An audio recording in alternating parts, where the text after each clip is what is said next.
The greatest feeling you can get in a gym, or the most satisfying feeling you can get in a gym, is the pump. Let's say you train your biceps. Blood is rushing into your muscles, and that's what we call the pump. Your muscles get a really tight feeling, like your skin is going to explode any minute. You know, it's really tight. It's like somebody blowing air into your muscle. It just blows up, and it feels different. It feels fantastic.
You're a fucking choir boy compared to me. A choir boy.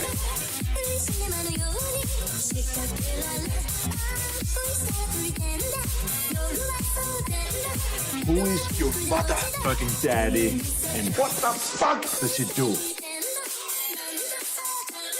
Today we're going to play a new fun game.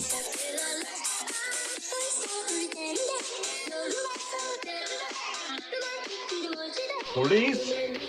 Cool. I'm going to be your sheriff.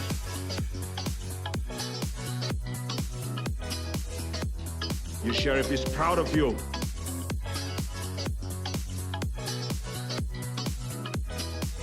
Did your daddy teach you this game? Come on. You should be cleaning up the paint. You should be reading stories about bears that go shopping.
Ты знаешь, все в твоих руках, все в твоих руках, и даже я. Послушай, в твоих руках, в твоих руках, в твоих руках, в твоих руках.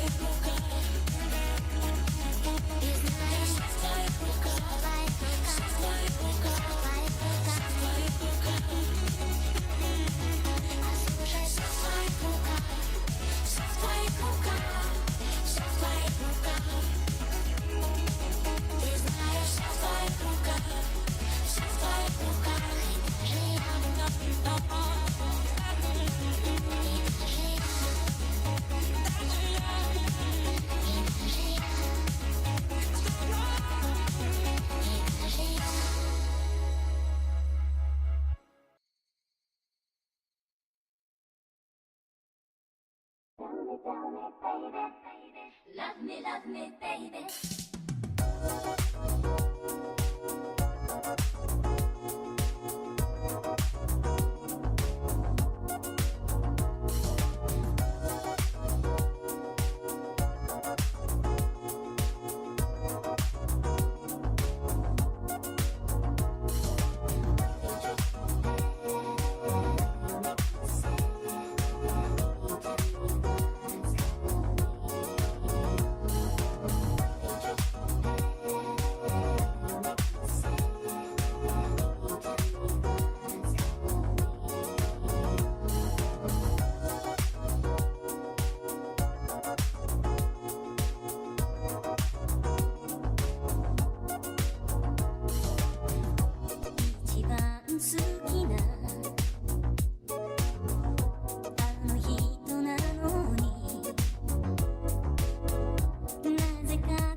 All right, all right. Which one of you optional boss cunts wants to die first? Welcome back. It's a pleasure to have you here in the wet zone with me, your old pal Weddy. Hello there, Kim. Green tea, Groovy Magazine Day. All me pals are here. I'm rolling up the sleeves. I'm getting ready to show what a parry prince can do. How are you cunts doing? Consecutive days of streaming. All right, here goes. Isn't it amazing? Isn't it incredible? Hey, Shirl. Hey, I'm on a little earlier. Maybe tomorrow will be even earlier. Anyway, I have some cool news that came in earlier today from Peeve. Apparently, a little game called, let me pad for time while I look it up. A little game called Ninja Gaiden Ragebound is dropping in 11 hours. Apparently, is Cody live now? Apparently, Cody's streaming it right now, early, as some sort of sponsored thing. And Peeve has suggested that we race it after doing our own, like, initial playthroughs as, like, a practice run. And then Cunt Force featuring Peeve again. The Ninja Gaiden extravaganza that we've all been waiting for. Everyone's been talking about it. I go down to the shops to buy milk and bread, and they're all saying, when are we getting another Peeve Cunt Force Ninja Gaiden race, Weddy? And I say, look, we're only human. We're just men. We're just innocent men. I've just had a quick look at the Steam page for it. We can have a watch of the trailer together, but that drops tomorrow. So maybe tomorrow we do like a little bit of like a few hours of Ninja Gaiden Ragebound, get a feel for it, see what it's all about. Maybe come up with some buffs and debuffs for the race together.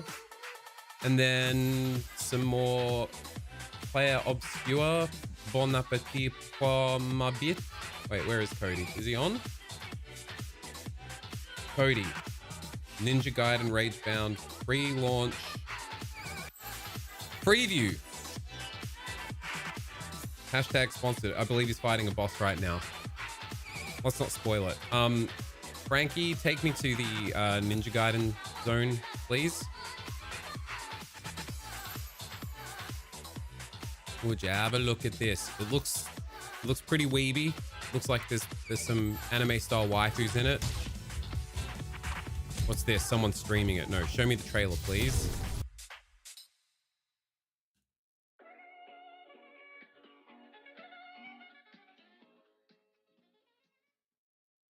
So Green Tea Cunt, how have the gigs been? Where have you been playing? What sort of places? Paint a picture for your old pal, Weddy. Is it your own Future Funk compositions?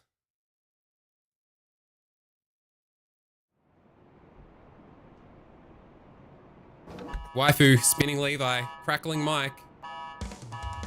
Who's dumb enough to attack Black Spider HQ?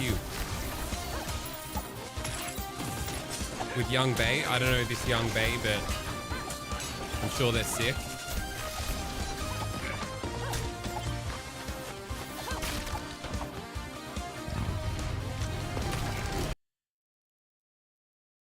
Does that sound like Kylie Minogue to you? I'm spinning around, move out of my way.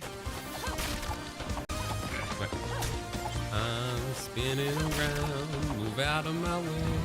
I know you. Breaking it down, I'm not the same.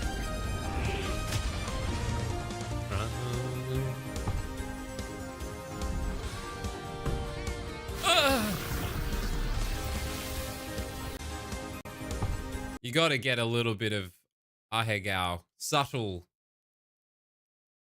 allusion to Ahegao there, right? He presents it before me. Or is that just my degenerate mind? That they did that deliberately. Come on. Back me up here. That was... You see it too? Tell me you see it. Kim, please.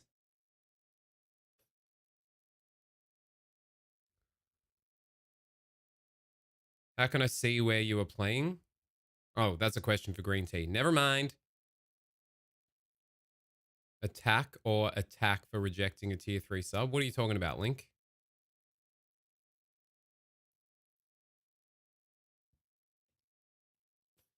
Young Bay is one of the pioneers of future funk, biggest in the scene. That's sick. Yeah, so yeah. Is it your own original comps, Green Tea, that you're fanging around with? Didn't see it, you were distracted.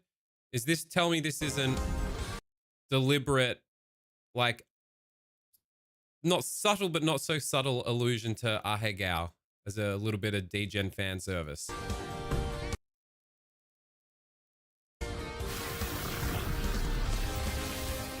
And then some weirdly sexual power transfer after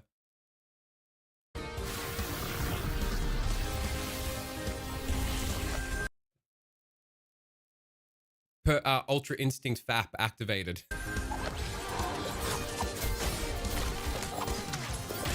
Oh, it looks good.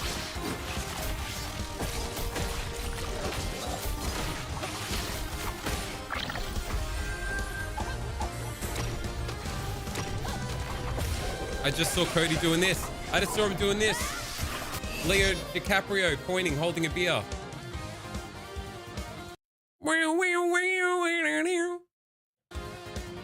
All right, well, that's dropping tomorrow here in Australia. So how about I get on bright and early for me, which will be early afternoon for you seppos. Am I allowed to say that? That's not derogatory. Seppos. That's affectionate. Any Americans here ever been called a seppo? Do you know the term? Where it comes from? It's Cockney rhyming slang. It's not derogatory at all. It sounds very derogatory, but it's affectionate. Never heard it before? It's Cockney rhyming slang. These days we just get called fascists. Ooh, and we love them for it, don't we, folks? You've never heard it? So, yank, septic tank, seppo. What did I say? I said seppo. It's Cockney rhyming slang. You lot, you yanks becomes you septic tanks becomes you seppos. So anyway, the point I was trying to make was, you seppos, I'll treat you to a nice afternoon stream, not too late. What would be better? This for dessert? Claire Obscura, no, you probably want to have appetizer as this. We'll do this as appetizer, get a little bit of a feel for it. Because you don't want to put we don't want to like have to, things could be cooking in Claire Obscura and then we're like, oh, got to save some room for dessert. Sepultura. So yeah, tomorrow I'll jump on a bit earlier in the Arvo for you seppos. We'll fang a bit of this for a few hours, get some practice for the upcoming race. I'm thinking it'll be next week, probably. It seems like Peeves gunning for next week. Once we all finish our own run of it, then we'll convene to do a race of it. So yeah, tomorrow, double game docket. Bit of Ninja Gaiden Ragebound, and then we'll continue telling optional bosses that are designed for you to come back to when you're stronger. I ain't coming back later. Which one of you cunts wants to die first? Because I'm the Parry Prince, everyone. Thank you.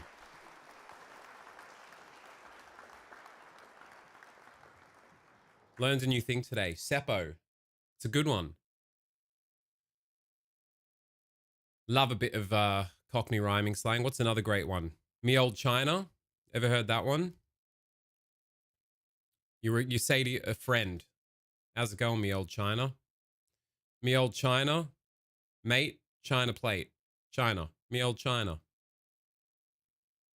You probably heard Michael Caine say it. Master Wayne, me old China. You'll always be me old China, Master Wayne.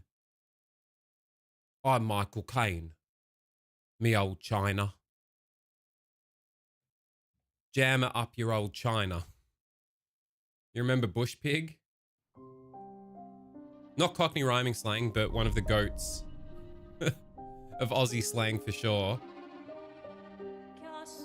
I've said me old China a million times. Really, Mike? That's right. What did we just do? What was the last thing we did? We just beat the trumpet boss. The bubble blowing trumpet fuck. And now, what's our current mission? What are we doing?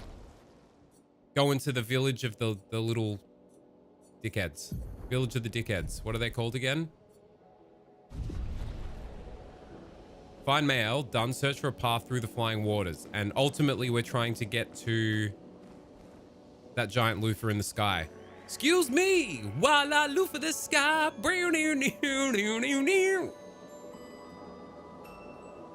Giant loofah, all in the clouds. Barney Rubble, Trouble. We're gonna get in Barney. I actually haven't heard that one, Groovy. I actually do, yeah. Whenever Brucey's here, I'm always saying, Brucey me old China. Brucey me old China. You got me saying bee's dick away when anything is so close. Fuck, it's just fucking missed it by a bee's cock, huh? Fuck. A bee's pube. The shaving off a bee's pube. Porte de Lumière. Tower Eiffel. So this is like an alternate French universe where there is actually an alternate universe Eiffel Tower. And Porte de Lumière, isn't Lumière the name of the place we originated from? Excuse me while I fuck your... Bang, it's great. Bang, it's so good. I'm doing that OCD thing again where I'm like, I'm walking a path. Maybe this is the path, so turn back. Turn back. I want to explore that open area more. Started saying fuck me dead. I thought fuck me dead was like universal. Apparently not. You could extend it if you're really exasperated, Kim. Fuck me dead and bury me pregnant. And also, just so you know, fuck a barn owl. Weddy original. Comes from fucking hell, but then when saying it with an Australian accent, you basically say fucking owl. So fuck a fucking owl, fuck a barn owl, or fuck a barn full of owls. I'm hoping that one takes off. Give it like 5 years to proliferate, maybe 10, and soon that'll be in the lexicon of proper Aussie slang. I'm gunning for it. I think it's a great one. Fuck a barn owl.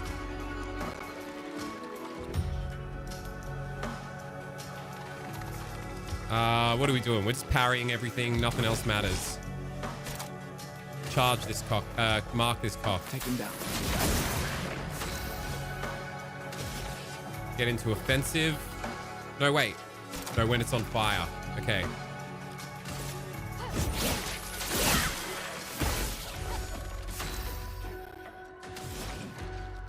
Are we buttery smooth still?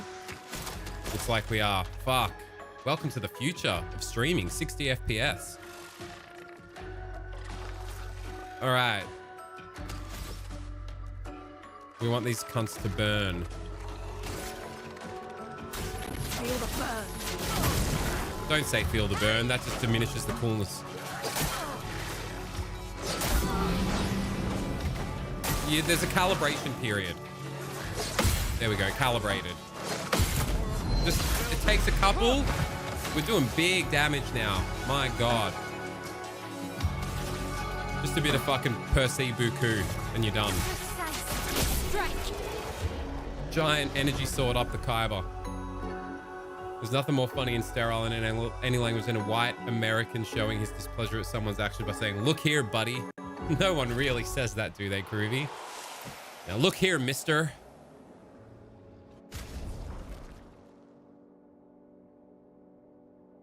Oh, they do? Jesus. Buddy's the cornerstone of my road rage.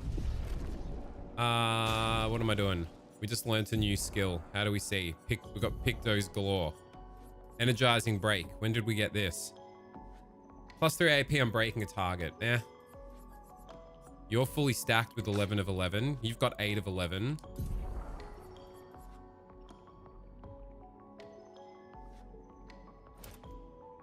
Now you've got fucking extra parry bonus. This is great. Again, I don't want to get too bogged down in min-maxing that shit until it gets hard enough that like strategizing about build and fucking luminous and pictos for specific approaches to difficult bosses. For now, a parry in a dream is all it's taken. Belief in the one true parry. Greasy, filthy hand jobs in truck stop restrooms.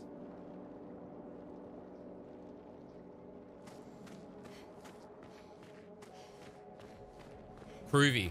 You strike me as the kind of cunt that would get that deep cut reference. Greasy, filthy hand jobs in truck stop restrooms.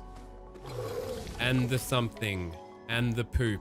And the butt fucking residue. Oi, Madison. Surge. And that is why British people have bad teeth.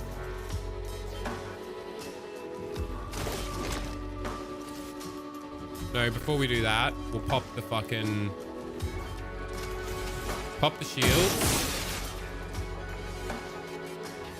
Yeah, he's all over it, this cunt. This cunt's a fucking esoteric reference machine, guys. Oh, there's you. Oh, there's you. You know what?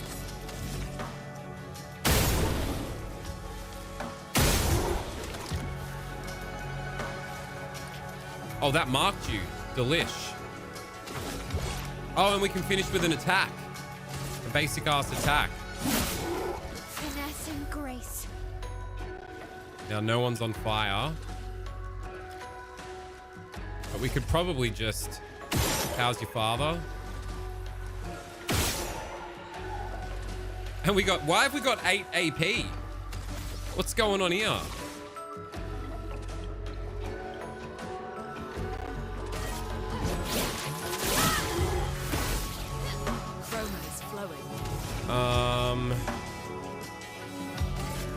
Ice shatter. Easy peasy.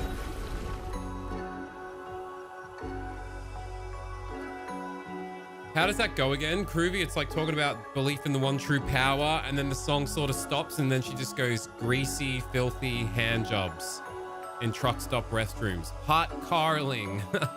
Hot carling. You see what I did there? You like how I turned that into a verb?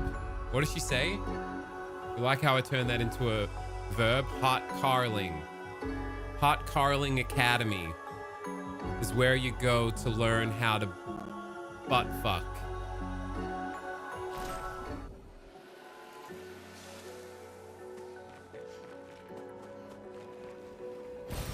Well, that will help. Hot carling, I turned that into a verb. Hot carling. I hope you appreciate that, darling. Yeah. And something about, it's wild. I don't know if she was instructed to say that shit or she was just riffing and ad-libbing. What a song. Is it Pink Cell Phone on Saturday Night Wrist? You know, that's a big, like, TikTok red flag pilled band to be into, Groovy. I hope you realize we're fucking cooked.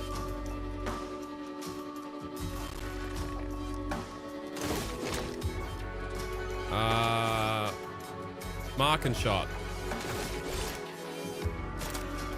Whoops, wrong thing. Take him down. No, I'm not on TikTok. Should I be?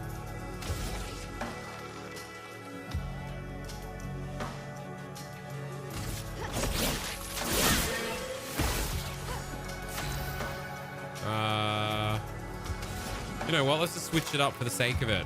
Bit of Earth Rising. Rise! Get ready. Shit. You're dead. Wait.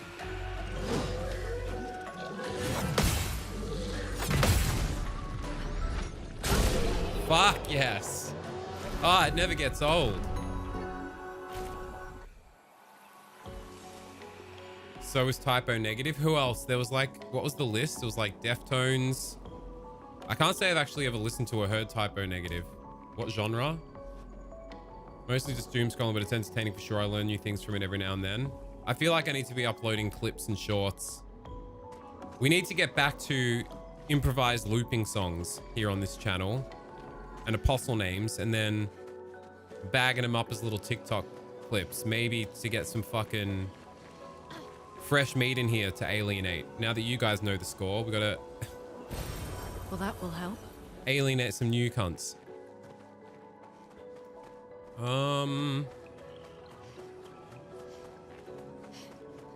There's new Deftones. I've not heard it. I feel like they've pretty consistently released pretty fucking sick albums for a long time now, and apparently they're bigger than they've ever been. Like, they're doing arenas and shit now. Oh, whoops. Like, Deftones are past their prime, but in their prime now. I was reading this whole article on it. Like, they're weirdly...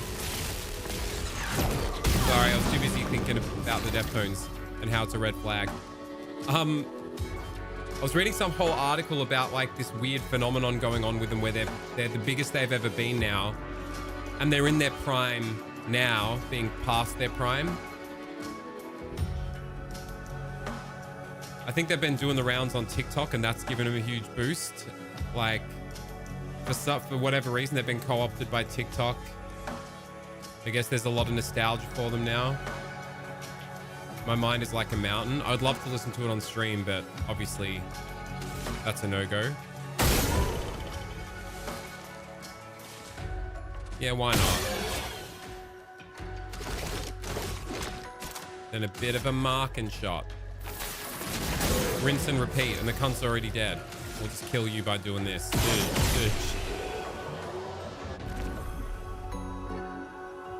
Change in the House of Flies went viral on TikTok. Why did that go viral? What was the context of that song? It just became the new fucking what's that beach house song that popped off on TikTok as well? That really sad beach house song to go with like just really bleak clips and emotional shit. And also the little dark age. Change in the House of Flies got the Little Dark Age / Beach House song treatment.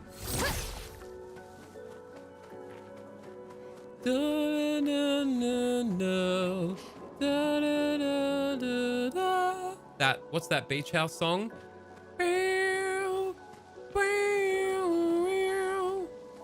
It's a gut ripper. I can see why it did it. It's oh, what a Beach House have some like absolute gut ripping, heart-aching songs, that's for sure. I am Madison. I am indeed. Right. Nothing but parries. Here we go. Oh, piss on a piece of French toast. Hold the phone. Frankie, we got company. It's that cute little Cody and his band of merry cunts. I was just having a look and talking about the new Waifu Ninja Gaiden, Cody, and saying we're going to race it, and that tomorrow when it drops for us plebs publicly, I'm going to start the day off with a bit of that for a few hours and then go back to this. Hello there, expletives. Remember me, your old pal Weddy, who sometimes streams? I was going to say, Cody, I wanted to run this by you. Let me get Steam up. We watched this trailer just before. Now, maybe all you cunts that just joined can help me out with something. It looks really fucking cool, but also it looks like I wanted to get a reality check. Is this me projecting my own degeneracy onto it, or are they subtly like wink wink, this one's for the fucking the Weed Guna degens.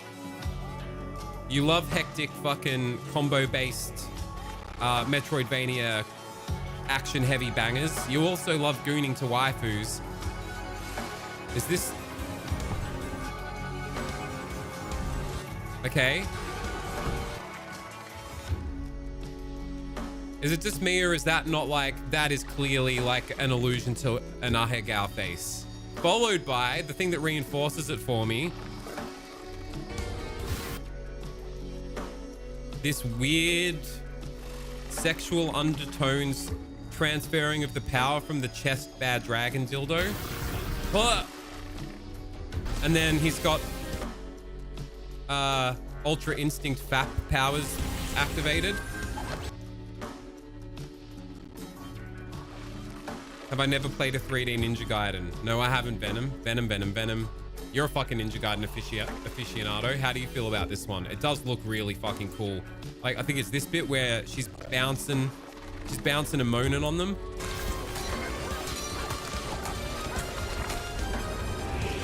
Also, how much does this sound like Kylie Minogue? I'm spinning around. Wait.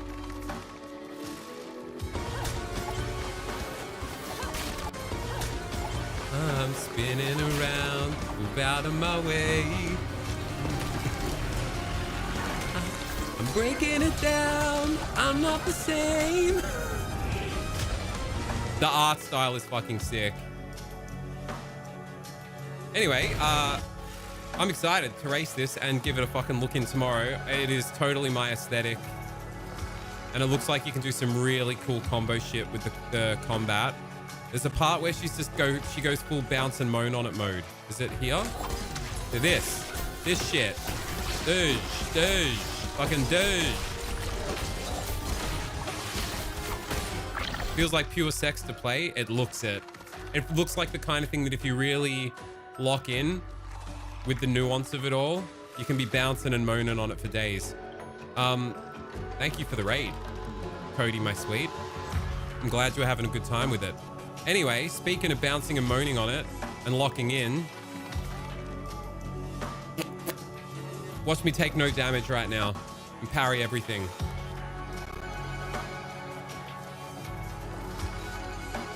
Oh my God, now I'll never unhear that. I'm spinning around, move out of my way. All right, first things first, suck me off the next station. Just give you a little love tap. It's all become a bit formulaic, the combat. You know what though, Cody? I'm so good at the parrying, and I've beefed up crit with luck and counter attack damage so much. Oh, there's 3 of them. Whoops. That I'm not bothering with the min-maxing of skill synergies yet. Not that I have many skills to change in and out, but I'm just kind of clobbering everything once I learn the dance. Oh, it's good to be back on the regs though, Cody. It's fucking, sometimes it just takes a long time and mired in your own fucking bullshit. Once you get out of the tutorial, you need those skills. I've heard. Yeah, Darius was actually saying to me earlier today, he was like, it gets a lot harder. You're gonna see. All right, here we go. Mark is cocked. Now we'll save the mark. But when, oh no, but counter attack will destroy the mark anyway. Let's just fucking finish the cunt and get into offensive. Let the ink flow.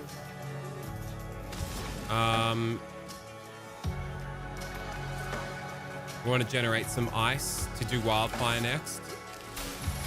Oh, Cody, there is one skill in particular. One sec. Harry Prince. Still not fully calibrated. We're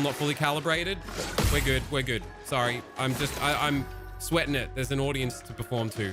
I need validation through exception. Exceptional plays. Ah! I'm choking. Just a Regzo attack. Hey, build up that AP.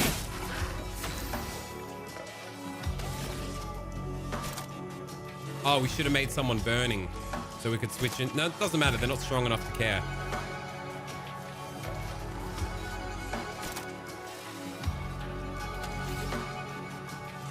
Oh yeah, spark. We'll spark on this fool. So that you're peppered up for the next round. Or we could just...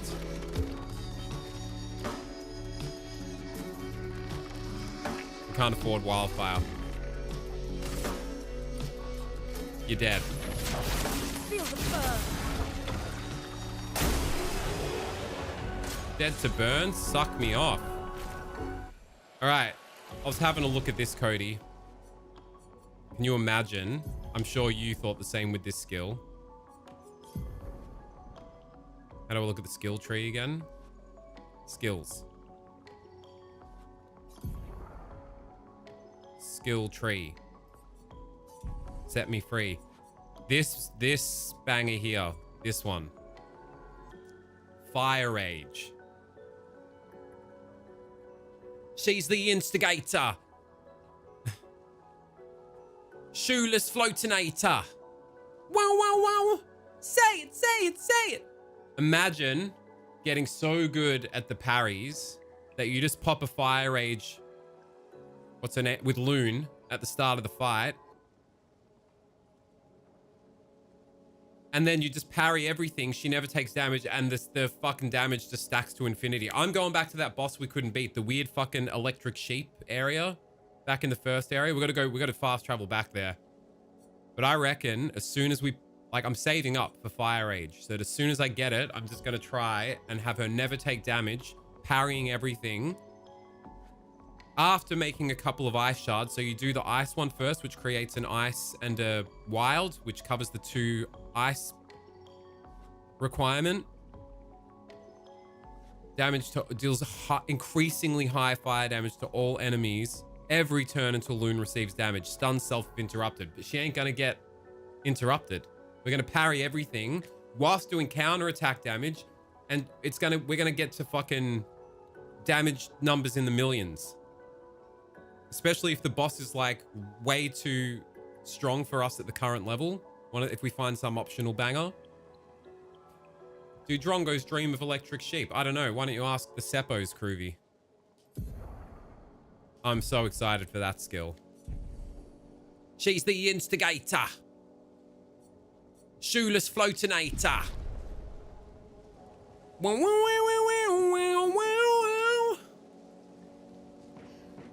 Is he just stretching his fucking...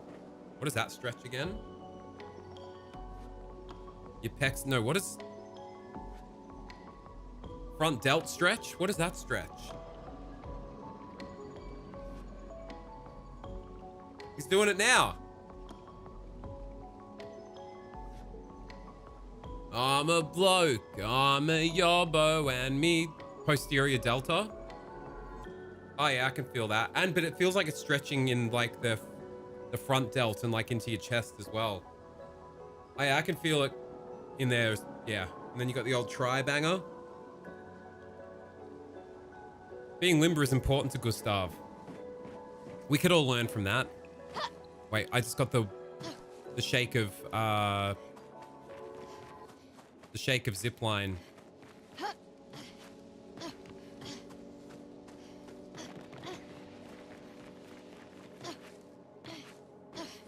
Filth infatuated over there.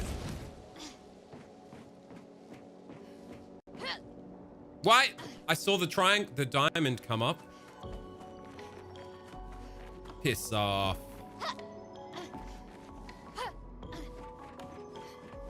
Can you do it while in midair? You can't do it while in midair? Is that... Are you for real? Are you gagging me? Alright. X comes up. Can't do it while you're in the air. Utter nonsense.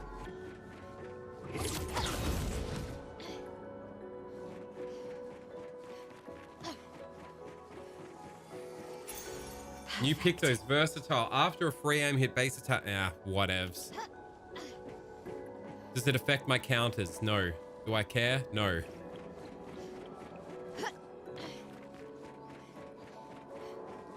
Have you seen actually Donkey Kong? There is a sick ass video that's been on YouTube for like 10 to 15 years at this point of, I think it's a Russian producer, reverse engineers the entire Smack My Bitch Up song, down to even the way everything is EQ'd in the master, how it's mastered, all the mix, goes through every sample that's used, how the sample is like chopped and screwed to fit in the context of the song. We could probably watch it. It's really fucking interesting. And like, yeah, down to like basically making a carbon copy of the song, but from scratch. And it's really interesting to see the process and like realizing how fucking amazingly adept at like repurposing samples the Prodigy are. Now watch this drive. I didn't do it in time. We should watch it. It is really interesting. Oh, we did do it in time. And then we'll mark you.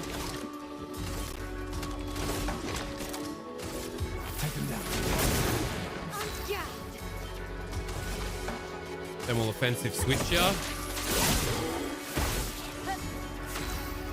And we'll get you burning so that we can Feel the burn. Don't say feel the burn, babe. It makes it so much less cool.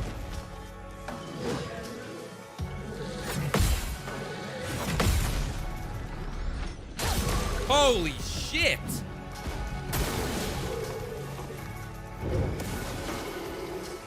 Hold up. Hold the phone. 2 auspicious occasions in one. As I live and fucking breathe. I think the same guy does Across the Universe Justice album.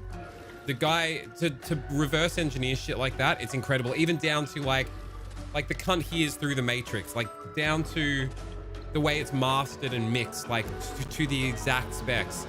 Also, my sweet Nano, it's so fucking good to see you again, cunt. And a raid from Rowdy Cat in this economy wants noms from me. I don't fuck with noms. I'm sorry. I can't abide by noms. I can't give any. I don't got no noms to give.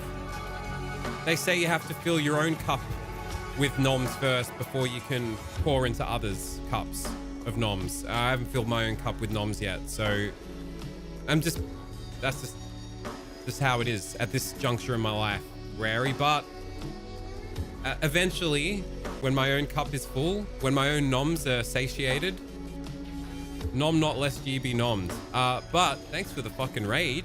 Lovely to have you cunts here. They love ya, it seems. How was your stream, Rary? What were you up to? One day, I'm just being real. Like this is me giving you a grace, basically. I'm not gonna overextend and give noms that I can't freely give. You know, I would expect the same. All right, you're burning. We'll just basic attack. Oh no, you need a shot.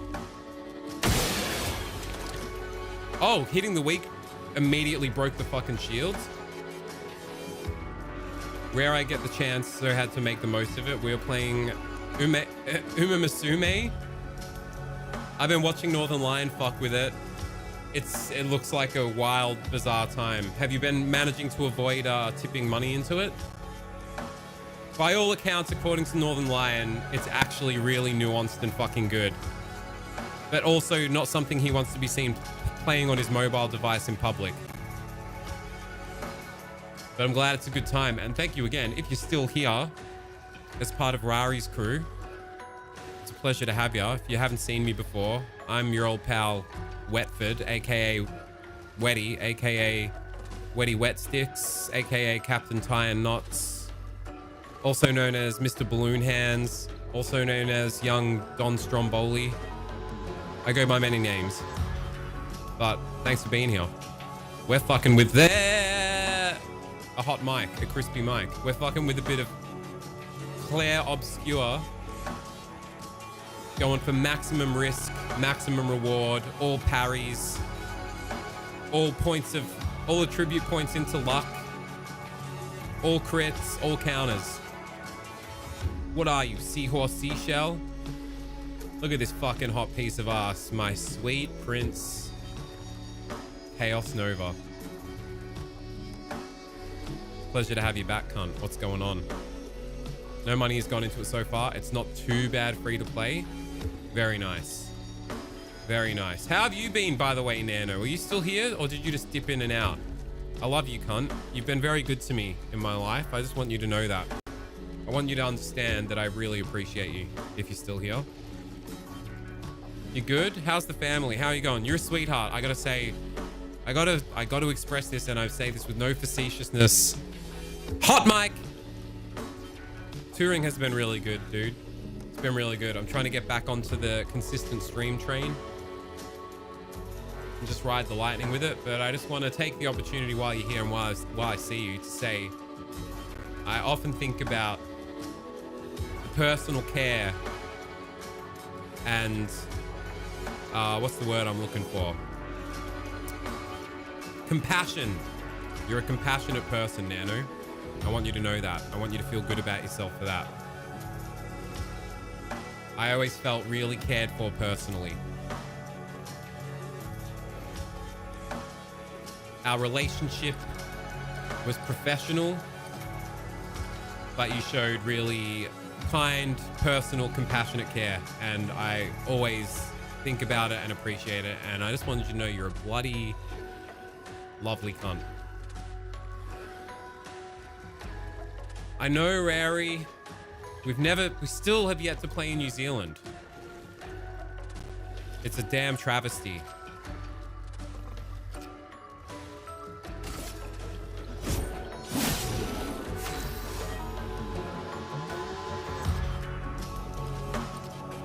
They're all dying too quick for me to do any cool combos.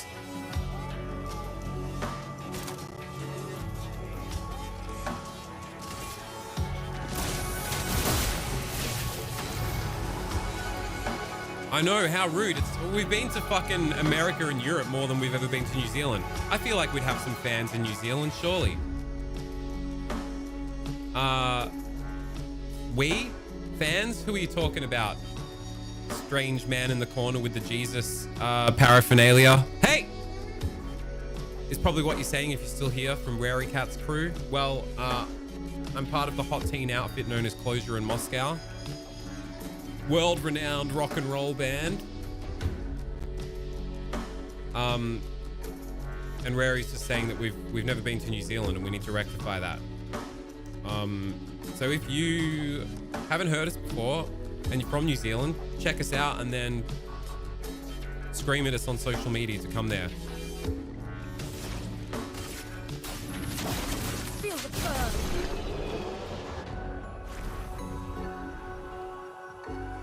Loon, confirmed Sanders stand. Just happen to be wearing your Closure shirt tonight? Fuck yeah, which one? The minute I happen to be there with bells on? Fuck yes, Wrath. Yeah, who's that, Rary? Lay it on me, I'll check him out. Soft Hellbanger, very nice. Thanks for showing your support through the purchase of some merchandise, Shell. Wait, which way? I climbed up this way. We were up here just before, weren't we?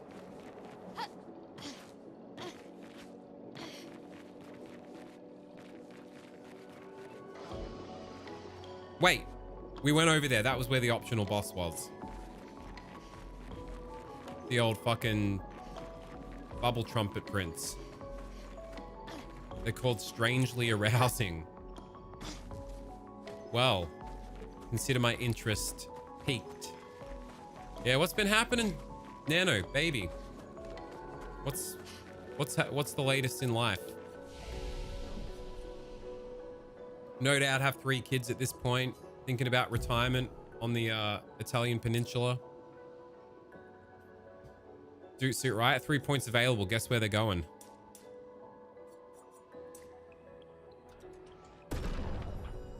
Just dad life?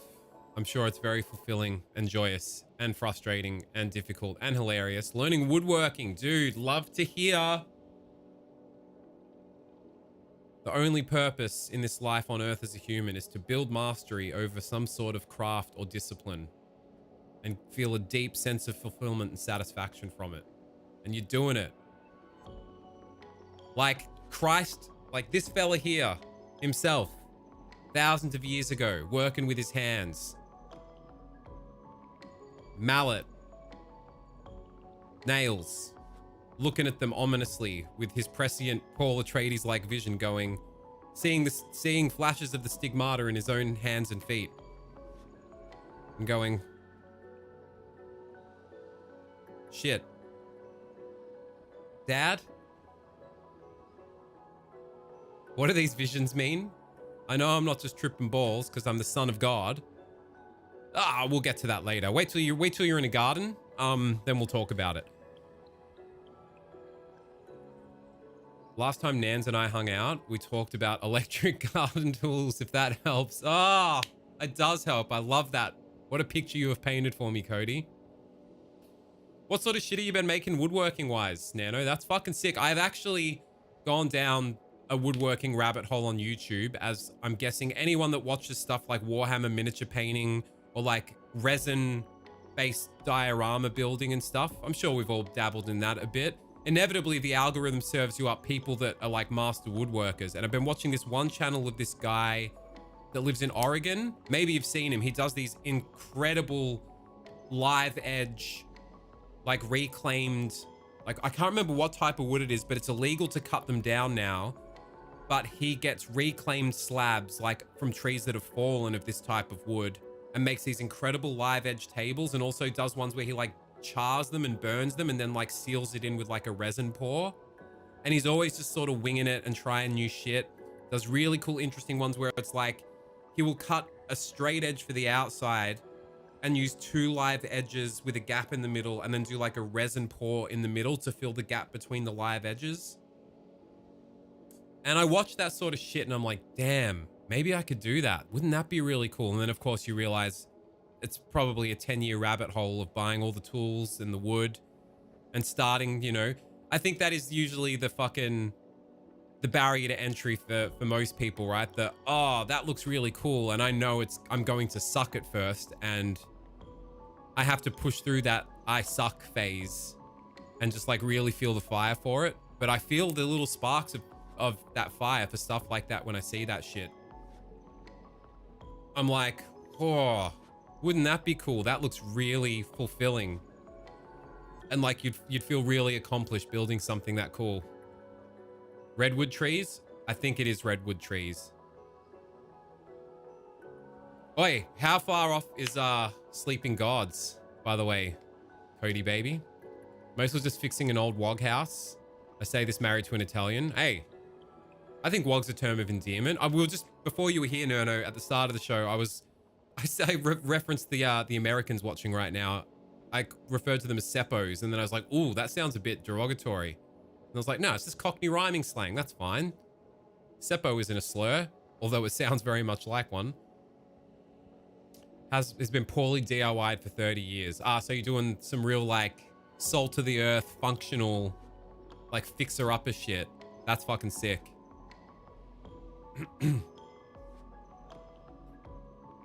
Got all the fruit trees in. What fruit are you growing? We've got at my new place with Zepeki and my sister Cody, we've got lemon trees out the back, and Zepeki's been making marmalade and limoncello. And I gotta say, the marmalade, some of the nicest fucking marmalade ever. When it's so easy as well. It's so simple. It's just putting in a bit of time to do it. And naturally, when you don't have all the bullshit additives and all the stuff that comes with like mass-produced commercial shit, it's so nice. So simple and so nice. Like, let the ingredients speak for themselves, is what Marco Pierre White would say. And he'd do that hand as well. He'd be like, eggs, one of the most simple things in the world. Why do you want to change it?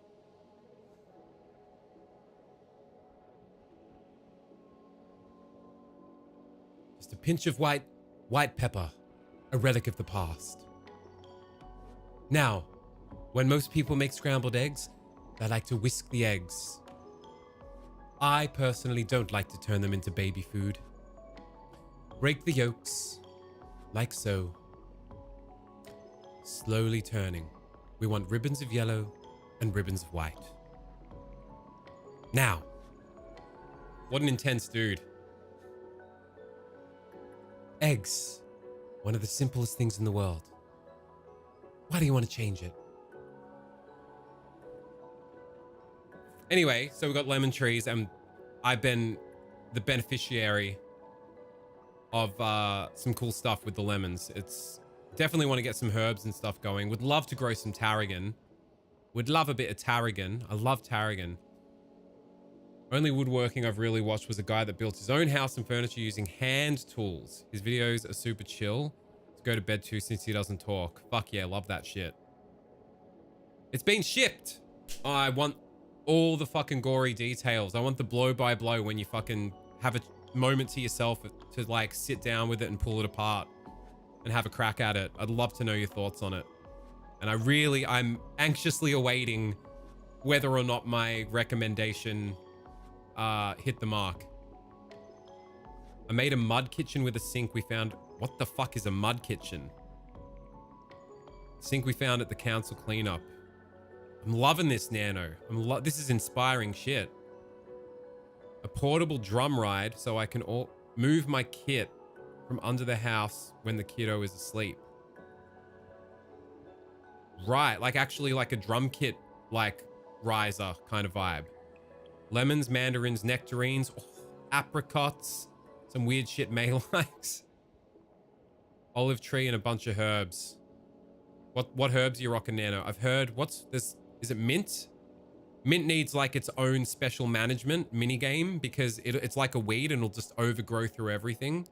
Really hardy, but like obviously mint's fucking amazing and fresh mint's delicious. The Bob Ross of cooking, but like the really sort of like quietly aggressive Bob Ross venom. Have you ever seen Marco Pierre White? There's a really great video of him making eggs. My scrambled egg making is French style, totally inspired by this video by Marco Pierre White. And the way he fucking... He's just one of those people, you know, when you like get a sense of their, like, there's no awkwardness in silence for him. Everything's deliberate. He says everything he means with clarity and purpose. If he needs to take a moment before he says something else, that's fine. He'll wait to say it. No awkward padding. Everything he says has this like burning, passionate intensity in like an understated way. It's beautiful stuff. 5 olive trees. Bloody hell. Watch his Oxford address interview. I think the interviewer asks one question and he pops off for an hour. That's the Marco Pierre White way. He's sometimes a man of few words, but powerful words. And then sometimes he fucking goes off on a tear. I think I have seen parts of that, Nano. He's in, like Arnold Schwarzenegger. Like who else? Like Gordon Ramsay, protege of Marco Pierre White.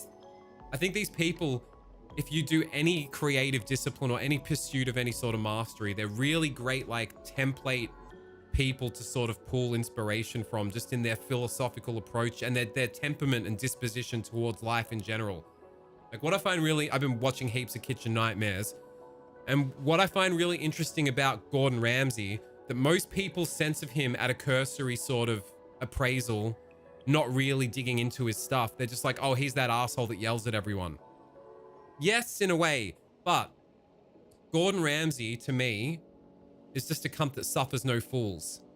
He seems like such a compassionate, sweet, caring, tender guy. If you shoot straight with him and you are honest with yourself and with him, when anyone gets emotional on those shows, he's immediately really compassionate and caring and like, hey, come on, you're okay. Like, you can do this sort of thing. As soon as someone is being an arrogant, deluded cunt, spewing copium at him in denial, he will just fucking not give it the time of day. If you're taking the piss, he will just get the razors out. And he suffers no fools. But if you show him respect, I mean, just from what I've seen of him on the show, who knows what he's like for real, but it seems very much like, show him respect, don't piss in his pocket, don't fucking lie to yourself and lie to him, and he'll give you the utmost respect and give you all the time in the world to help you, to guide you, to show you compassion and care. He gives people enough respect to make them smell their own bullshit. Yeah, exactly. And he just seems fearless, and he's just got that, it's in his DNA, I guess, to like see things for what they are without lying to himself for the sake of his own self-improvement and succeeding, where all these other people think they're the shit and are suffering and not succeeding because they're too afraid to admit that it's not working and they're not succeeding. And I think there's so many valuable lessons in the human condition and how people operate psychologically in Kitchen Nightmares. To me, Kitchen Nightmares is like a deeply philosophical, like psychological, like case study on humans and the way they get in their own way. And then you've got sort of the antidote to that, Gordon Ramsay just fucking cutting through the shit.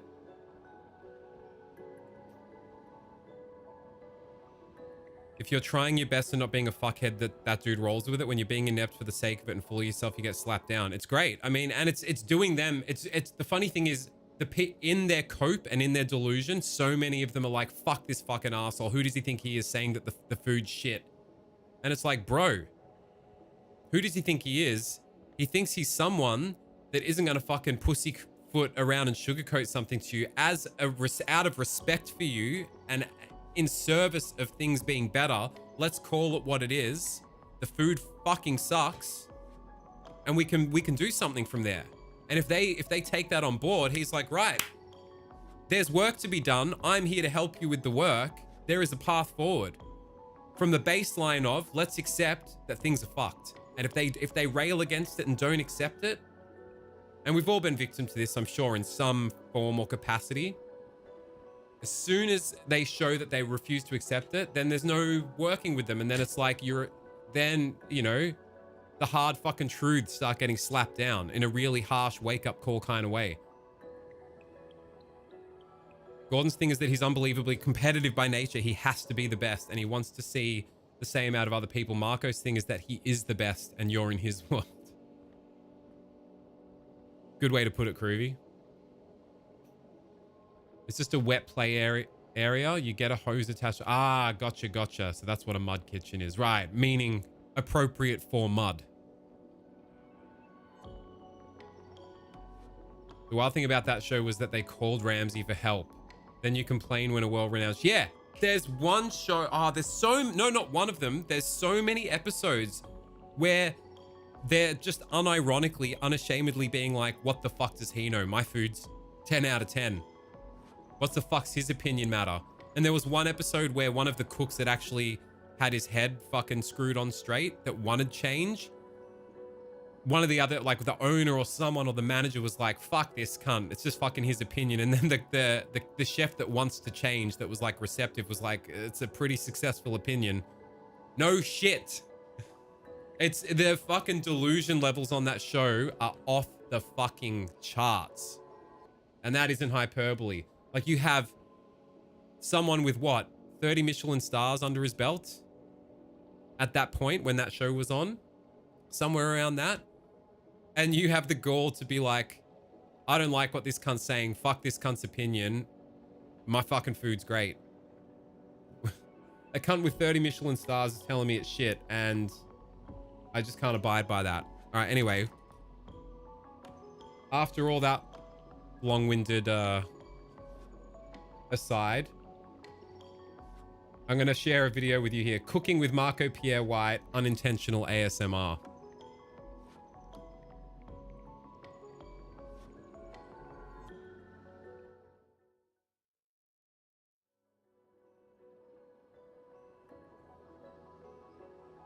Let me just turn down the game audio.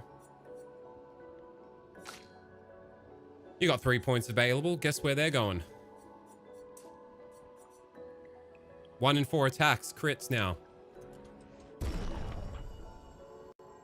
That was the episode with Mill Street Bistro.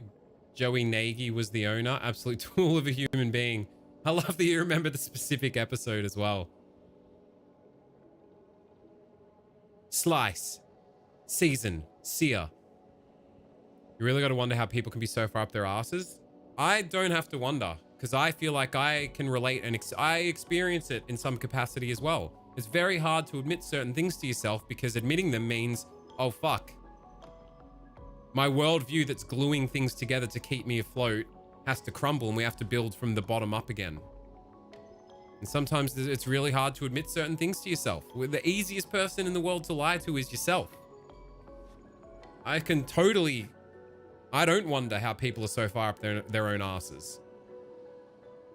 It's the fucking ultimate insidious blight of the human race.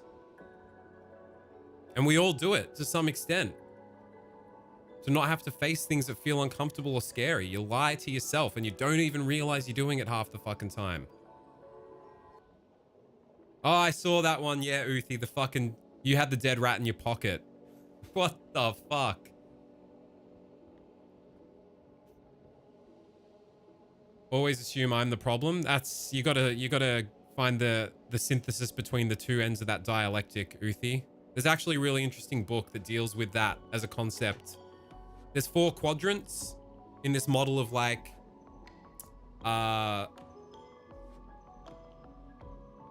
it's called, sorry, the book is called Prometheus Rising.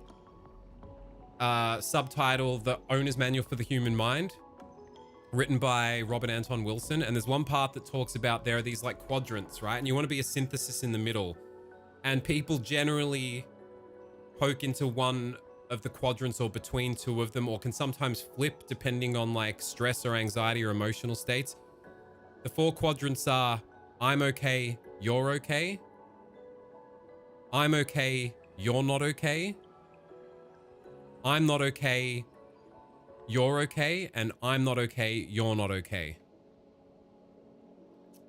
And when you start thinking about things in those terms, you realize how much that as a base can inform a lot of your feelings and decisions. Like, I'm very much in a lot of situations default to, I must be wrong, I'm shit, everyone knows better than me. I definitely fall into the I'm not okay, you're okay area of the 4 quadrants. And the idea is you want to synthesize between the opposing dialectics of those 4 things in the circle.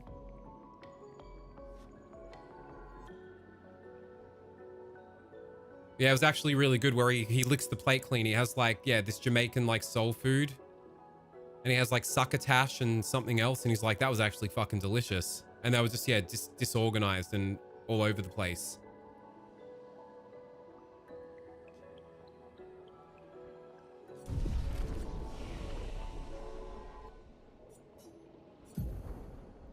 Oh my God. Oh, we're still 1 point away. We're still 1 point away for Shatter as well.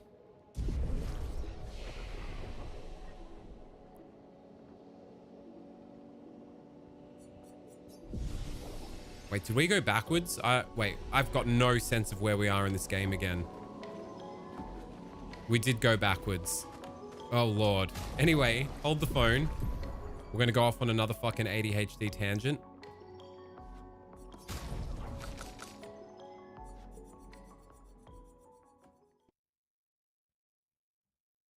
This video is titled Cooking with Marco Pierre White, Unintentional ASMR. I learned how to make eggs French style from this video. Some people love it. My sister and Zepepi, who I live with, fucking hate eggs like this. Much to my disappointment, I really enjoy eggs like this. They prefer the folded method, more sort of firm and solid. They reckon this is like, they're like runny snot and they don't like the texture. I've learned to really appreciate eggs like this, and now it's the only way I cook them. I just love his fucking passionate intensity, but like in an understated, very assured way, you know? All this stuff I think is such great like case studies in human temperament and outlook, and, you know, fake it till you make it, basically. Like, if you struggle with being assertive or self-assured, watch some Gordon Ramsay. Emulate him a bit. Start calling everyone a fucking donut. I love simplicity. I love it when food makes sense. I love a classic combination. I love a perfect marriage. Basil and tomatoes, Madeira and mushrooms, scrambled eggs and smoked salmon. But how do you take scrambled eggs and smoked salmon and make them three-dimensional? Because food is all about taking it to another level. So, down to brass tacks. I'm not here to fuck spiders. Let me ear fuck you for a little bit. Sell you the philosophy, sell you the artistry, the pageantry of it all. So,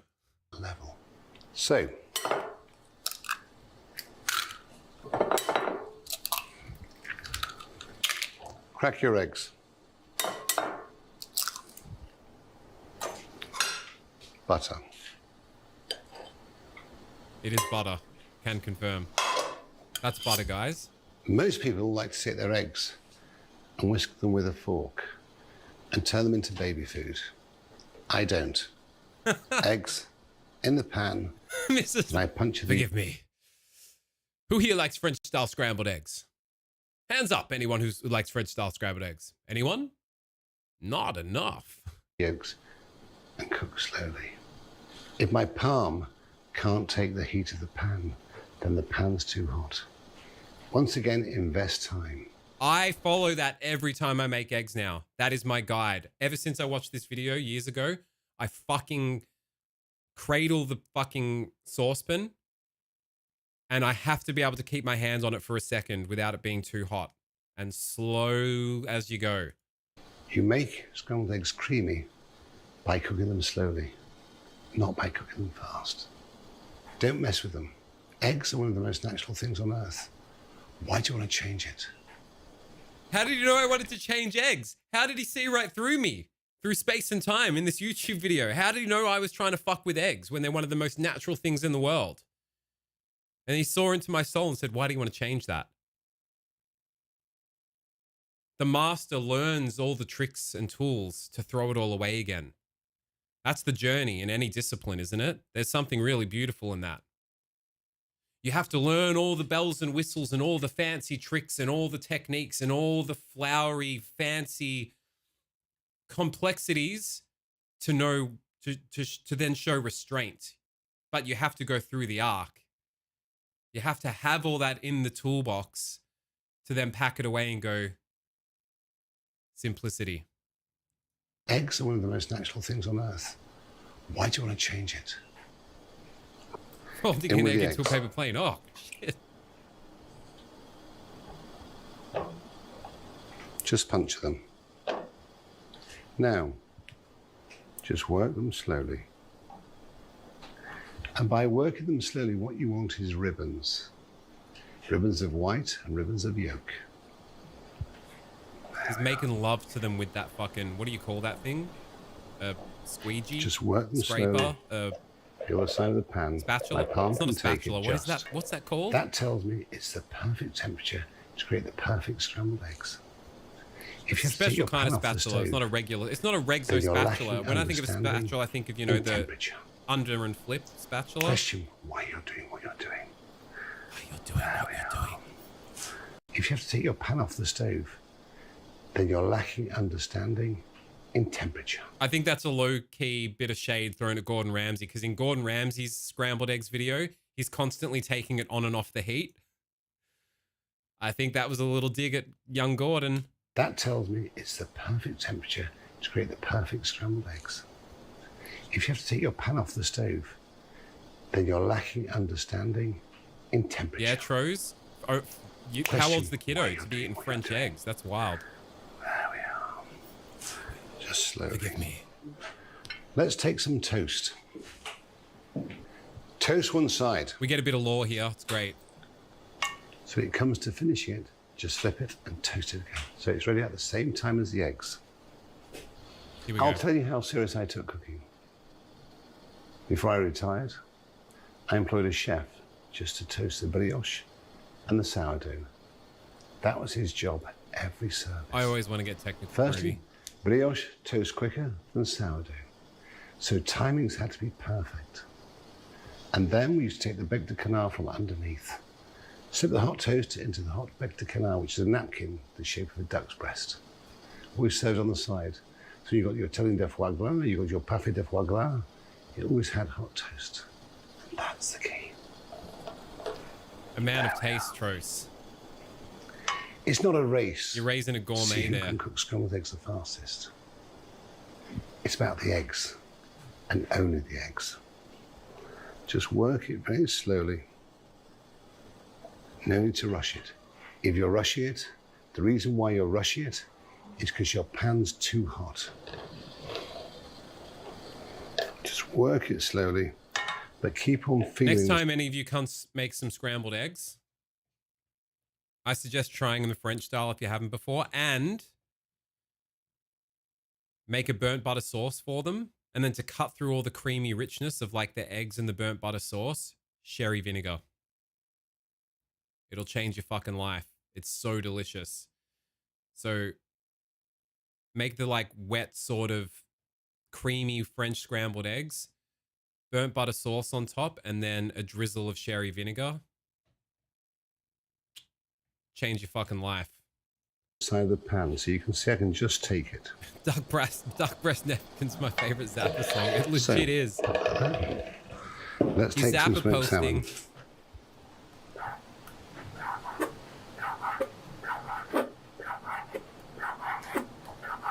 You fucking won the lottery, it seems, Tros. That's amazing.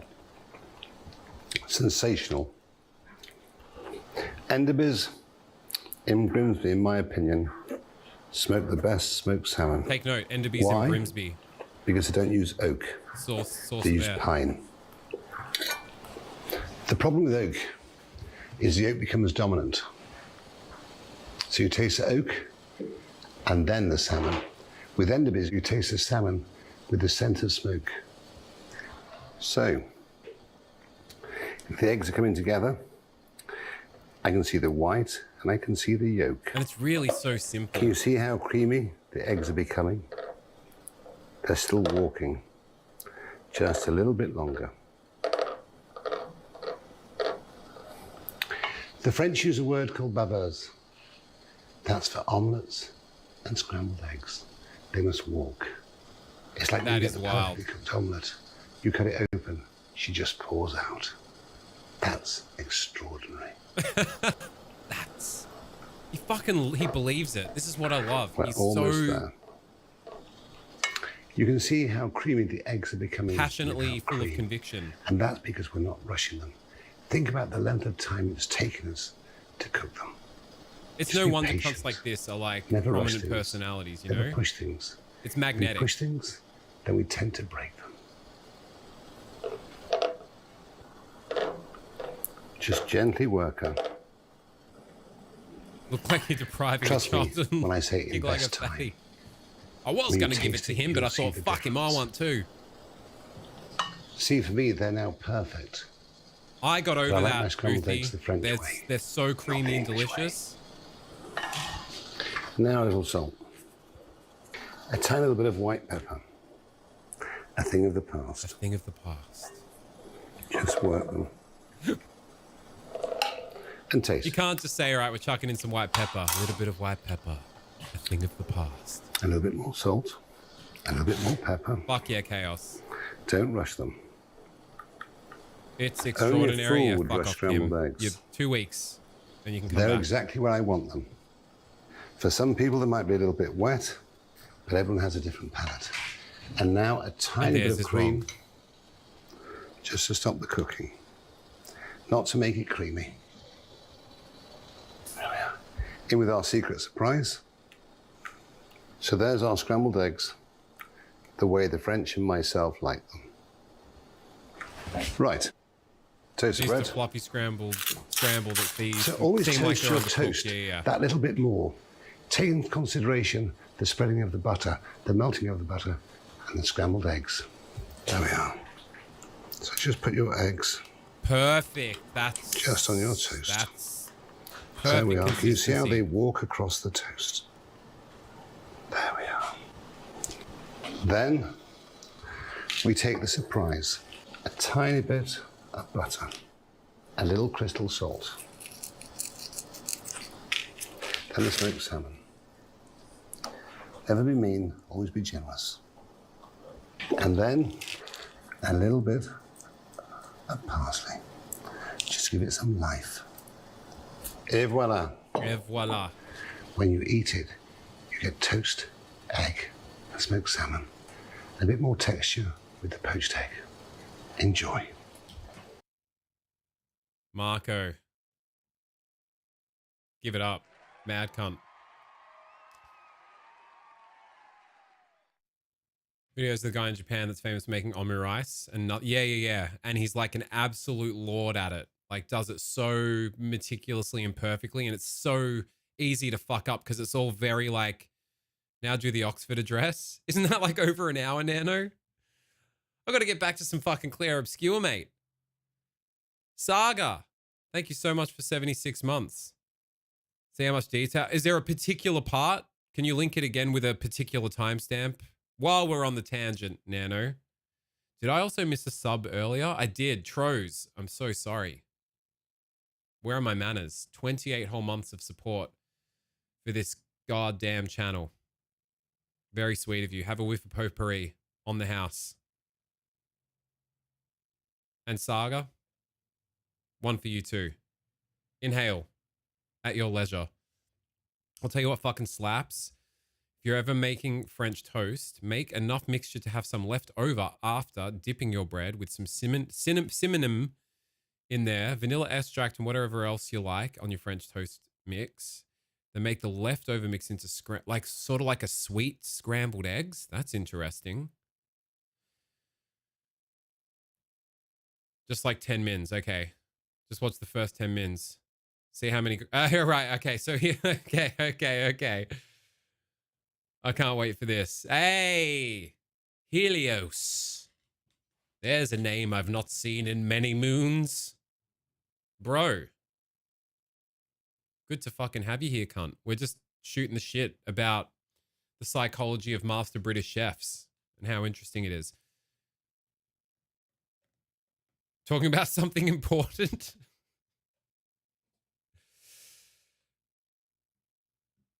Okay. I guess scrambled eggs are pretty important. If you treat them with importance, they will be important.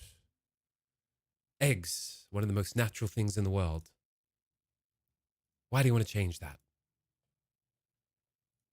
Copy, link, bang it over here. That ain't it. No, wait, hold up. This is some cross PC action.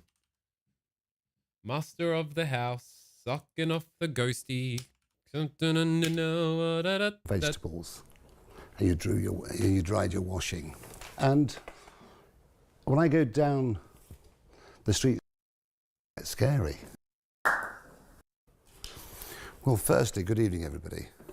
This is quite scary, but quite exciting at the same time. Small chairs.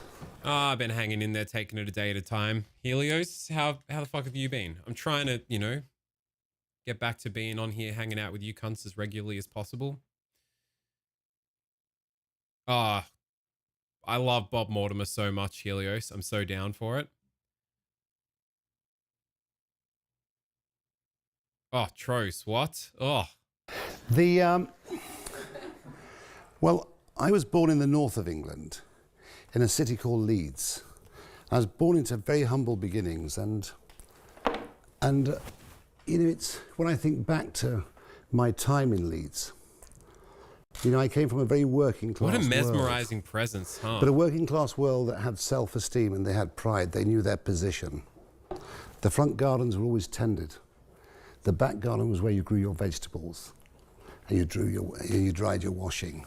And when I go down the streets of the world that I was born into, I think it's not a world I recognize anymore, because we were brought up to better ourselves. It was as simple as that. When I was 13 years old, damn, Helios. My father, Godspeed, baby. That's looked exciting. at me as a man, not a boy, and sent me out to work. And every morning I would wake up, I do remember Saturday, this actually, at 4:45. At 5:05, great work ethic. The milkman would collect me. And we would run for the next 4 hours. Run, or 3.5 hours. And then he would take me to school. Every day I was late. But you know, I earned £5 a week. And at the end of that week, my father took my money and told me it was for my holidays. I never worked it out, but when I look back as a child, I think he spent it down the bookies. But that was the world that I came from. Jesus. But my father, what he did do, My father. he taught me how to work hard. He taught me how to be disciplined. He taught me how to be punctual. There's not taught me how a single to question never hasn't been asked yet. We're 2.5 minutes Throw in in. the towel. And if I threw in the towel, he taught me to pick it up. Never give in. Right, Groovy? Never, ever give in. You're just waiting for And the when you're pearls young, of wisdom to fucking it's very bubble out. easy to give in, to walk away. It really is. I did very badly at school. Really badly. Oh, they're staples for me, I left Helios. school. I wasn't very good at spelling. I wasn't very good at reading or writing.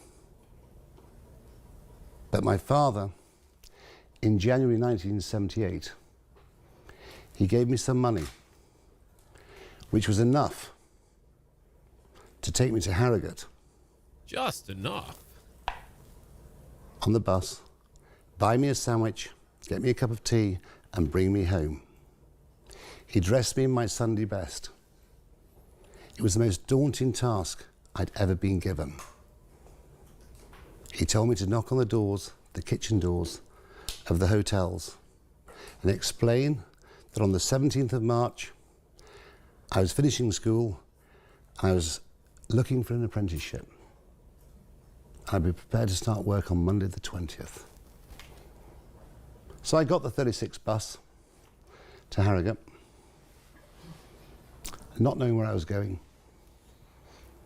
Never in my life had I strayed so far from home, unaccompanied.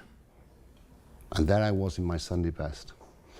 I got off the bus by the cenotaph in Harrogate, not knowing where I was going, not knowing that that journey was me leaving the world that I was born into and starting a new world. I'm transfixed by this down the hill. motherfucker. Don't know why. And I got to the bottom of the hill. I saw this hotel in front of me called the Hotel St. George. This is the thing. In Victorian. any discipline, you've got to sell a story. Quite grand. There's many Posh chefs, doorman. there's many woodworkers, there's many painters, And so I there's walked many alongside it. musicians, The doorman looked at me. there's many I looked at Warhammer him. miniature painters, but what's I was the quite story intimidated, you're selling? scared. I walked past him. I saw this little, What's your story? this saying? little road which went round to the back of the hotel. Sell the story. And I walked down this road, and You then I sell saw your this art. door, a turquoise door. I thought that must be the kitchen door. I knocked on the door. Thrice, then once more for The safety. truth is, I never wanted that door to open. It opened. Trevor, the kitchen porter. Just even the pacing. He's like a master orator. And it just seems like it's a naturally acquired skill that he probably hasn't really consciously thought about honing. It's just part of his disposition and his way of being. Like, pause. Continuing. Just giving it just enough drama and profundity. No awkward, like, oh, there's awkward dead air now. I thought that must be the kitchen door. I knocked on the door. And the truth is, I never wanted that door to open. It opened. Trevor, the kitchen porter, opened the door to my new life. He said, "What can I do for you, lad?" I said, "I'm here to see the chef." He assumed that I had an appointment. He walked me through the kitchen. It was the middle of lunchtime service. Groovy. They were screaming, they were shouting, chefs were running in their tall hats, pure white. And this chef looked at me. I looked at him and I said under my breath, "Hello." Ignored me. We came to another turquoise door. Trevor knocked on the door. The chef said, come in. Trevor? She does have tape stuck said, to "There's a her young man shoe. here to see Now you, it's chef." distracting me. He said, come in. So I walked in. He said, sit down. What a different time I and sort of era though recognised as him. well. Like, fuck me. Just go down in your Sunday best, knock on a few fucking kitchen doors. The first one he knocks on, he gets let in. I want an apprenticeship. Yeah, no worries, mate. Here we go. You're an apprentice chef now. Welcome to the club. We're fucked now. Am I naive, or is that just a thing of the past, a relic of a bygone era? And there's no fucking chance now. Do you think I could walk into a restaurant in Melbourne and knock on the door of the kitchen and just go, I'd like an apprenticeship. Can I speak to the chef?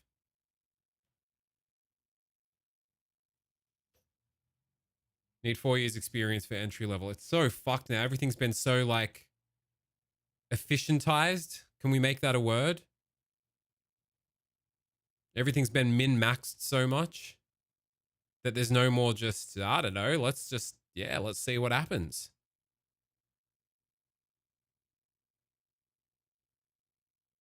I don't want to fill out another application through your goddamn LinkedIn. I don't even understand LinkedIn. I've never used it. It's this alien world to me that's like, maybe I should, but what would I even have on my resume if I were ever to fucking have proper, stable employment? You need to say like Marco.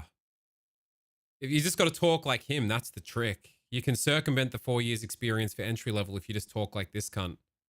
Investment in people is truly over. They just want papers. Well, no, they want now what the fucking algorithm assisted fucking metrics programs are telling them they need. It's so true though. Yeah. Nobody wants to invest in the person. They want the min-maxed, efficient, fucking algorithmic assisted, metrics guided fucking checkboxes. Welcome to our shitty future. One more time, our shitty future. And while all these ugly gentlemen play their foolish games, there's a flaming red horizon that screams our names. And as your fantasies are broken in two, did you really think this bloody road would pave the way for you? You better turn around and blow your kiss hello to life eternal, angel. Know what I'm talking about? Eternal life is now on my trail. Got my red glitter coffin, man. Just need one more nail.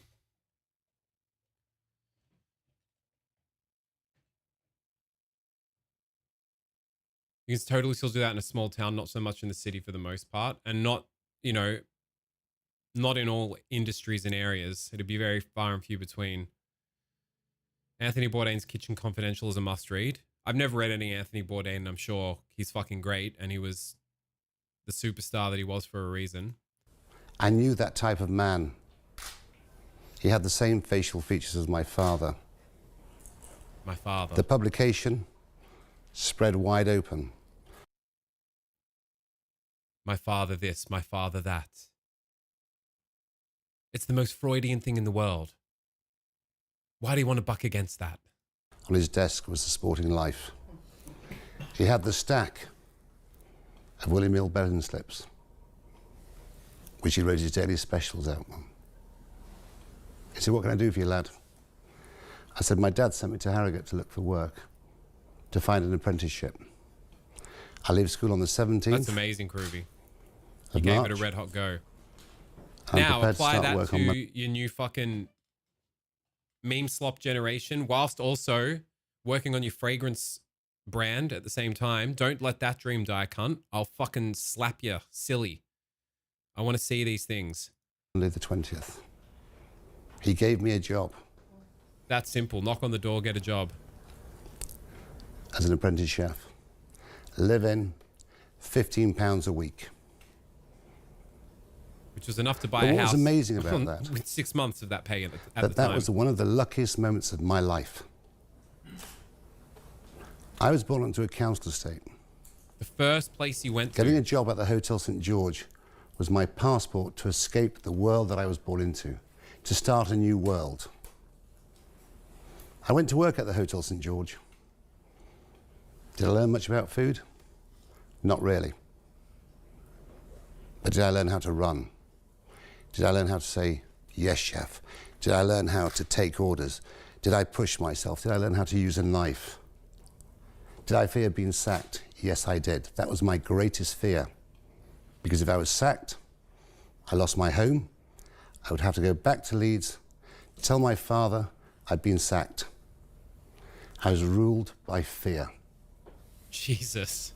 I worked so hard, and I pushed myself so hard. You got to put yourself in the fucking frying pan to keep the fucking fear of God under your ass, huh? I feel like genuinely, this raises an interesting point. Who out of you cunts hanging out here right now can truly say you are fully self-motivated? That if there was no accountability to anyone or anything, there was no pressure of deadlines or no fear of things falling apart, would you just, in a completely self-disciplined, self-motivated way, self-actualize? I find it very hard, and I constantly dogpile on myself internally. Why can't you just be like personally disciplined, like from a self-generating place? And then I feel really upset at myself for it. And then I'm like, hang on a minute. It seems to me that most people just know how to have systemized structures in their life that compel that forward. And anytime that's going on for me, when there's a deadline, when there's a project, and it's like, this must be done, by God, it gets done. Yeah. And that's it, isn't it? Fucked. It's the tragedy of how we're designed. Our greatest strength and weakness, geared to reserve energy. You're constantly fighting against your own innate, hardwired genetic nature. I could build mastery over this skill, but I don't have to. And I could just fucking sit avoidantly doing New York Times crossword puzzles just to keep my brain distracted as I just vegetate. Oh, I'm so lazy. I'm so horrible. I also think laziness is a weird loaded term. I challenge anyone to show me someone that is truly lazy by the definition of, I just would rather be doing nothing and I don't care. I mean, I'm sure there are some people like that, but generally I think laziness is just like a hand wave gloss over term for much deeper and more complex machinations. We're meant to be eating berries and strips of meat and fucking in the bush. Everything else is made up. Even that's made up. Well, this is the thing, Uthi, that I grapple with. And then I think, no, it's just that people have the fear of God under their ass, like the threat of being sacked or mouths to feed and dependents that rely on them or things falling apart, things to be accountable to. These are the systems and the structures you need in place to compel the motivation and discipline. For some things, yes, many others, no. I've learned. And this is the other thing. I think that inherently some people, especially like masters of crafts and artistic disciplines and creative pursuits, there's got to be like a weird, sick compulsion that could be construed as, for all intents and purposes, a sort of mental illness, but it is not considered a mental illness because it is positively reinforced by how it is rewarded by the world and society. But it's like a pathological sort of compulsion, but it's not pathological because it doesn't. I mean, in some ways, yes, it is, because it might compel people to have relationships fall apart, to lose sleep, to not eat, to throw everything manically into this pursuit of excellence in something.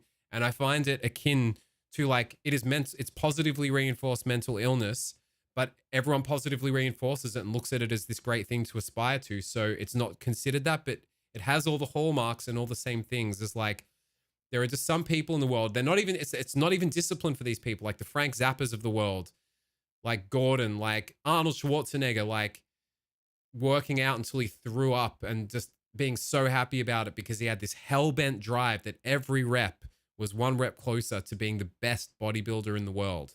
These are such, like on paper, insane, could be again construed as delusions, but because there is such staunch, unflinching belief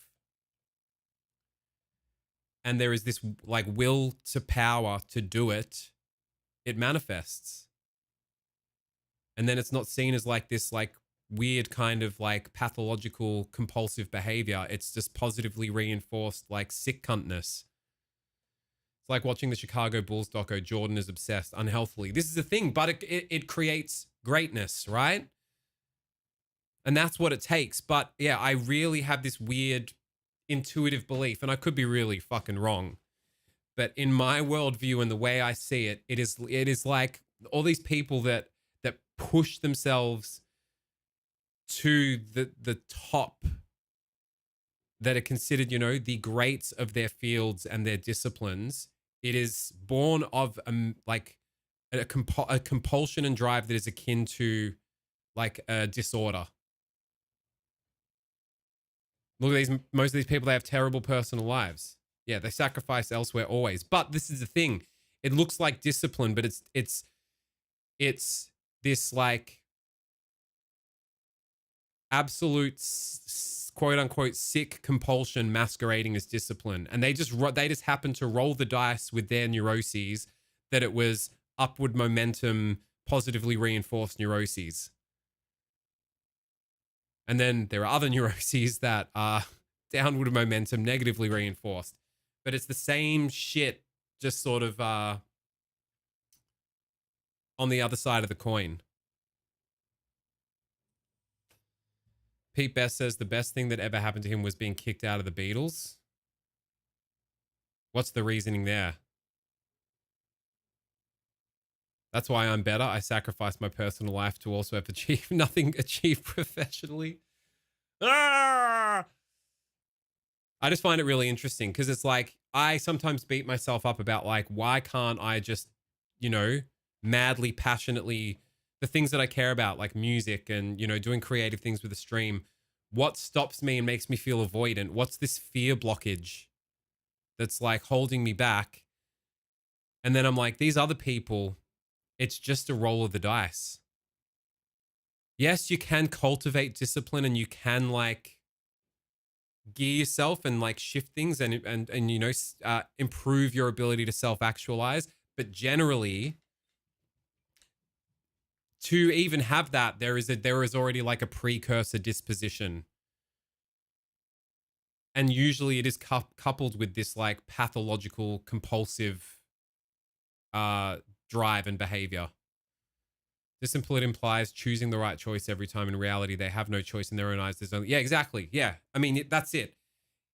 Back to what I said about it masquerading as discipline. And then everyone looks at them and goes, God, they're so driven. They do so much. And it's like, no, they just lucked out that they're fucking, they're what they're drunk on in life. And their drug of choice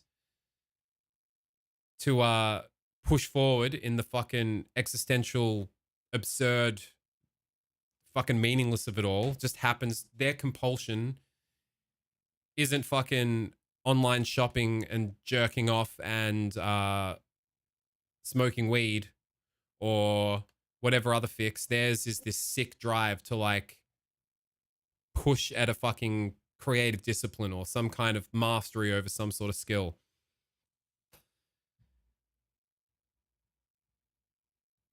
And then I put in my own life personally, I look at that shit and I'm like, God, why can't I have this thing? And then I'm like, well, you can cultivate it and you can make better choices and you can actually exercise discipline. But for all these people, they just literally, it's the cosmic dice roll that their environmental conditions and their disposition and their upbringing somehow brought about it to be. Otherwise, it just wouldn't happen. To push things to the level of your Michael Jordans, of your fucking Arnold Schwarzeneggers, etc., it has to be like a sickness. It's got to be a sick compulsion. They've proven that willpower is an expandable resource. Everyone has different tools. All your choices in a day deplete it. Yeah, absolutely. And this is, sorry, I'm not trying to say that there is no way to cultivate willpower and discipline, and you've either you got that dice roll or you didn't. No, of course not. The fucking plasticity of the human brain is an amazing thing, and if there was no ability to self-actualize and improve yourself, then we'd be fucking cooked.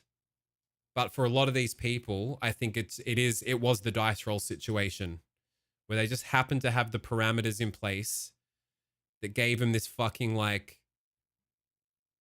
pathological style sick drive, and they're just following the algorithm of that sick drive. They can't help but do anything but that. Anyway, where were we? And you know something?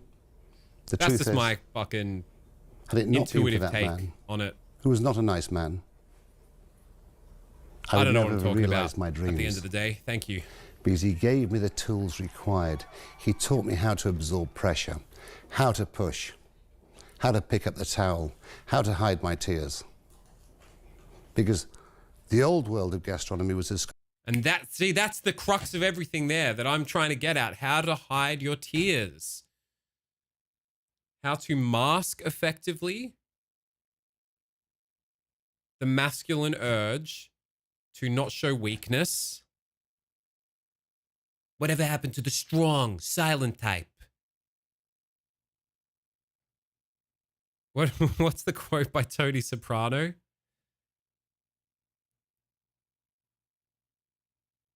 Whatever happened to the strong, silent type? Great documentary about Alejandro Jodorowsky talking about the whole story of his failed Dune project. I've heard of it and I've still not seen it. I know a lot about the lore behind the Jodorowsky Dune, but I've not seen that doco. I should, because I fucking love Jodorowsky. And the Jodorowsky Dune would have been wild. The one part that sticks with you a lot, he's talking about how people are afraid to try things and roll with what happens. And with full conviction, he says, why you don't have ambition? Why? And I don't really know why sometimes. Coffee's world. It was like a factory floor. They were hard men, all from humble beginnings. A tough world. That first evening on the 20th of March, I cried. my head chef said to me, not my head chef, sorry, my chef de partie, which means head of a section. That's the first time he has not really tripped over his own words, but amended what he said and not just been like, I am in fucking perfect execution in the fucking Orator Hero song chart. Perfect combo, hitting the fucking streak. Bang, bang, bang. That was the first clunk. Incredible, really. That's the first time he's gone, oh, sorry, no, I've spoken out of turn there. Not. The cunt's doing like audiobook level. Like the cunt is actually like perfect combo, no hitting his speaking. Just not without thinking about it. His name was Michael Truelove. He said, Marco, the first thing you've got to learn is service is service. And I said, what does that mean? He said, whatever the chef says to you, whatever he screams at you, whether he swears at you, abuses you, you just say, yes, chef. And that's what I did. I just said, yes, chef. Whatever I was told to do, whatever was shouted at me, I just said, yes, chef. Anyway. Doesn't sound problematic at all. I survived. But look what it's forged in this man. The other chefs weren't interested in me. I was 16. Yeah, and then Magma so what I used to and do Pink was Floyd I used to go to the the Hall score, Porter's right? Lodge. I used to polish the client's shoes for 2 hours. Have a cup of tea with Bill and Ken. And one day... I have not seen The Bear, but I feel like you're about to say it's fucking sick. And while we're on this talk, and it's it's very relevant to everything we're talking about, and I should absolutely see it. Cody, I walked into the hall porter's get on it lodge, today. Damn, all right. go round the Tonight, back in my split shift. my pre-bed watch will be the bear.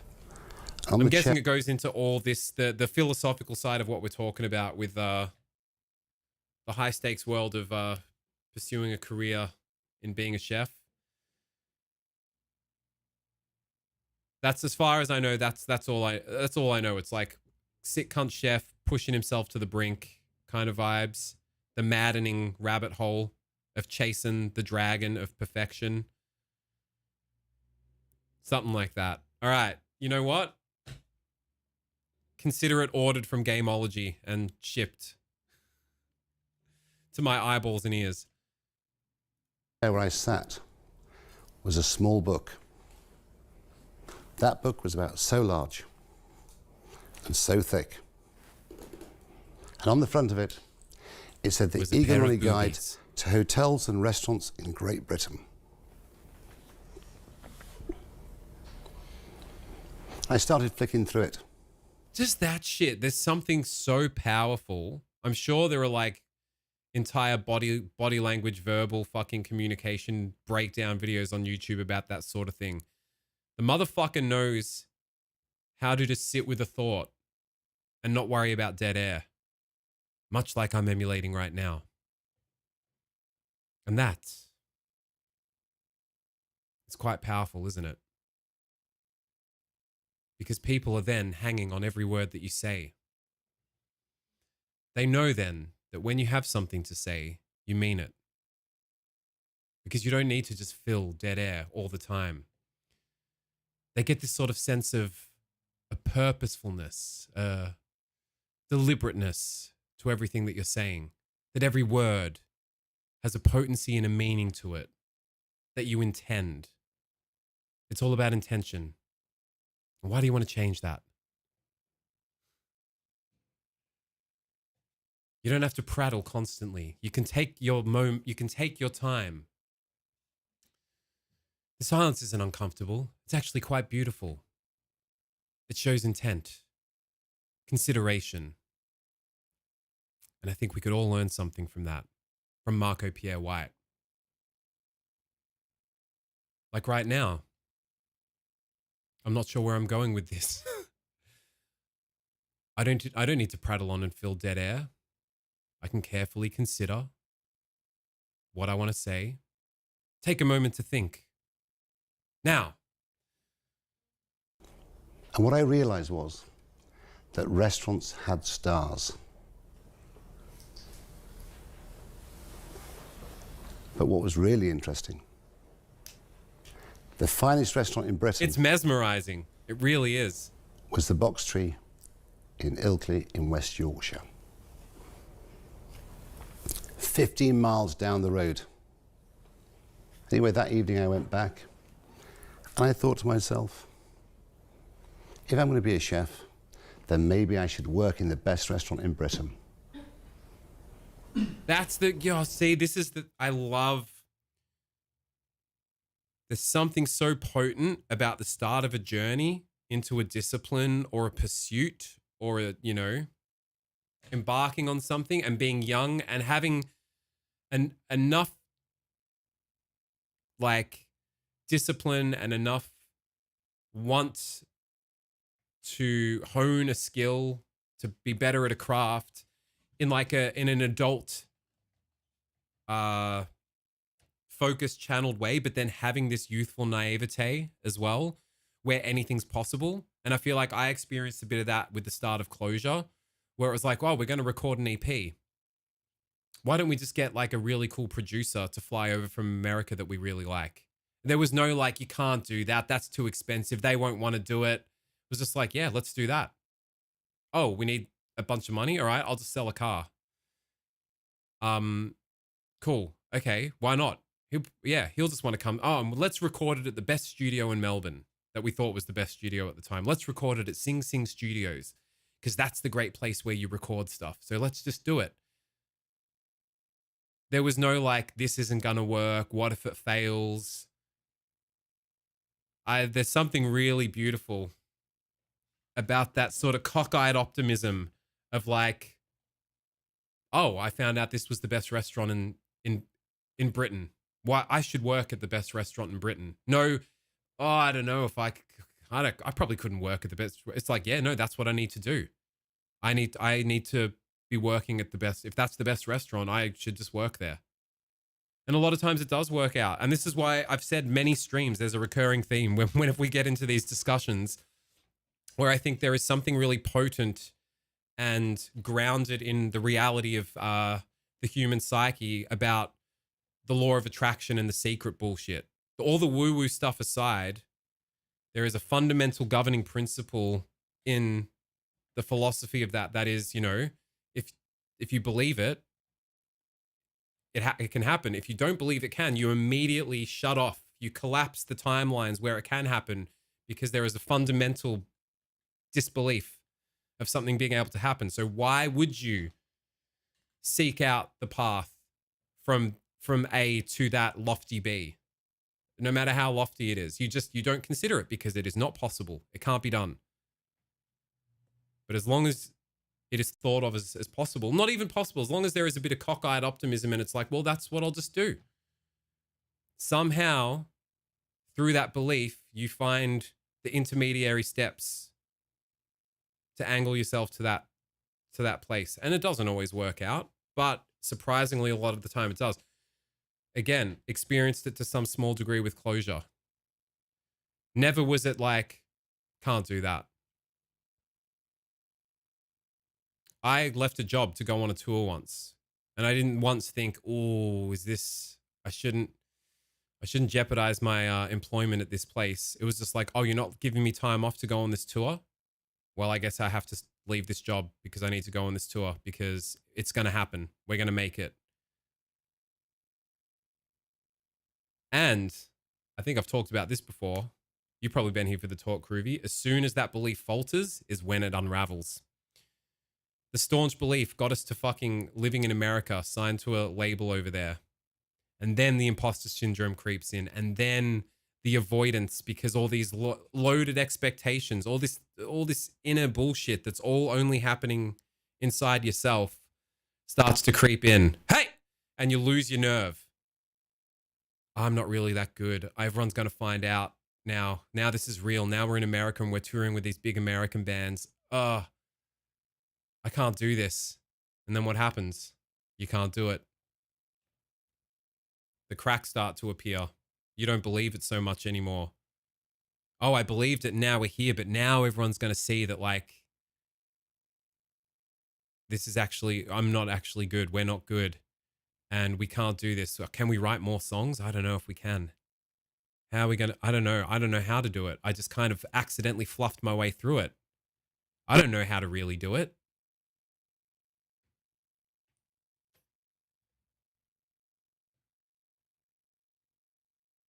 You stop noticing small opportunities the moment self-doubt starts. Well, I hope you're in a much better place now, Damon. Speaking of stories of obsession and drive, have you ever read Perfume, the Story of a Murderer by Patrick Suskind? No, I haven't. Lay it on me. The next day I thought Give me the elevator same. pitch.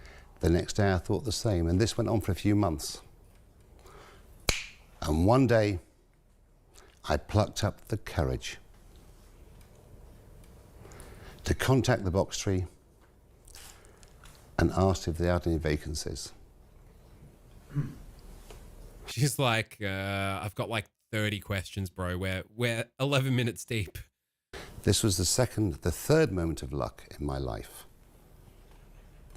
The day I applied for a job, a man in the kitchen had given his notice. So I go for an interview. And like the first time, I dress up in my Sunday best. Polished shoes, clean cuffs, collar and tie. 3 o'clock is my appointment. Once again, I knock on a door. Thrice this time. I didn't need the fourth for safety. The door opens. I'm greeted by 2 men. One was called Malcolm Reed, and the other was called Colin Long. They said, come in. They sat me down. My interview lasted 2.5 hours. Jesus. What they did with me was they shared with me the importance of box tree, how special box tree was. They wanted me to make the right decision. It was quite scary because this was a very special place. I came from a world which was black and white after the age of 6. My world had gone back into colour. So I went to work at Box Tree. Oh shit, that sounds What was interesting, that sounds like quite a tad the head groovy. chef was a I can man see called now Michael why you've Lawson. got this He was the first British chef to win 2 stars in got Michelin. this penchant for fragrances yourself. One of eh? only 4 chefs in Britain to hold that status. The great Michel Bourdin at the Connaught, Albert Roux at Le Gavroche, Michel Roux at the Waterside Inn, and Michael Lawson at the Box Tree. He trained in the kitchens of the Queen's Hotel, where my father had done his apprenticeship many years previous. He took me under his wing. Also, there's a man In called 14 Ken Lamb. minutes, does she ever get a question He was in? elderly. As the first thing, the box thing like this in restaurant, they as in Michelin touch came over with that. Think about it. In one of those sense, my in London by now, mailman. So I'm at this road, above the door, He's talking for 20 minutes. that I walk the street, tells me where that Gavroche only does dinner. 300 metres in the road. He said, work was Losh. And then how do you go Holy Street shit, she urchin. asks one. That's what I turned myself into. Q&A literally means, well, yeah, Q and A. There's a question. Here's the answer, cunts. Over those 30 hours, a street urchin. And that was the start of my life in London. Jeez, and that was the 25 minutes in. Here we go. What she asked. It better be profound. She's been waiting. She's been fucking stewing on it. I hope I'm not boring you. So, What did he say? I hope I'm not boring you. I hope I'm not boring you. Bro, you just undermined 24 minutes of captivating eloquence, masterful pacing, fucking shooting from the hip at a fucking recording an audiobook narration quality the whole time. With nary a slip up except for like 1 or 2 times where you went back on what you said to correct yourself. Just the guitar hero, the chef speech hero chart, just fucking glowing blue as you're just hitting all the fucking, hitting everything, maximum combo, multiplier. I hope I'm not boring you. Cunt, come on, what are you talking about? Look at that though, even the greats, the self-doubt creep though, it's real. Even someone like him that seems like that to have this superhuman ability has that little bit of insecurity of like, am I boring? Tell me I'm not boring, teehee. Bro. so you're in London, you're working at an incredible restaurant, and then how do you go on then to earn 3 Michelin stars? I got a feeling that if you didn't ask that, babe, he was probably getting to that anyway. I feel like that was the next step in the journey. Anyway, you're not really getting him to shift gears into anything that he hadn't considered. You're just like, what's the next part of this? Tell us more, Marco. What happened next? Hey, Fly Glue. Well, I did my time in Gavroche. And in that time, I started. All right. Fuck, where were we? What were we doing? Fucking parries. I gotta recalibrate.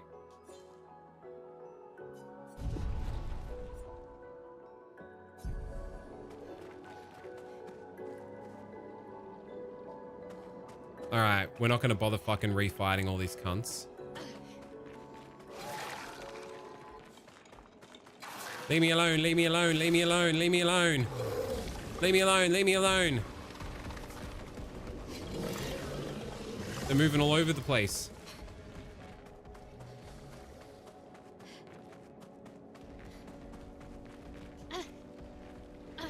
Go. No, we went up here. There was nothing except for optional boss zone. All right, we'll fucking Gronk one cunt. Just to recalibrate the parry prince.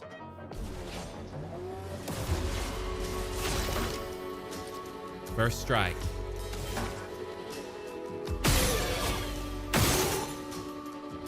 You're marked now. So we'll mark you.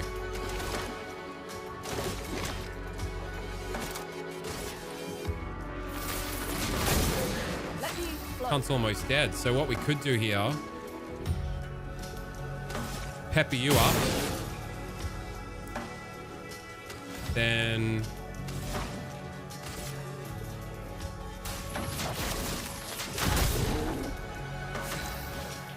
now when a target is burning,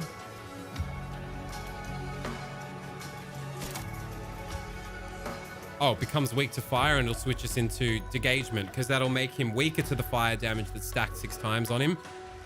We'll get him weaker for 2 turns. I never dodge. Instead, I mark my targets and then I parry. Why do I do this? Because when you parry, it allows you the opportunity for a counterattack. It's very interesting to me. Groovy, we gotta one day like co-stream somehow with some absurd, we've got to be some absurd comedy duo. I swear to God, it would be magic. The Marco Pierre White approach to parrying in, then I worked on a French game called Clair Obscur, Expedition 33. Now when I played this game, I never dodged. Instead, I mark my targets, and then I parry. Why do I parry?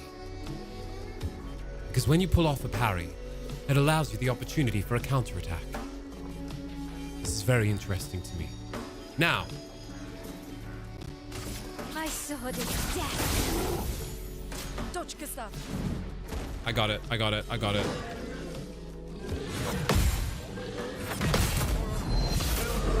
Fuck me! Over a grand damage. Oh shit. Shit! Alright, that one was tricky. We're good though.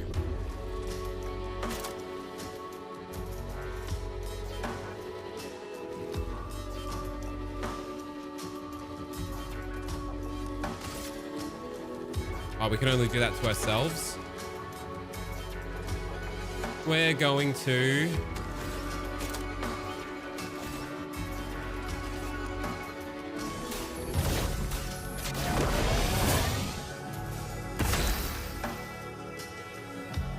Oh, she's stanceless because she got stunned. We're going to heal him up, Buttercup. We don't have the AP for it. Of course we don't.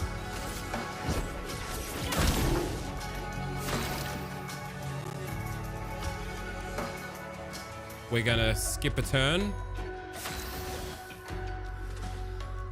We're going to skip a turn. We're going to heal you up, Buttercup.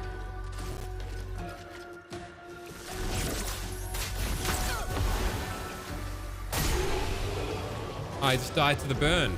Beautiful.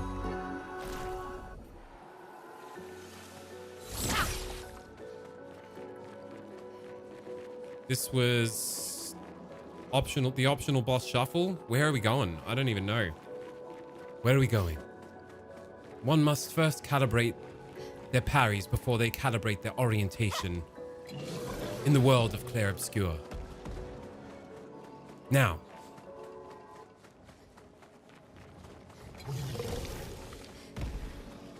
where the fuck am I actually going?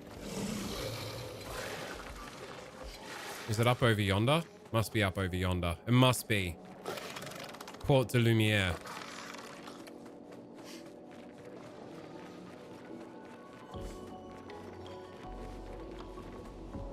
This way.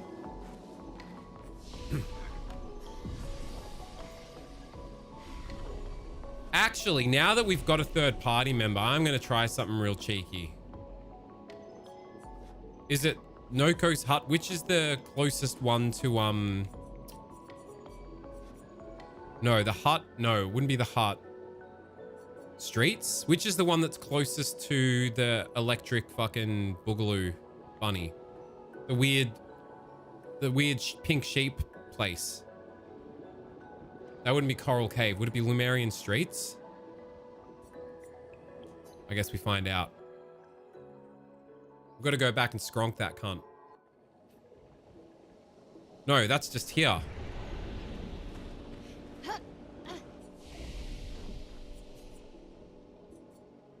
Coral Cave?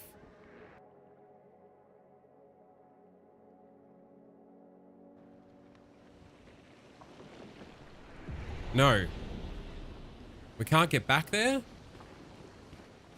How do you get back there?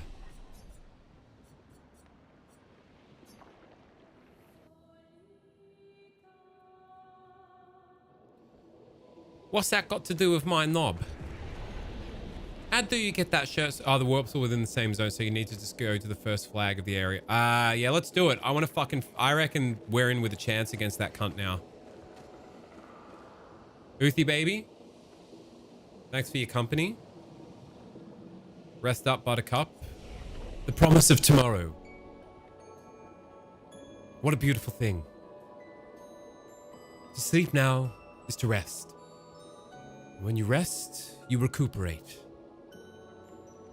To recuperate is to re-energize. Why do you want to change that? Mwah. Good night. Fast travel. I think Noko's hut is the first of the area.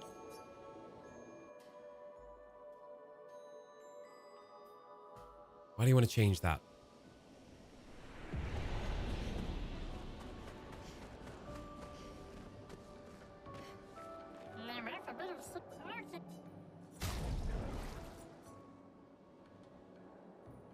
We don't really care for that.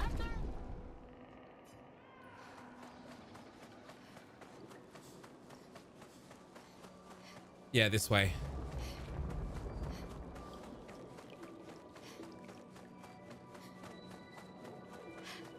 Eggs. Most natural thing in the world. Why do you want to change that? Excuse me. It's got to be this way, yeah?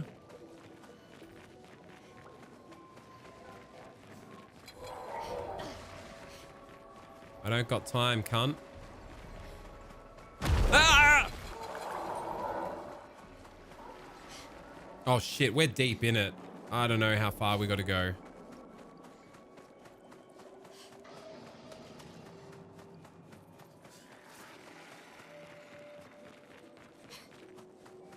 She's been doing hectic cardio. This seems kind of like the start of this area from memory. Yes, this is the exit. All right, we're doing it, Peter. We're playing with us. There you are, Peter. Each character has 3 pictos. Once you master a picto, it can become a luminous skill. Why do you want a luminous skill? Because the entire party can have it. For free. With the exception, of course, of Lumina points.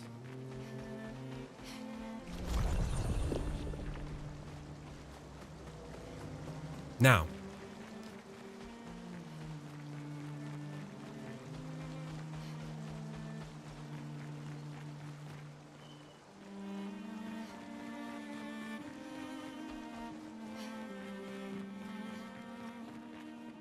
That's the Eiffel Tower over there, isn't it?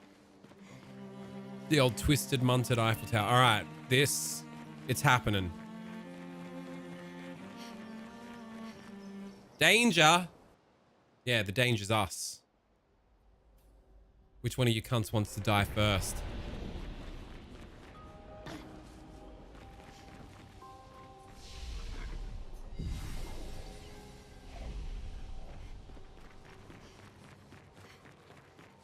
I think I'm ready. I reckon I'm ready. Eiffel Tower Drake edition. On me.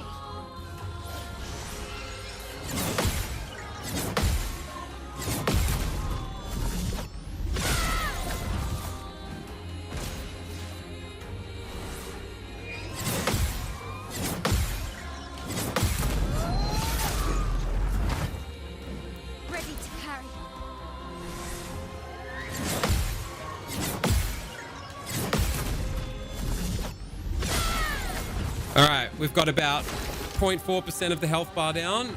We're on our way.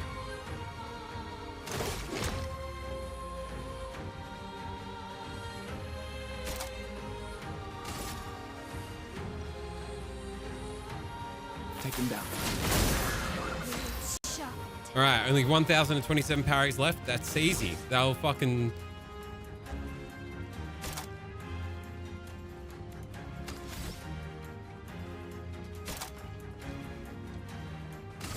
My sword is death. A storm is coming. Okay, now you stack that burn, baby. Whoops, wrong. Oh yeah, ice first to slow and...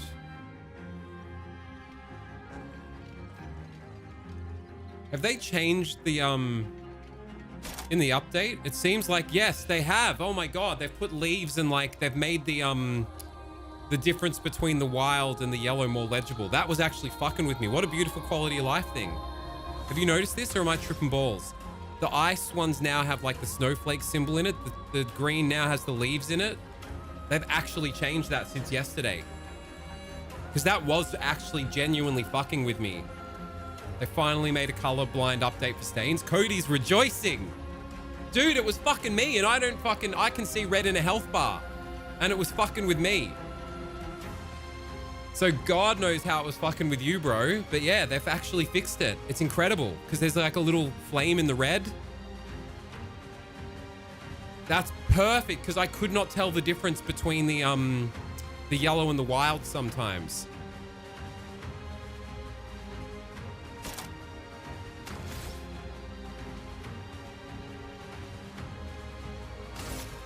Ice shatter.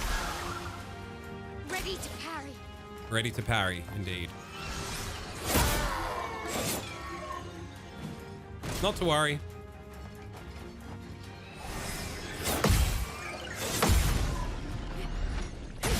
We'll just heal her up and we'll be fine. I'll do it.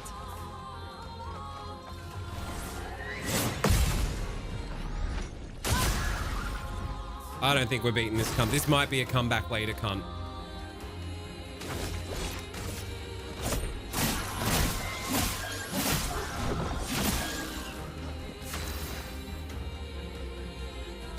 And you're gonna revive. I won't disappoint. Oh shit. That's a weird one I wasn't expecting. Motherfuck. I'll do it.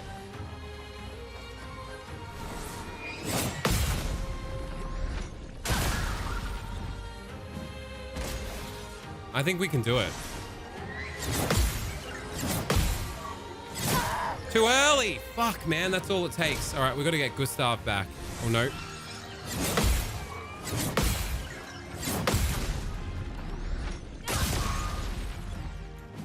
A storm is coming.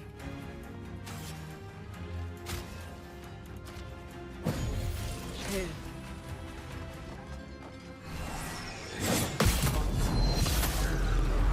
All right. 987 parries to go.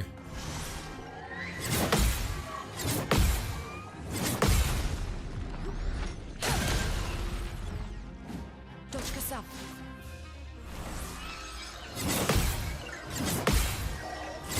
Shit, too late. Ah!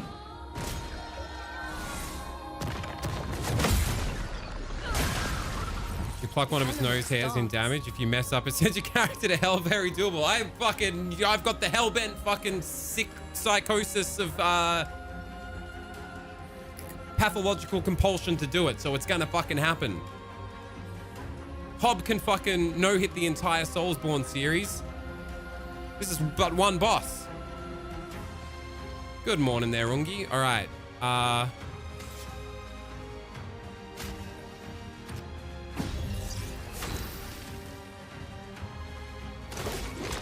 Cop this. For those who come after. We just need to do that 20 more times.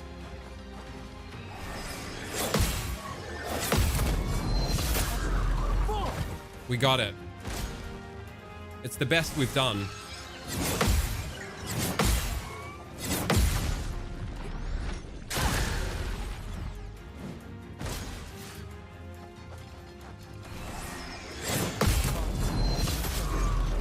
We're getting there.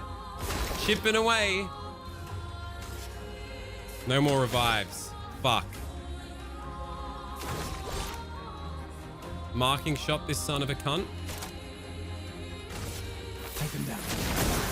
Overflowing with energy. Yeah, no shit overflowing, babe. Immolation. And it increases damage because we've got an ice. Oh, dude, adding the symbols is beautiful. That was really fucking with me. What a great quality of life fucking change. No, we do wildfire because that generates it generates a wild and a fire.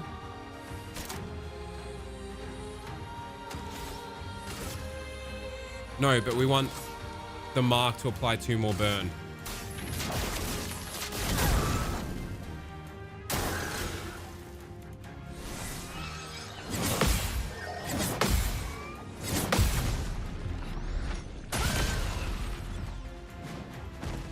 Time to roll something to actually... Wait, one sec. One sec. Can't read. Oh, huge. Ready to evade. That one's the easiest to fucking parry. That one isn't. I fucking get it early. Oh, God. All right, it's just you and me, Gustav.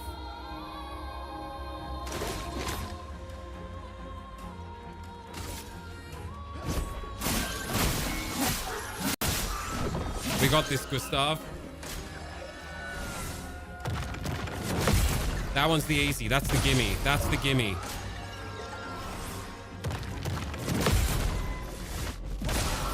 We got about, what, 1/10 of the health bar gone now? I did that in time. I'm sorry. Go again. Now, does it give me the retry feature that you were talking about? Yes, retry battle. Groovy, the quality of life popping off. Ready to evade. I did it in time. Was it too early? I don't understand. Ready to carry.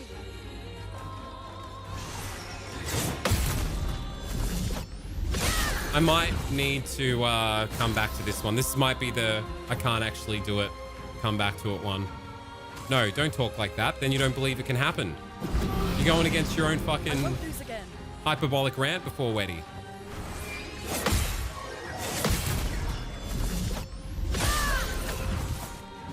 I'll do it.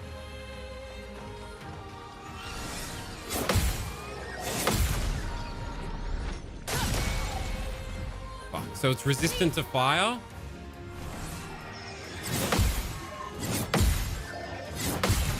Third one's just a little longer. It's so cheeky. Is that a weak spot on its head? I can't tell.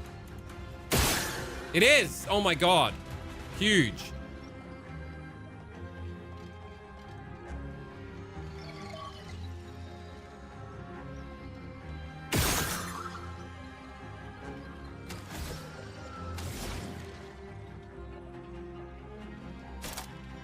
Healing light for myself, I guess. No, because one shot and we're dead. Who cares?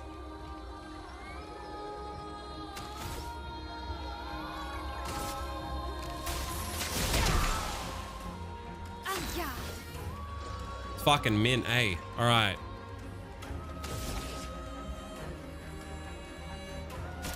We want them to be burning.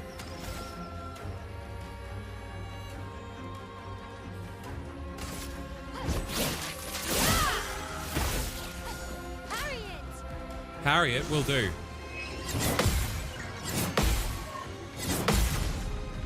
By a fucking cunt hair. Feels like a razor's edge every time.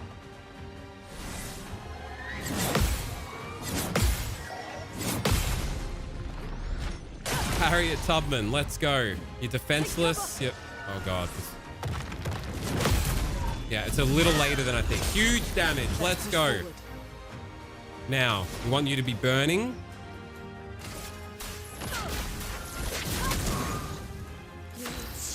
Now, we want to bang you into fucking Swift Stride.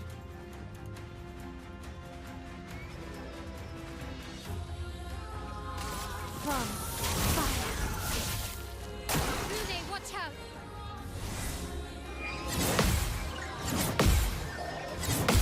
Oh god, it's so scary every time because one fucking slip up and it's over. Let's dance.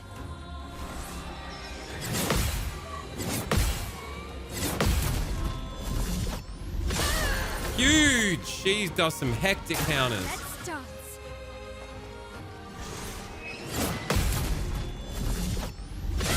Oh, big counters from Mael. Putting in work. Okay, now. We want you to... We've got an ice and a fire.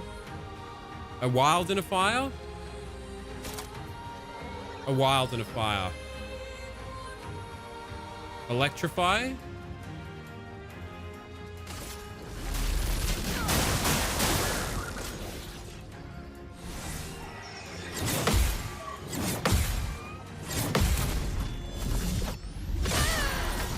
And your hands just immediately start fucking dripping. Oh, yeah, it's gonna happen. I'll be sweating it. No, let's not. Okay. Can break. Stays in virtuous stance. Can break. Let's go.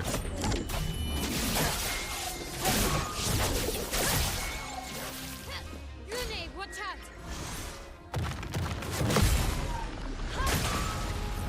Okay. Come on. Too early! Fuck, I knew that as I was doing it. I gotta revive her. She's too fucking good. If the break bar is full or almost full. Shut up, I knew that.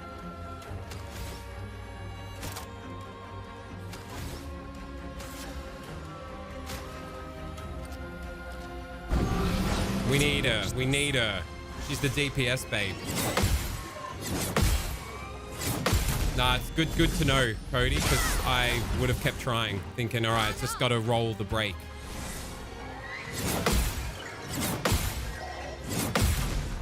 All right, we're just in the zone. We're just casually talking. We're just fucking about. It's going to be easy to do. And the last 3 hours of stream would be him with no microphone and mariachi music playing. Let's bring it back. It's time. And we need you to be burning, motherfucker. No, I'm going to take this opportunity to get our man back in the field. Can't leave us yet.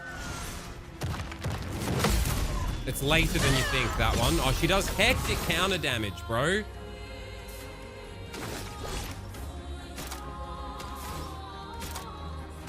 Take him down. Take cover. Oh, we just lost the mark because of that, though. Forward. Get you burning.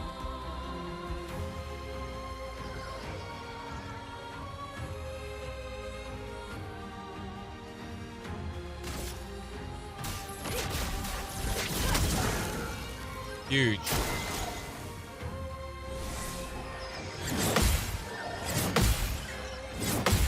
Oh, God. Just lock in. This is the furthest we've gone. That break bar's getting there. It's burning now. Skills.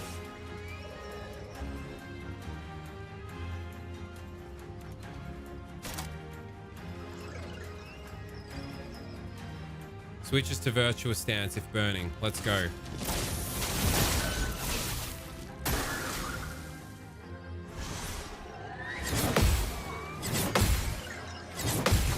We're doing it.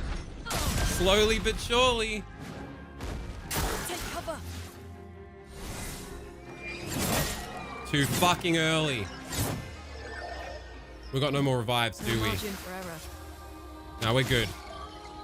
The babes have this. Now.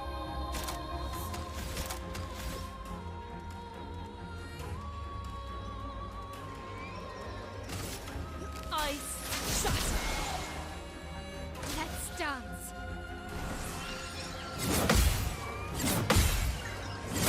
Too late! Fuck!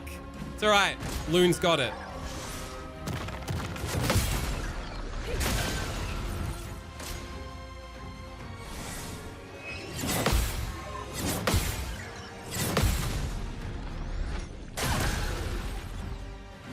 No margin for error. No margin for error. Go, Loon! Come on, Loon. Right up the guts, babe. You got this. Keep applying burn, I guess. Her skills are kind of shit. You know, as soon as we get that fucking escalating fire skill, we're fucking going for this cunt. Maybe I should wait. Maybe we should farm a bit to get one more skill point to come back and try that out. Because we can't take damage anyway, because damage means death. So as long as she's alive, the damage will just keep ticking up.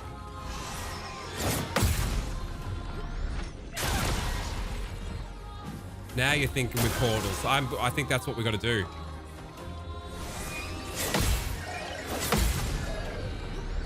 God damn it, it's scary.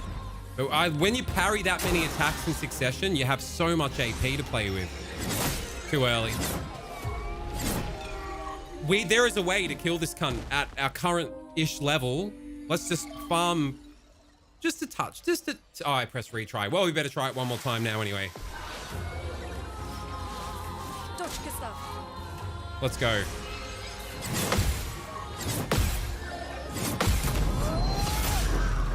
All right, those two are the big counter bangers.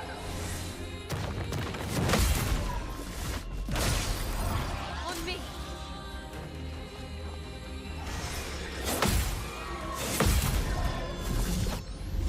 Huge. Oh, that wasn't such a huge counter. And you marked. Beautiful.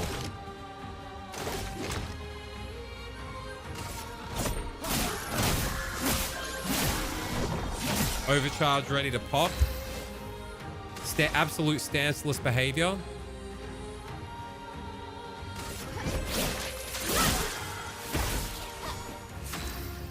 We need to get you burning.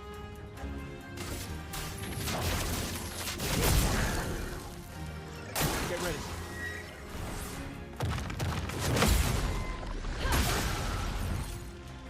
Brace yourself.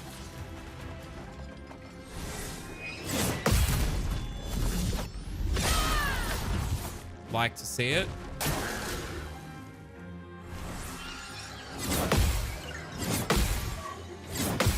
We're in the rhythm now. We're in the fucking rhythm. It's a really easy set of attacks. It's just the margin for error is 0. You're fucked now. I used the wrong skill. I used the wrong skill. That's fine. Let's dance.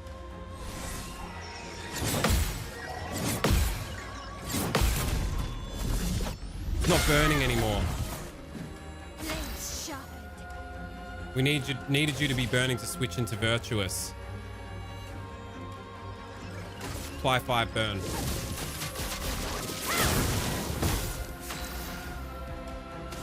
With 1 fire, we'll electrify you.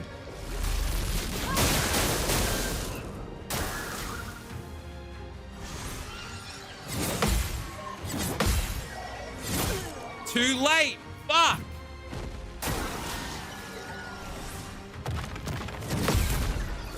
It's going good, Necro. I'm trying to lock the fuck in on a boss that I'm clearly under-leveled for. But I reckon we can make it happen.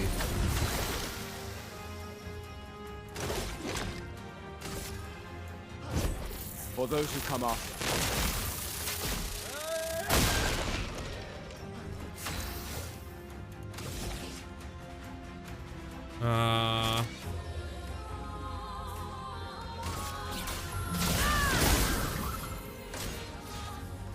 We need to revive.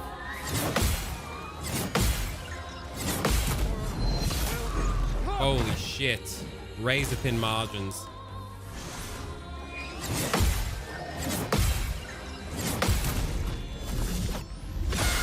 She's got the best counter damage of the bunch. Right, we're halfway on the break bar.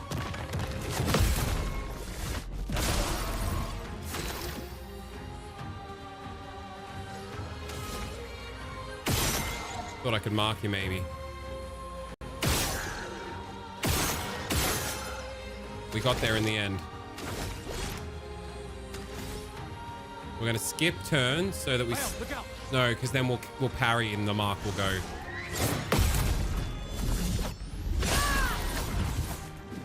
Let's spill some ink.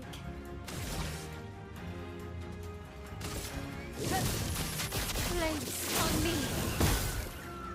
Parry it. I am in a bit of a rhythm. It's just going to take a long ass time.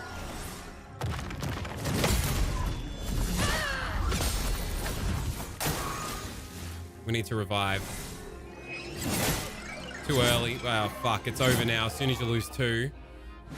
This will hurt. Are you burning? You're out of burn? Because you take so many turns. I think we've got to throw in the towel and try this new fucking loon skill. Luna? Luna.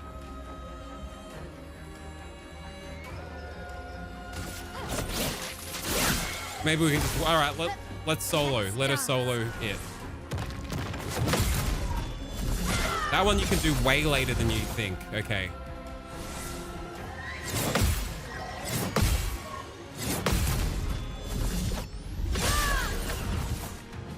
On me. Constant max AP is a good thing. It's a beautiful thing. Why do you want to change it? We're going to break this cunt.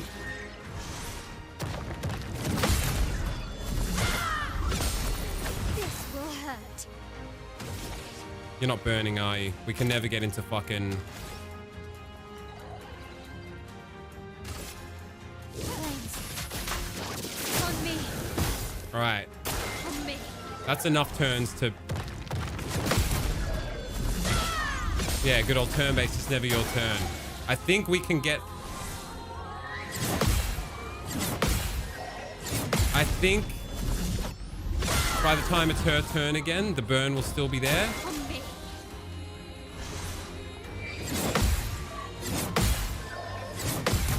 I hope. Our turn now, please still have burn. No, just fucking goes as it gets back to her. That stinks.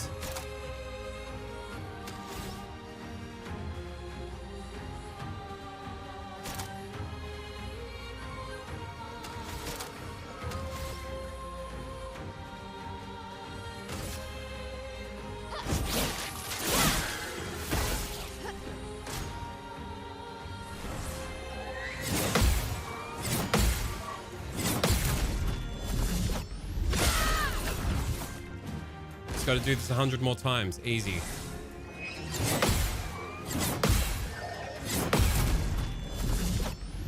Oh, it never gets old though. Fuck, that is satisfying. While these fucking stupid pink electric sheep are just watching, chilling in the background. Like, what the fuck's going on here? On me. Meh.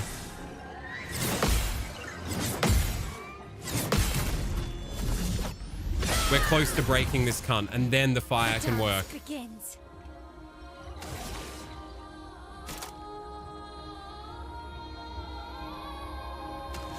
We need you to be burning, you fuck.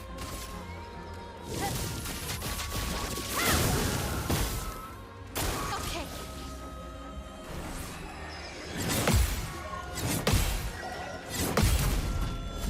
We got it. It hasn't done the one that I find the hardest to parry, the standing in front of me one. And now it's going to do it just to spite me because I said it. Yep. You can't ride it. Cunts, I'm telling you. Let's dance. Let's dance. And the burn goes when it gets back to me, of course, you fucking asshole.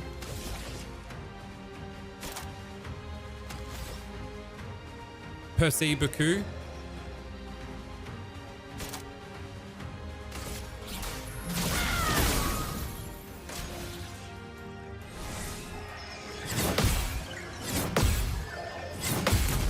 The cunt's about to break.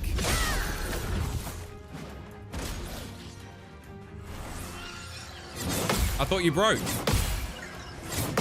You broke. What happened?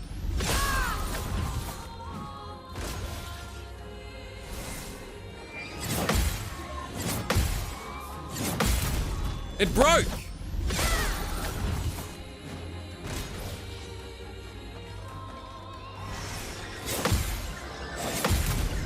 I don't understand. You have broken. This will hurt. Can break. Well, the cunt's break bar's full, so let's do Fluoret Fury. Finesse and precision. Broken.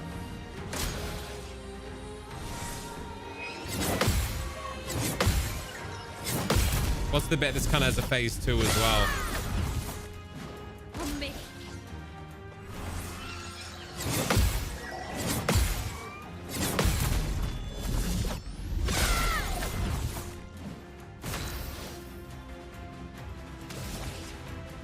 We're never gonna get the fire off. Can I revive a motherfucker? I can. Oh my god. What have I been doing?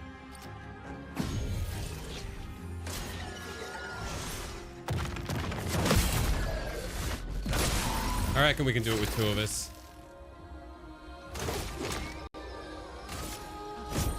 For those who come after. The gentleman. Careful, my head.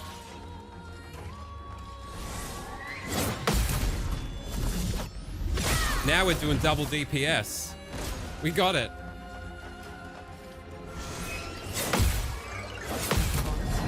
That one felt like on the... Oh, it was a bee stick away from being too early then.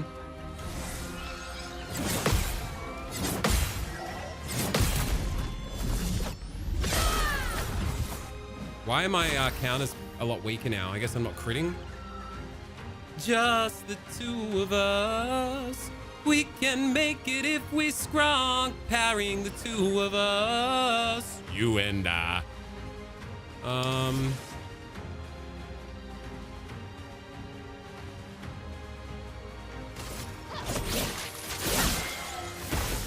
Now you're burning. Now we put a marking shot on you. No. Let's. I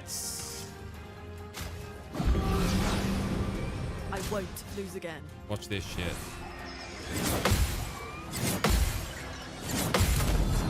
We're almost at half health. It's happening.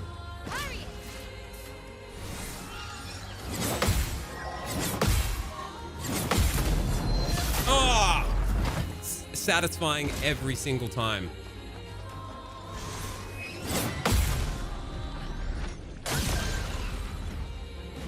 Let's push forward. All right, we got 2 electricities and a wild.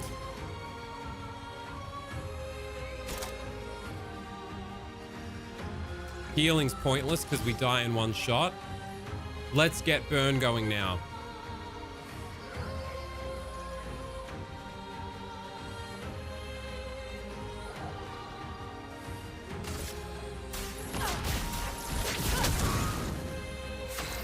Now, when the target is finally burning, we can swift stride. Then next turn we do the old fucking, what is it again? What's it called? The Percy-Buku. All right, now. Why not Powerfulness? I'm here to help.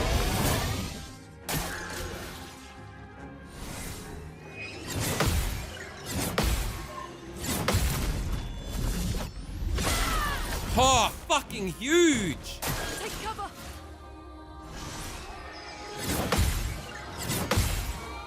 Now we just got to do this again, basically. Like, we're almost halfway, so a little more than just everything we've done again.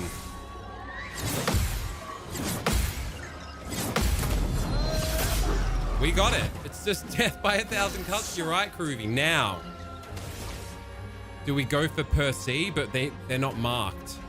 Or do we go for Fluoret Fury? Percy-Buku.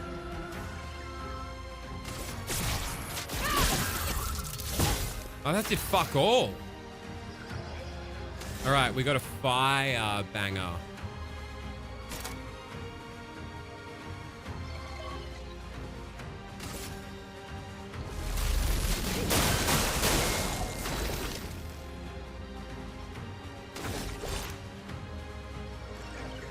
Overcharge. For those who come after. We're halfway.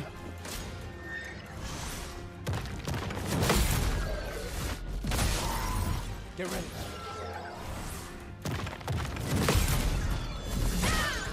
We're over halfway.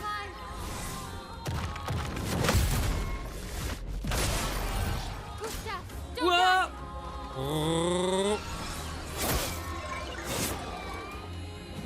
Time to Yeah, hit that's your fault, Groovy. I was trying to do the... Oh, we're halfway there. Oh, we're living on a prayer. hurts. What if we got 2 wilds and 2 electricities? Wildfire. Wildfire?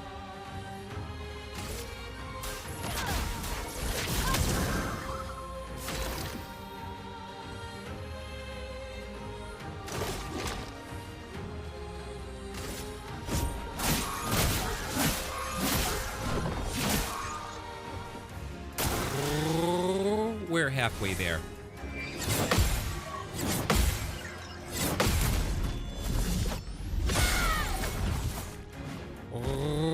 We're living on a prayer.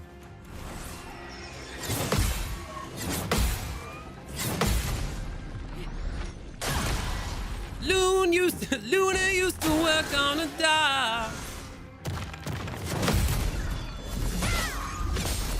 Blades sharp. Gustav used to work on the dock. Baby, it's okay. The French way. She said we gotta scramble them eggs so soft. It doesn't make a difference if they're runny or not. We got smoked salmon, and that's a lot for love. We'll give it a shot. Whoa, whoa. We can do it. Oh, we're living on a prayer. Oh.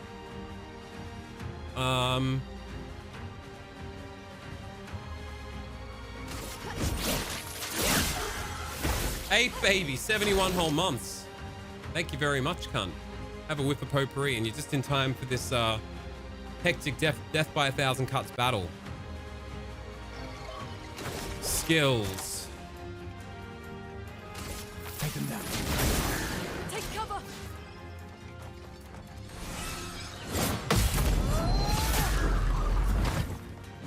No margin for error. No margin for error indeed, babe. Consumes 2 ice. We've only got 1 wild. Ice Lance. Slow the fucker. Yeah, that takes away one of its moves in between ours.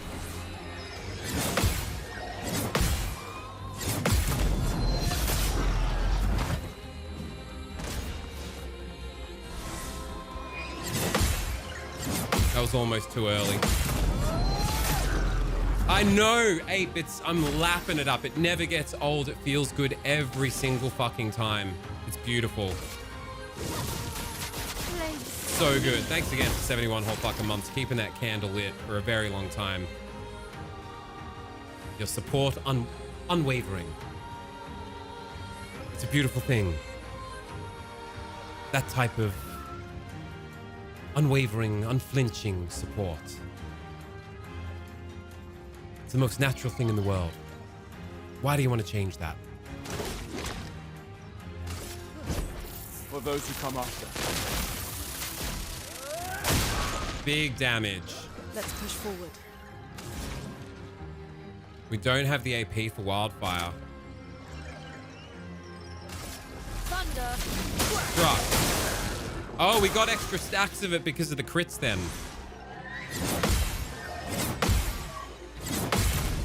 I think we can do this. We're about to break the cunt again. Drops an egg. Forgive me. That one's the scariest attack for me. I still don't quite have it nutted out. The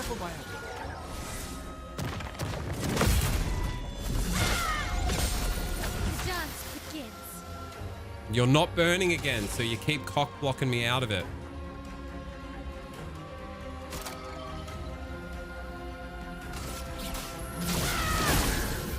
Gustav, don't die. I won't.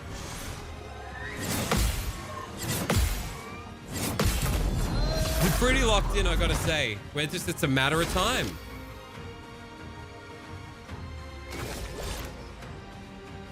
Marking shot. Take him down. Then you've got something that synergizes with Mark. Immolation applies 2 more burn, which will allow us to finally get to fucking Virtuoso.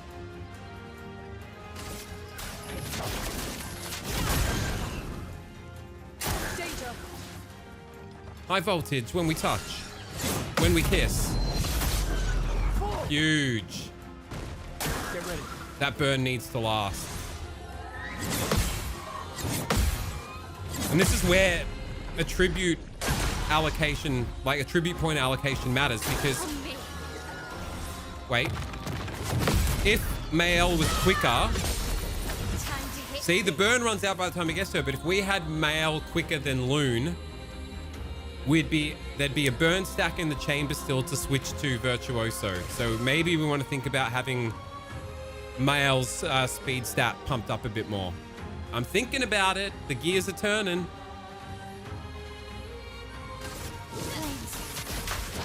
On me. Can you burn?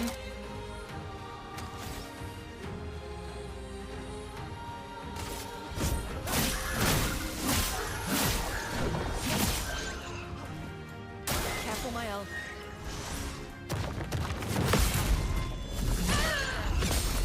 Let's push forward.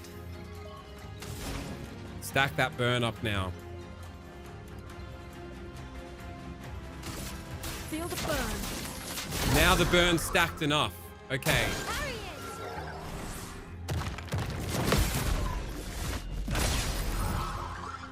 Get ready. That health bar's not looking so fucking healthy anymore, I'm telling you right now. Now we've got a stack of burn. Beautiful. My most feared attack. Oh god, I did it. Okay, we're in. We're in. Change my pitch up. Burn my bitch up. For those who come after. For the Henry Cavills of this world. I'm going to say it every time. Huge damage. It took about that much off the health bar. Okay, what consumes...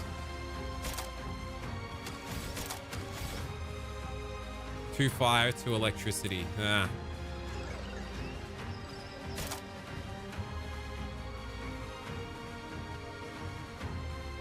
Electrify to get 2 light.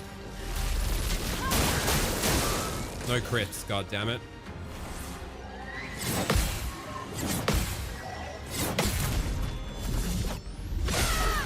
Huge counter with the loop virtuose. Uh-oh. My most scariest attack. Death by 1,000 beacocks. Just jabbing away. I think this is good training for that fucking Twisted Firestarter skill for Loon.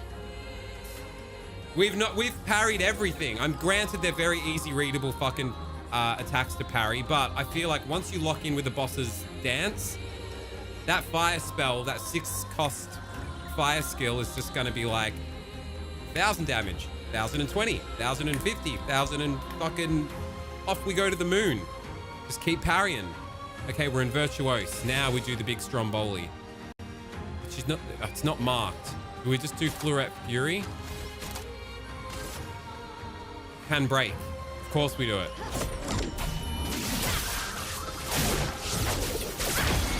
Broken, cunt.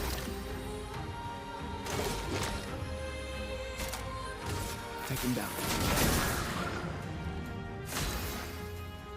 And when marked, we apply more, and it consumes ice for more damage, and we've got a wild, which can be an ice. Watch out. They won't see it coming. I said after this attempt, we'd fucking have a little bit of a farm for that skill to do this. I don't think we need it.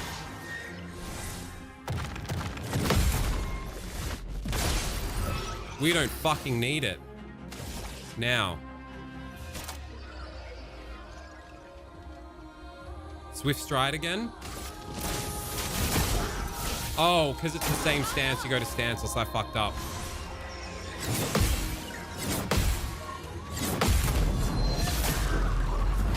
Slowly but surely. For those who come after. The Henry Cavills of this world. It's got to be said. Dude, that takes off like 3 bee sticks of health.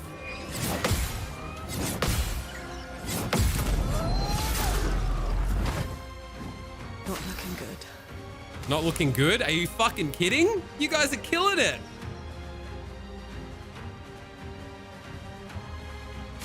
Does anything consume 2 electricity? Well, electrify, because then the fires should both turn into wilds. I'm ready.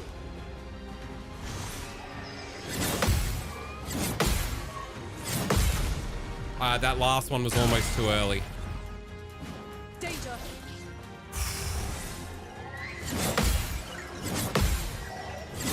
That last one was almost too early again. I'm slipping a bit.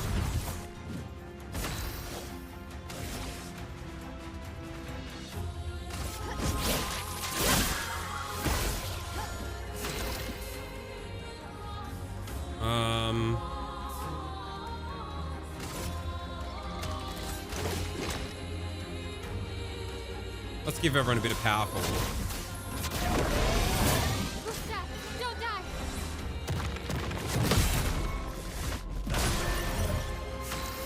We're doing it, Peter.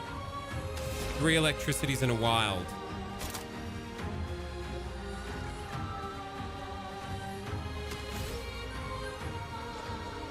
Immolation. No. Slow this fucker up. We're not doing this enough. Yeah, just eliminated one of its turns.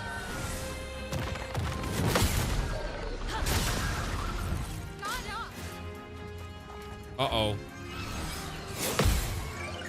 I fucking took my hand off because my finger started like twitching in fucking scared anticipation. Oh, that's all right. We don't need Gustav. Fuck you, Gustav. No, we needed Gustav to mark. I don't know. Shit.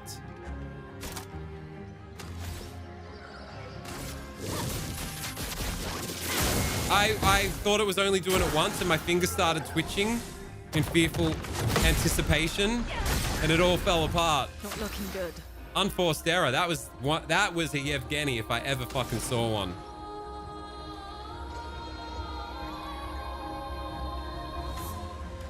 Applies 3 burn. Huge.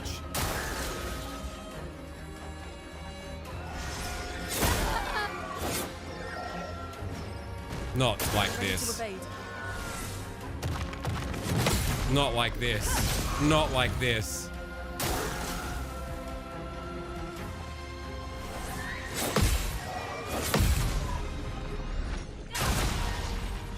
Can she solo it?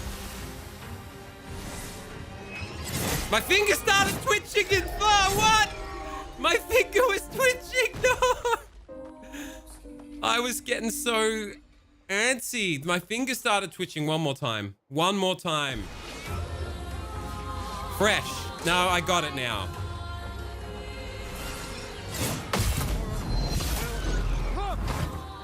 As was foretold, you fucking prophecy calling cunt. My finger's twitching now. It's like I'm psyching myself out. Like hovering it above the button ready to strike at the right time is giving me the yips.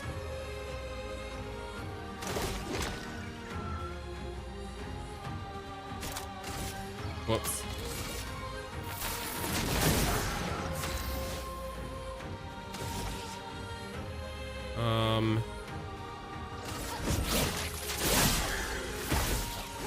Let us stain them. Start with a bit of Ice Lance to eliminate a turn. It didn't do it that time.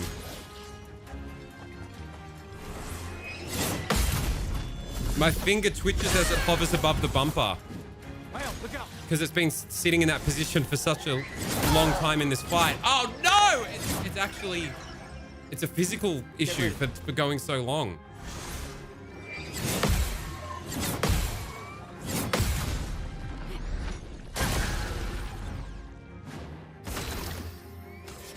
we got to revive. Merci.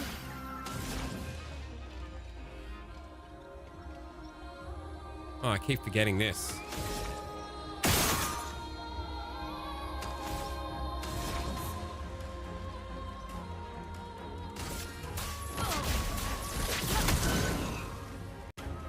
Ready to carry.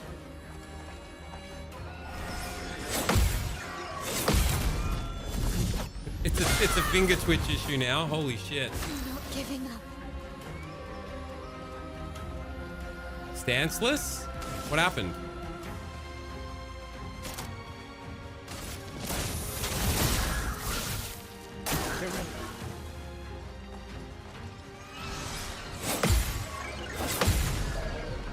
Fuck, it's gotta be a long time.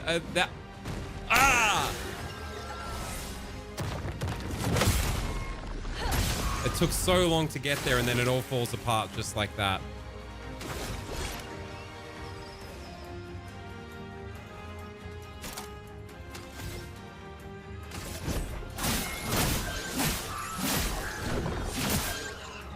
Take cover.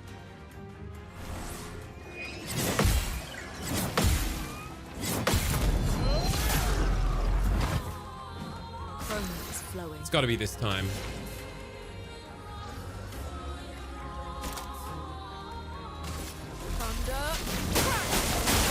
Careful, my elf. Couple of crits, extra fucking hits. That one still gives me grief. It's fucked.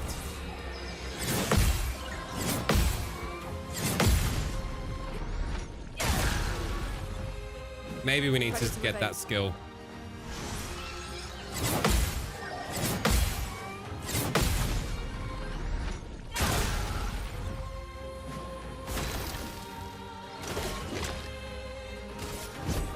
For those who come after. The Henry Cavills of this world.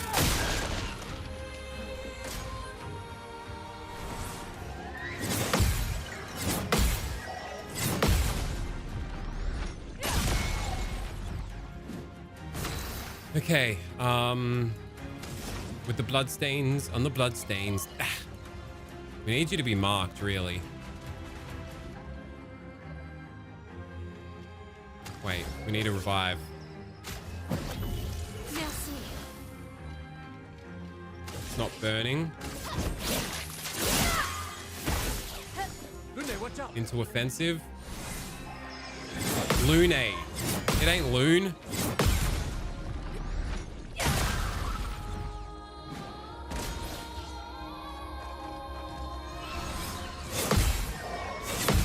That's the scariest one. Remember when we were halfway there? Oh, we're halfway there. Give everyone a bit of powerful cunt. Oh.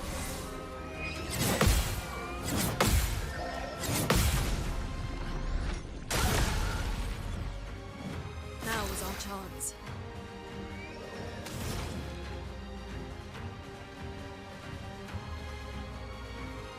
Apply 3 burn.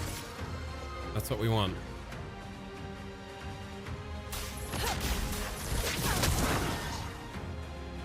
Ready to carry. Then Mael gets a shot. Not looking good. It's looking great, babe. From fire. No, get her for this. Okay, no, we've got plenty of AP.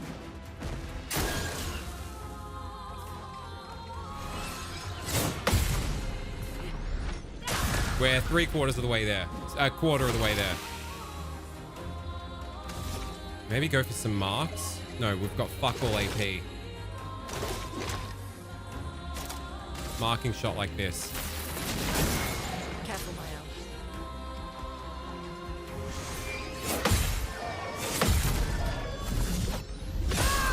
Huge damage that time. That took away about 3 millimeters of health bar.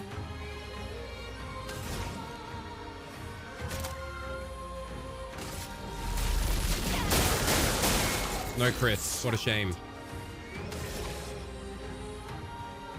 Oh, we could have been doing shots to try and mark for Percy Buku. We'll start with a Fluoret Fury.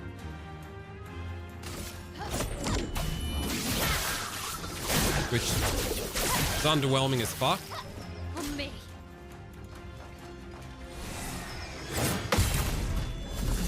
I thought that was too late. But in the end... I thought I was too early both times then. We're almost ready for the fucking overcharge shuffle.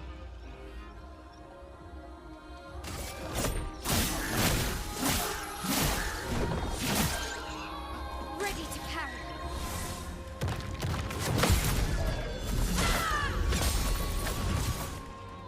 We'll get there.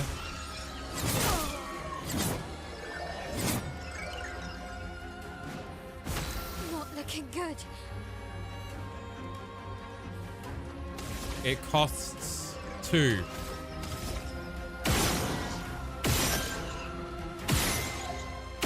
Oh, do I not have the skill on you to put the mark on with the shots? Oh well.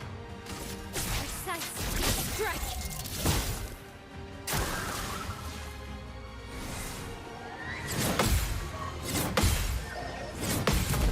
Do we have another fucking res? I hope so. Get ready.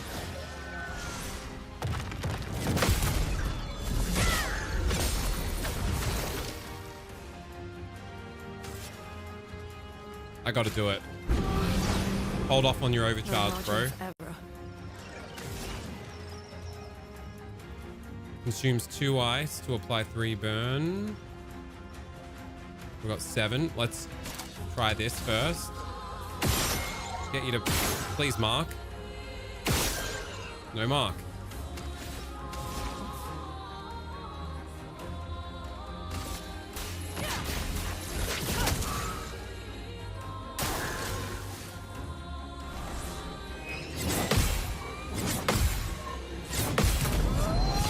We're still not halfway there.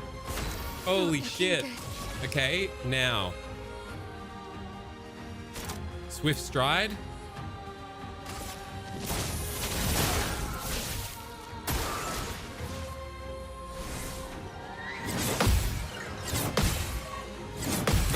The fight is really against the fucking anticipatory finger twitch that's happening now. Careful, my L. It was happening then. Holy shit.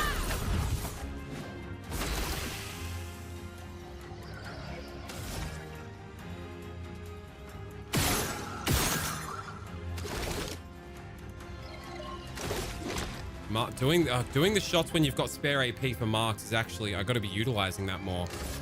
Because now this should be huge. The Henry Cavills of this world. Strike it there, dude. The setting up with a mark shot on the chance that it pops. Almost too early at the end again. Let's push forward. I ain't got the AP.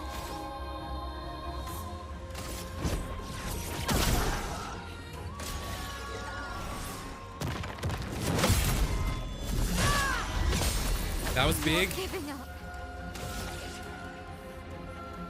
How do I check their skills mid-fight? I mean, their luminous buffs. Lumina? How do I check the luminas mid-fight? I'm just wondering if I can make it marked with her shots, if I assigned that yet.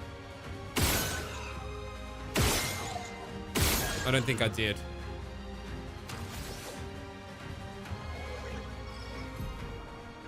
I can't see it, can I?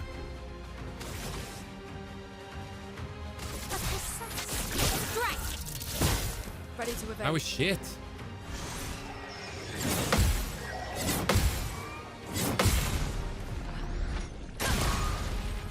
You're gonna break, cunt.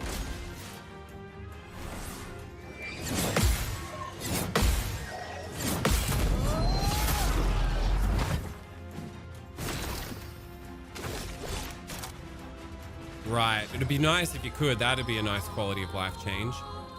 Let's mark you. Take him down. That hurts. Let's... How's your father? Ready to evade.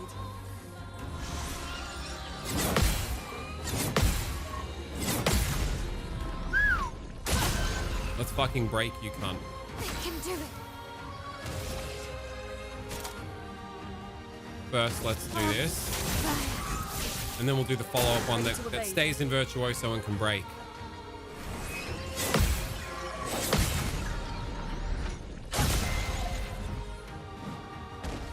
Get ready. One more.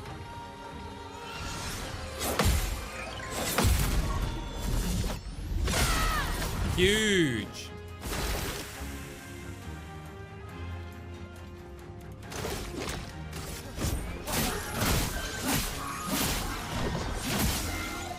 Overcharged and ready to rock. Too early. That's all over now. Let's push forward. Yeah, we're fucked. No, we're not. We can do it.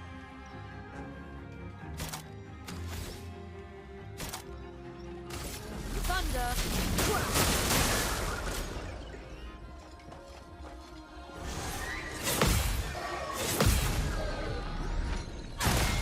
She was one of our heavy hitters, though. I don't know. Maybe we do need to get this skill and try it like that.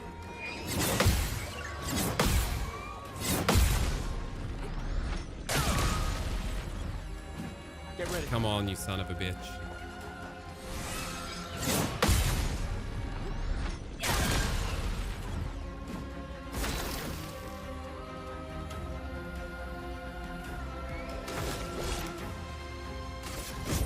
Balloons will come off. The Henry Cavills of this world.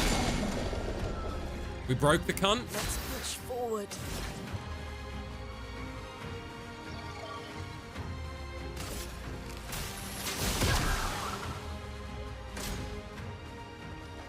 Uh-oh.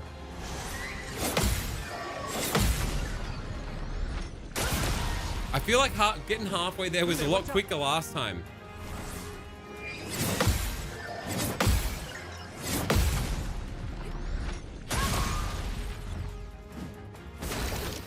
No AP. Oh my goodness. No margin for error. You said it, babe. I should have marked with him. No, I didn't have the AP.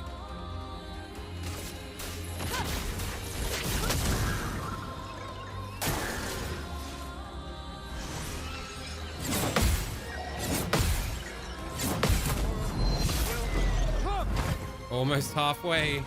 I'm ready.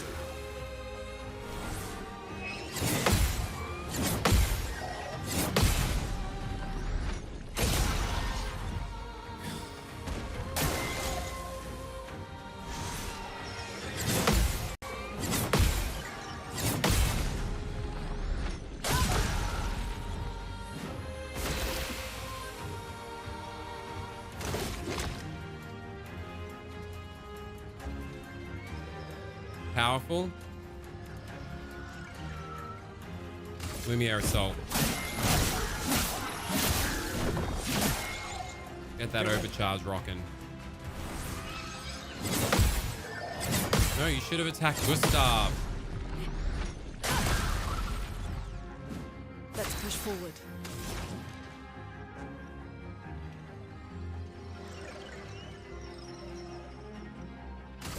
Feel the burn. My skills are lacking a bit in synergies. Haven't seen that one in a while, mate. Oh, we're halfway there. Oh, we're living on a prayer. Take my hand. We'll make it, I swear. Balloons will come off. Something, something, Henry Cavill.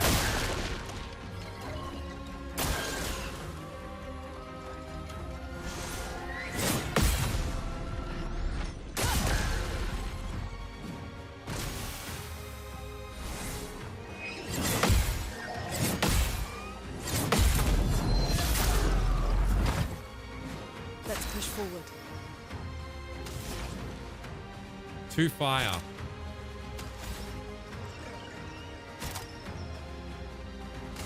Thunder. Whoops.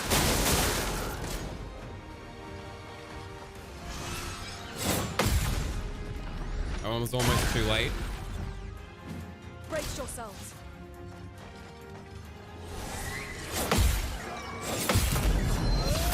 Thanks for the AP, cunt.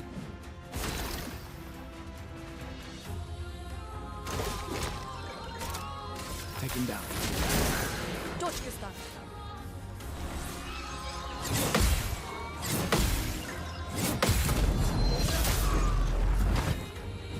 The elements dance. The elements dance.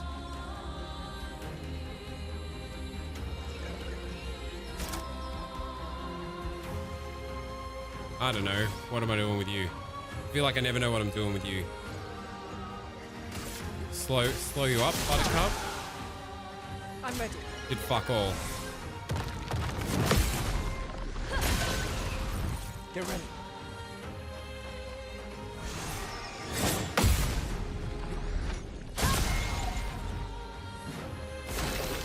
Giddy up, horsey. Come on.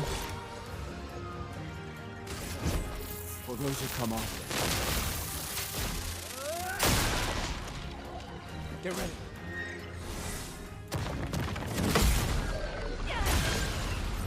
I'm ready. That one's a scary one every time. Come on, baby. Let's push forward.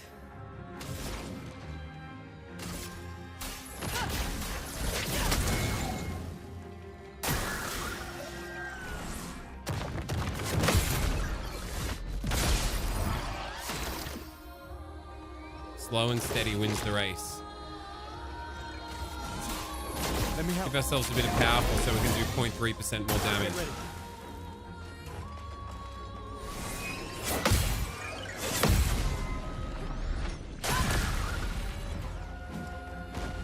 Get ready.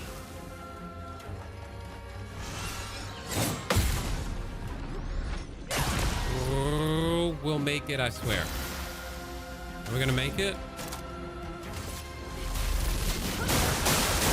Get ready.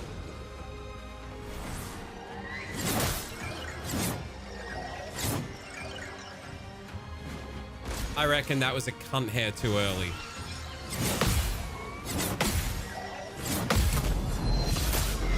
We can solo.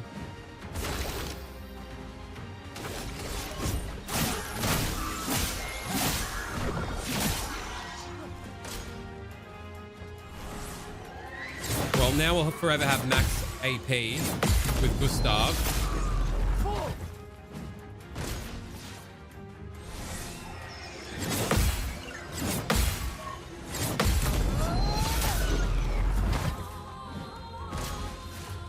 Again! Maybe I should throw it. No, don't throw it. See it through to the bitter end, and then we get that new skill. For those who come after. The gentleman. That's right. Henry Cavill.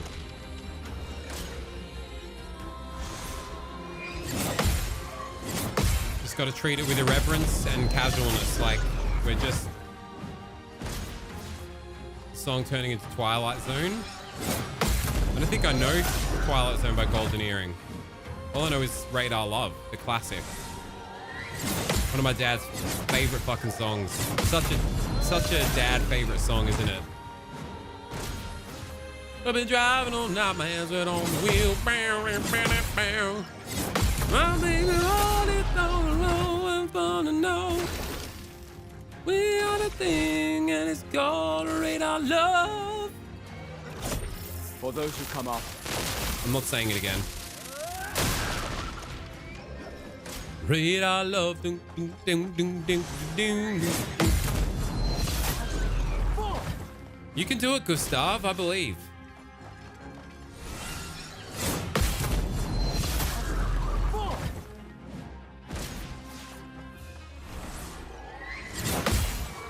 That was almost too early. That was fucking flirting with the edge of disaster there.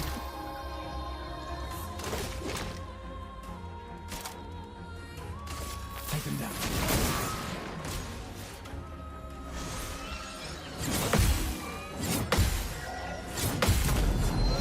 There's always a little bit more time. I'm generally earlier than I should be.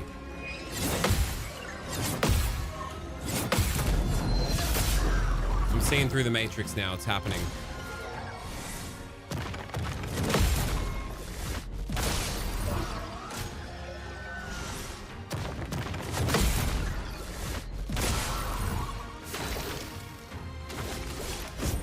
For those who come after.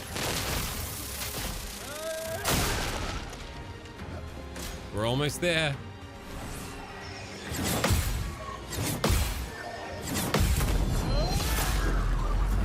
Soon you will know when the bullets hit the bone.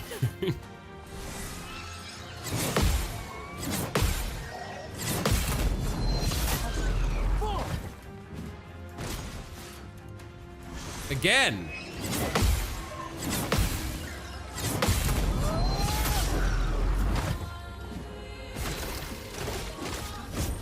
For those who come after. Fucking hell. 4 turns between every turn. At least we're getting damage every time they take a turn, though.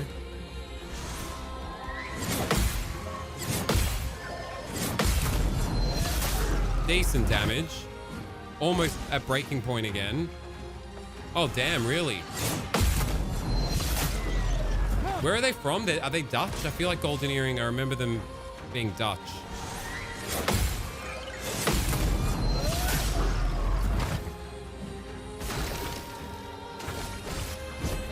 For those who come up. Big damage. We're getting there.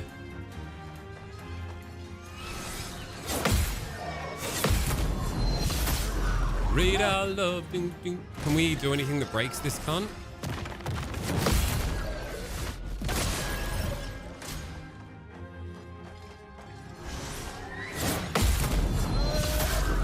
Alright, I'm pretty locked in at this point.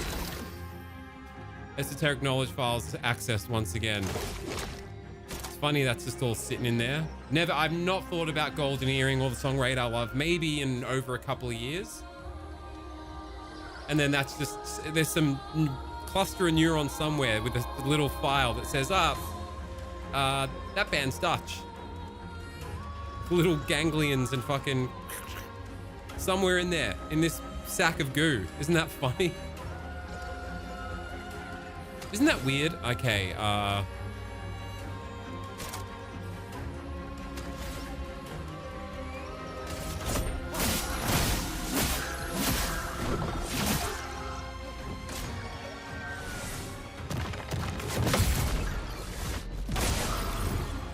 as long as we're doing like 700 to 800 between each of their attacks.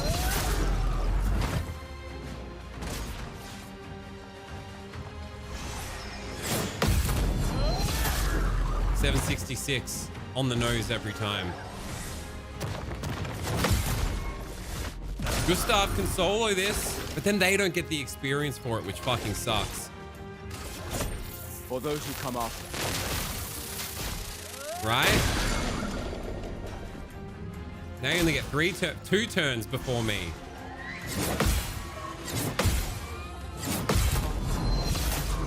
That tidbit of knowledge was deemed important enough to move to long... Wait.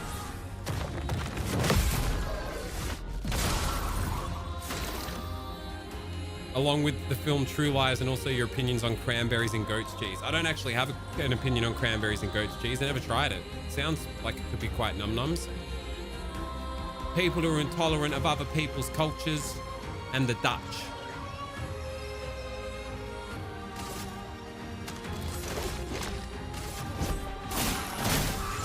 I need some better skills, man. Is this the closest we've been? This might be the closest we've been. Now everything's fucking me up. The position of my sleeves rolled up on my arm.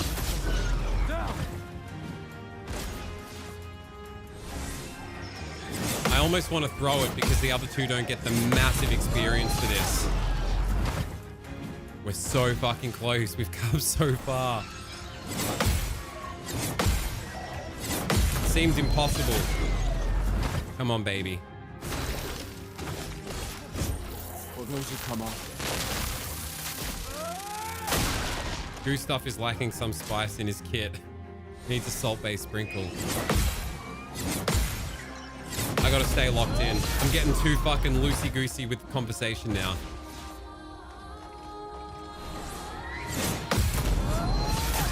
All right, that one scares me the most. Goddamn, every time I shit bricks.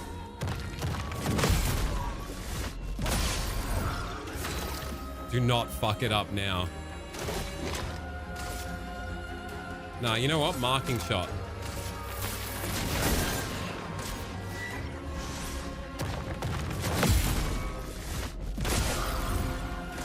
Bit of a waste, but whatever.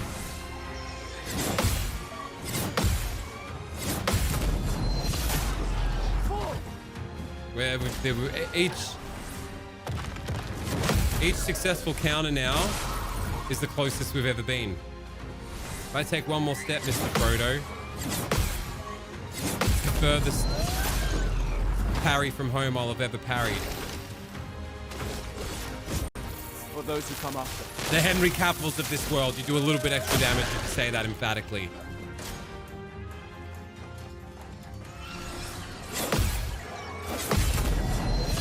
Oh god, we're inching, edging, gooning.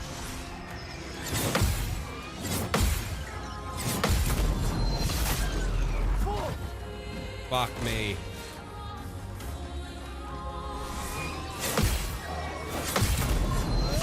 Fuck me.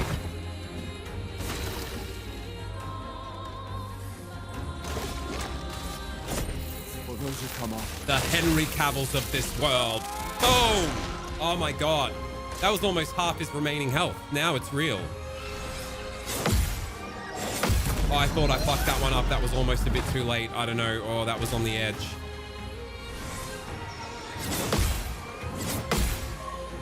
Staying at maximum AP all the time with these multiple fucking attack parries. Gorgeous.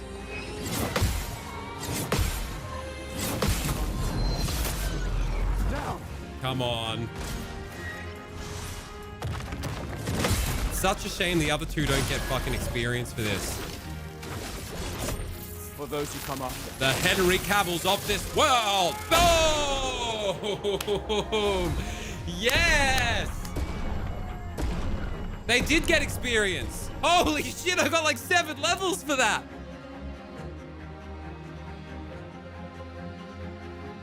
And we got first defensive. First hit dealt and taken deals 50% more damage. That's an interesting one.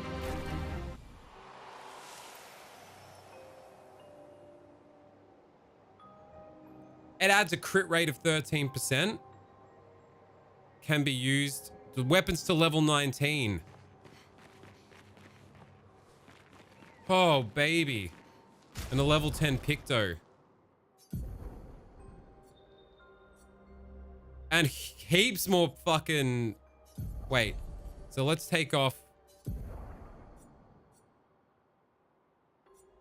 Augmented attack. No, because then we won't have the points to put it on.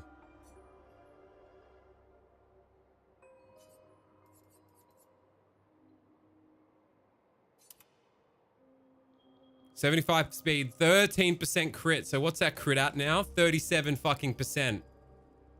More than 1 in 3 attacks and counters will be a crit.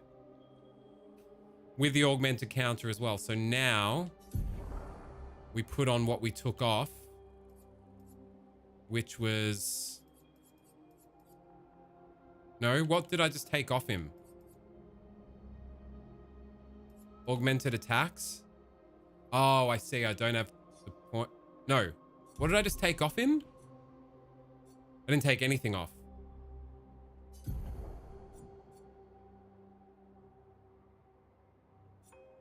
We take off or no, augmented attack is too expensive. No, what did I take off? Parry Prince Picto. First hit dealt. Wait, does that mean the first hit we take from an enemy will be 50% more damage? Who gives a shit? What did I take off? I already can't remember. No, it was one that had defense on. No, I meant to take off augmented attack. I don't know what I was doing. What did I have on there? Staggering attack?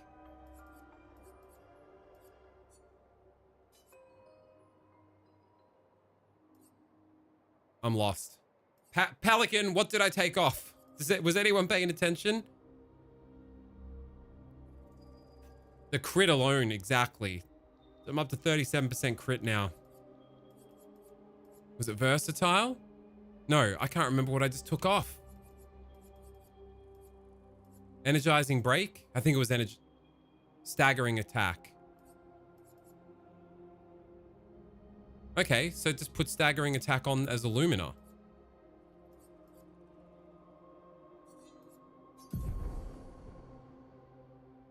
There it is. 50% increased break damage on base attack. Not that we ever base attack, so it doesn't really matter. But we've got the fucking spare points. Yeah, cleansing tint too, because why not? Because we got the points, and until we need to rearrange it, who cares? Half my run was on this screen shouting, I can't remember what I just fucking took off. Vindicated. Wildly therapeutic. I'm glad. We can put that on you just cause. We'll put Dodger on you just cause, even though we don't give a fucking shit about it.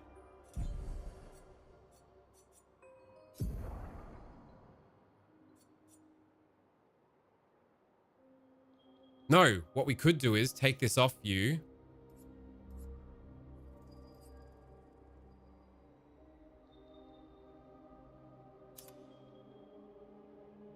What did I just take off again?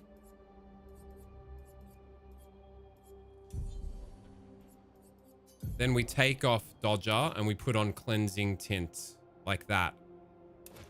Because I think I preferred the stats that rewarding mark was given. No, I don't know. It only gets worse as you get more constant escalation with cessation. My own personal hell now experienced again vicariously. I keep getting sucked in as well, Cody. Like, I keep thinking, don't worry about min-maxing. The power of parries and what you've got going on now is carrying until it requires nuanced consideration of how these things synergize and how you can tailor them across the party to combat a specific boss that is fucking you. Don't sweat it too much, but you just, the hooks get in and you're like, it's like the pie on the windowsill in a cartoon with the aroma doing this to your nose, and you're like, oh, but if I just efficiently min-max the system. Anyway, now we can get that fucking skill and do some fucking... What's that? Do you hear that in the distance?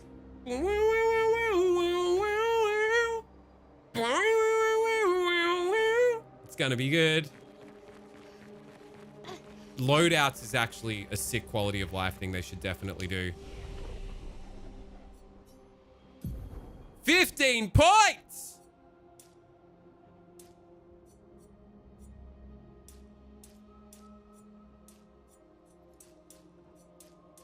%, crit.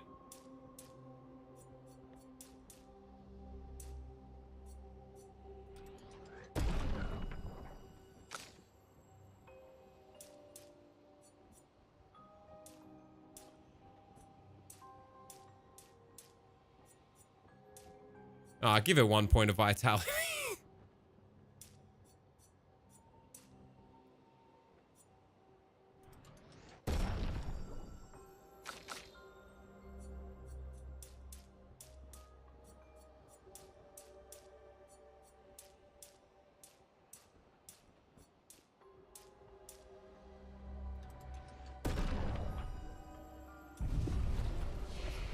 Here we go, the moment we've been waiting for. 10 points for you now, bro. Strike Storm deals very high single target damage, 6 hits, uses weapons element. Critical hits generate 2 additional charges. Let's go straight for that.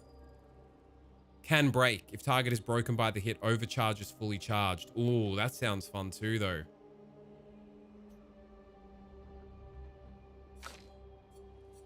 God, too many choices now. Breaking rules. Deals low single target physical damage 2. Switches you into offensive. Destroys all target shields. Could be super useful. Gains 1 AP per shield destroyed. Target is defenseless. Play a second turn. That's crazy. We have shit that makes people defenseless, right? Don't we? She does. Offensive switch. Applies defenseless for 3 turns. I kind of want to go Strike Storm. It sounds wild. Assign it. We never use From Fire. We're never worrying about healing. Let's go. Strike Storm. We don't need to heal if we parry everything successfully. Now.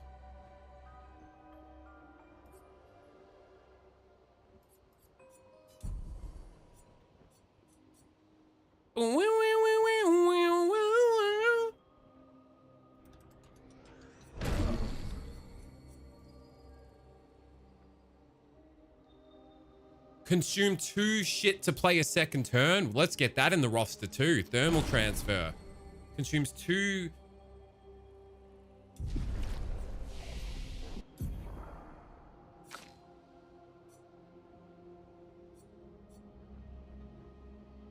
How did I assign skill? So instead of what generates earth for us? Nothing. This one, but we want, I guess, wilds being generated.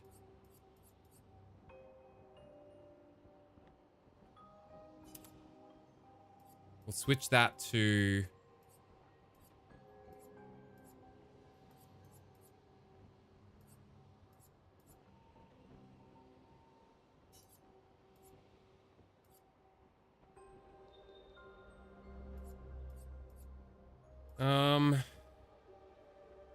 We don't need immolation and wildfire, but maybe...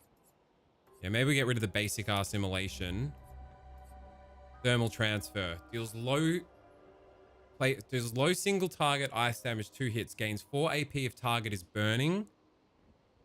Consumes 2 leafs, which could also be wilds. Now, what have you done? Okay. Which can be wilds. So that generates wilds, that generates wilds, that generates wilds. That does. Okay, and then we're good.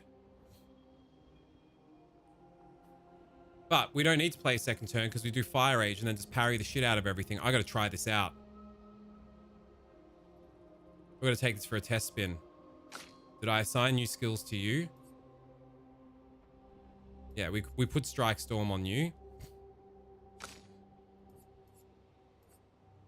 What's the new shit we got for you? Did we get anything new for you? Applies defenseless to all enemies for 3 turns. That sounds sick because that will synergize with breaking the rules. But we don't have the points for both. Applies 2 more burn per hit. 2 hits, 3 burn per hit. Oh, that's huge. Stacking that burn. Reapplies current stance. Okay, let's go ramp time, baby. Let's try you. Rain of Fire. And Rain of Fire can replace...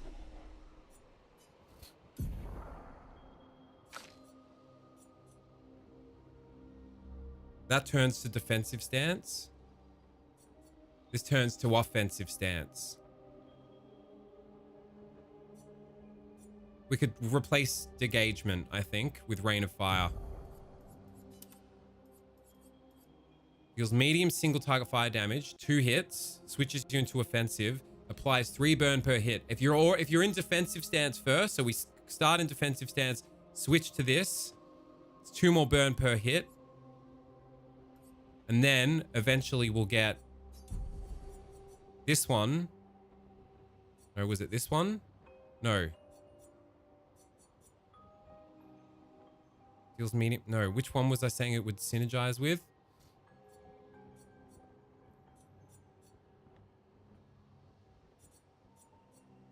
I just lost my monitor. And again. Oh. Capture card shit in the bed. Which one was I looking at?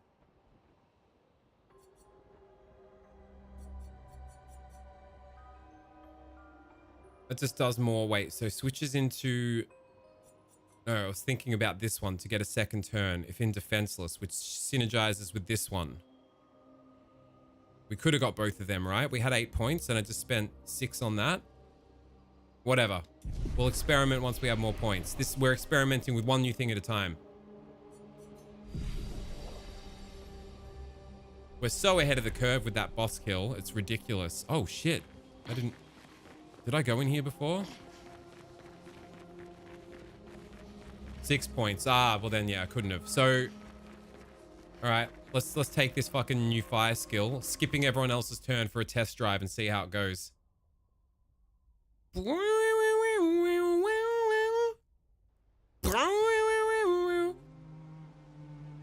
I'm the instigator. Feta cheese marinator.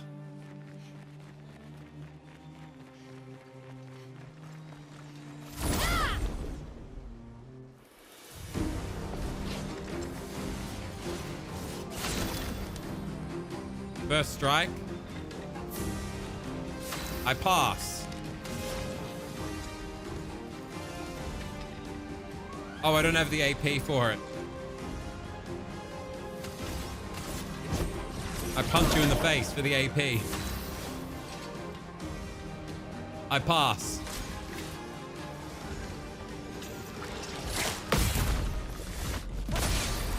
No, don't kill them. Get ready. These guys are too weak to really see the glory of it, huh? Hey, Felly fell. Nah, it's fine. Start streaming stuff where you can actually interact with chat so that when I raid you, you can show off what a fucking sick entertainer you are and take your place. Take up your mantle as the fucking funniest, absurdest streamer in Australia. You know you can do it, bro. What are you doing with your life?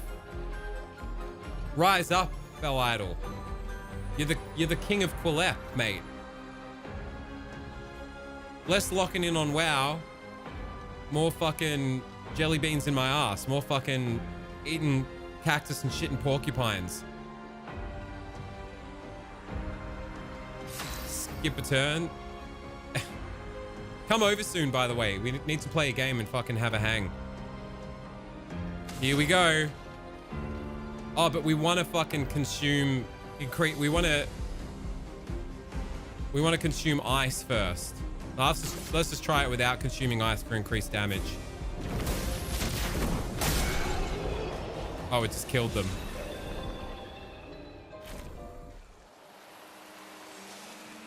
All right, maybe we need to go to another area with stronger enemies.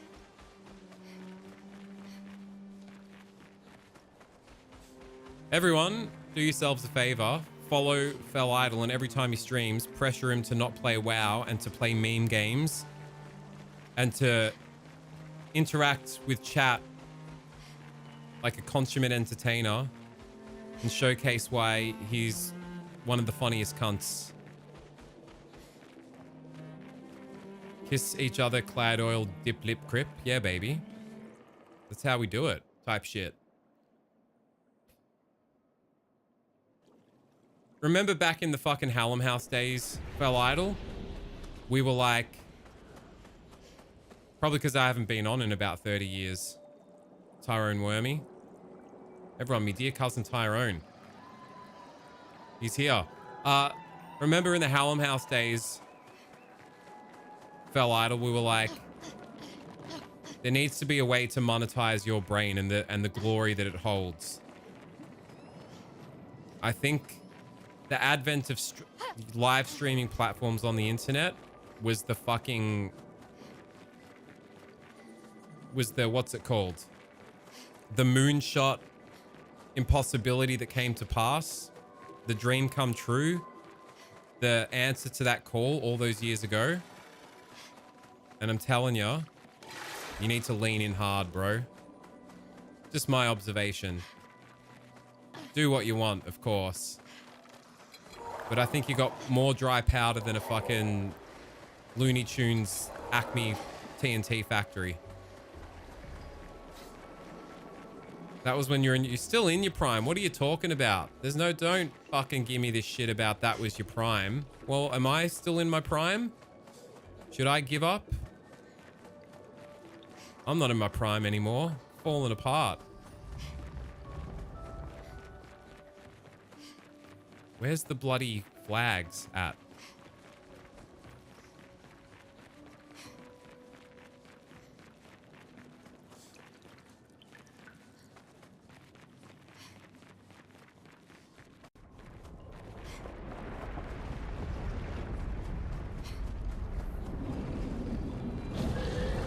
Oh no, that's all right. We'll just fire the cunt for days. Shame, shame, shame. What's up, Tyrone? What are you doing at the moment? We skip our turn.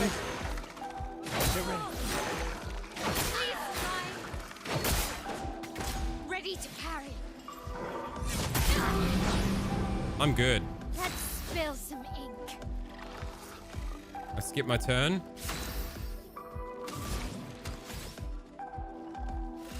I attack for some points. Get ready.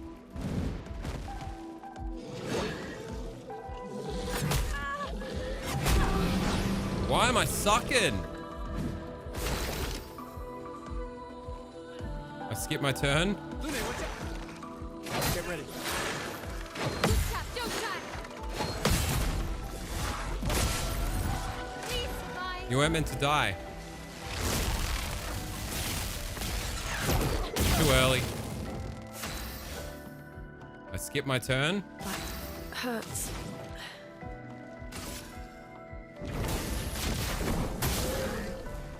I want to see how this works.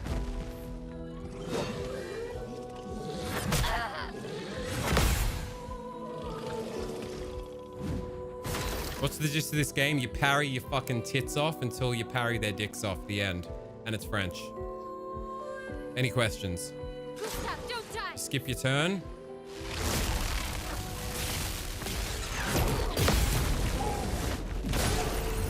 Like, just like that. Some ink.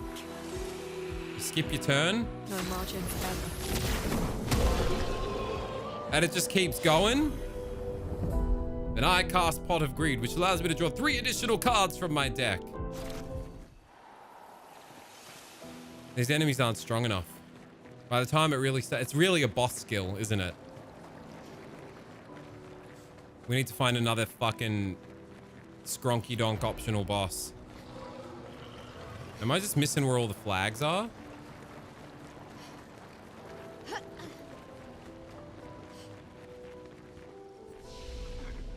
Rest up.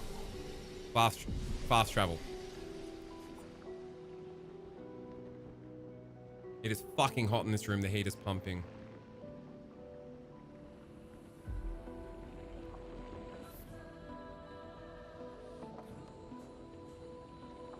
That'll be nice once the fucking setup is in the new place finally.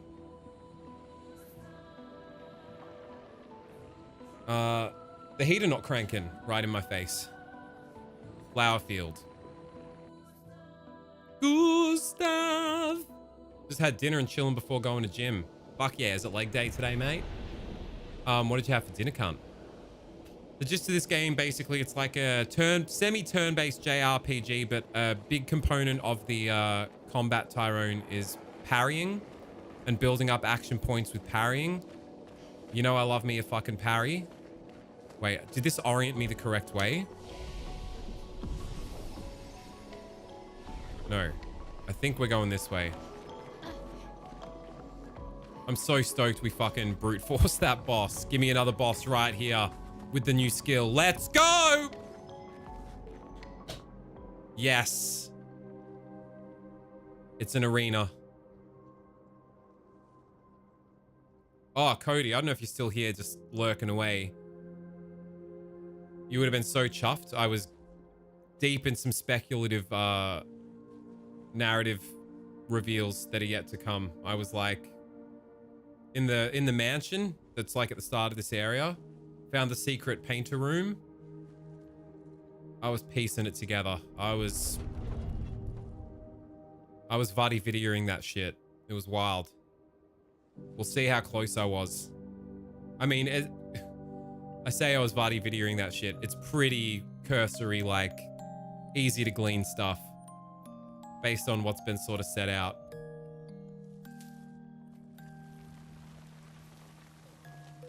Ah! My bitch turned to dust when the paintress counted down. Watch out! Yes, let's go. Watch this new skill on a boss. Oh, you're fucked. That hair is burning, cunt. You're gonna smell like pork crackling in 2 minutes. It's coming. You're gonna stink.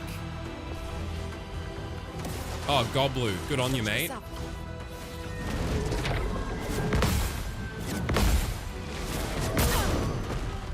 I actually parried 2 of them.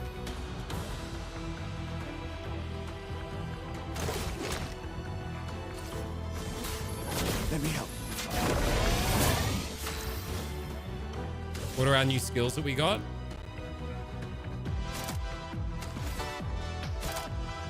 Rain of Fire. So you got to be in defensive first.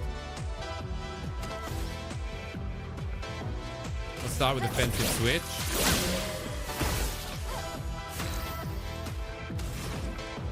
Oh, we got 6 points, so let's get rid of the last one of them. You're marked as well. Delicious.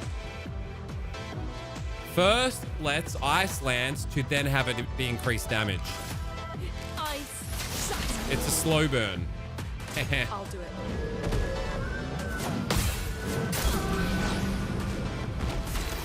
I might fuck this up and it might not even work.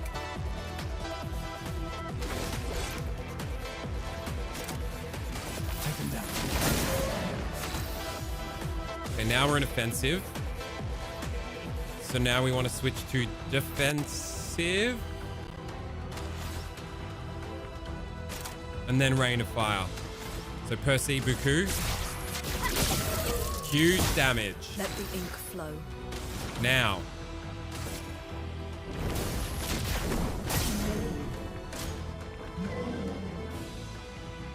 Uh-oh.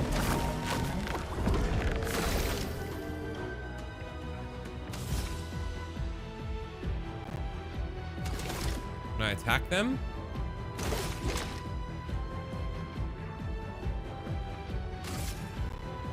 No.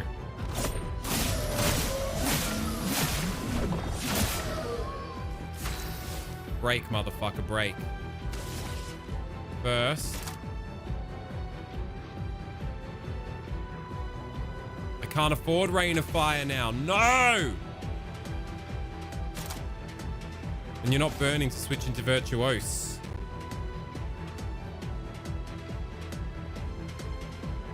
Practically this game's equivalent of, did you know Viggo Mortensen broke his toe? Wait, what is? What fun little factoid?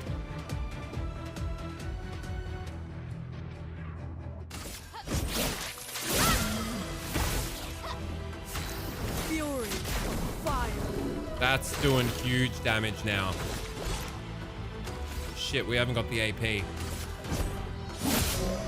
Brace yourself.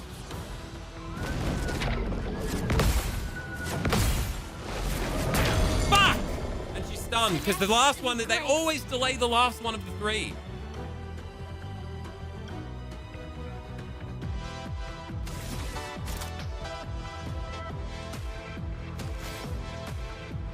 We want to go back to defensive.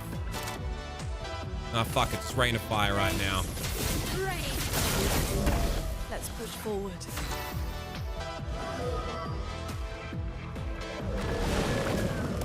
Oh god, what are you doing?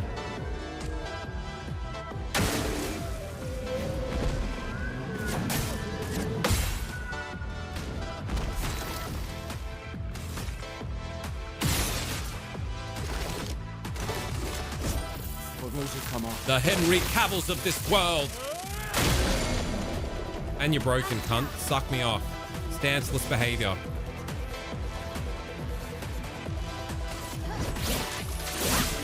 I need to be generating AP more for her. Let the ink flow.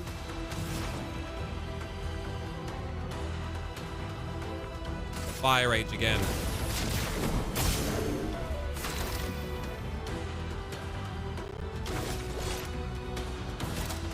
Take him down.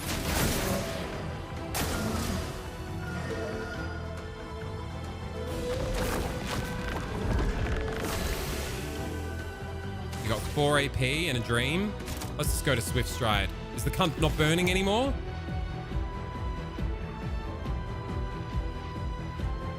Flames. On me. And you're dead. Dead with a Rexo attack.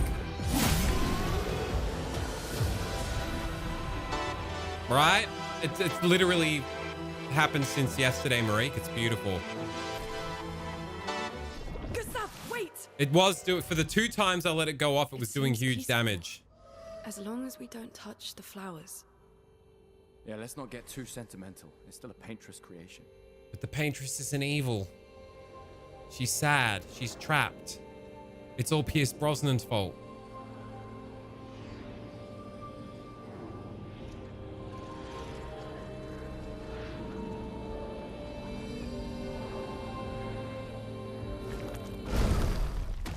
Putain! Shooter! What was that? It felt familiar somehow. Gustav. It's we Attack won't on understand Titan. what's It's going French on Attack if we on kill Titan. They're everything not that really moves. horrible, mindless Look, monsters. They're Arachi. people. They're fellow The Eldians. Jethro village must be ahead. You know what Neverons are capable of. She'll be fine. What Dan? Isn't that whore? She'll be fine.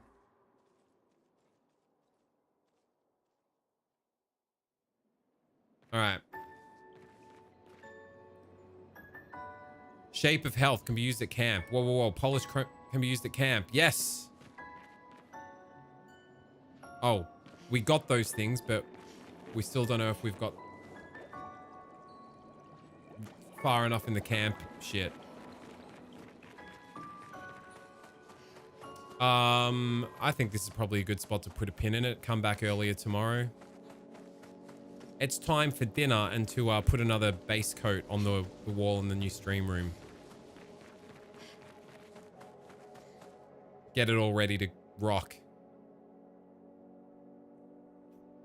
Potran means fuck. Uh-oh. We're gonna get some hectic backstory.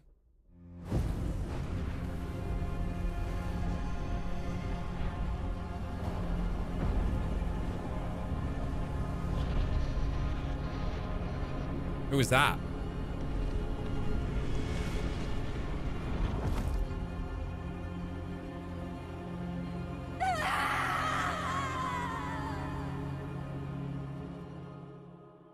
But what does it all mean, Basil?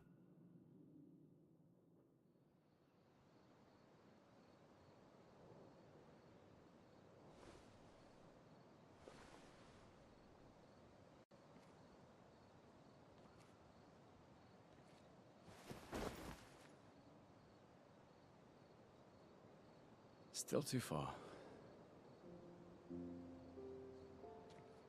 Cute callback, cute callback.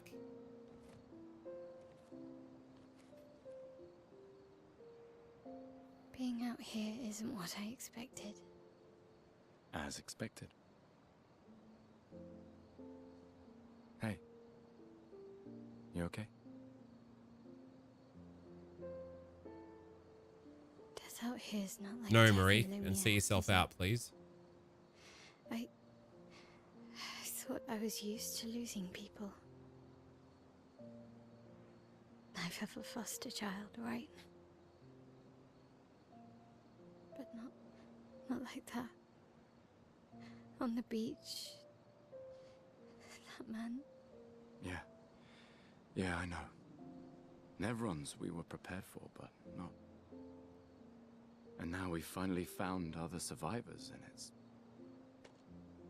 You know, that's the insidious thing about the Gamage. It's predictable, almost gentle. It makes Lumiere complacent and accepting, but... The Gamage is equally violent than death.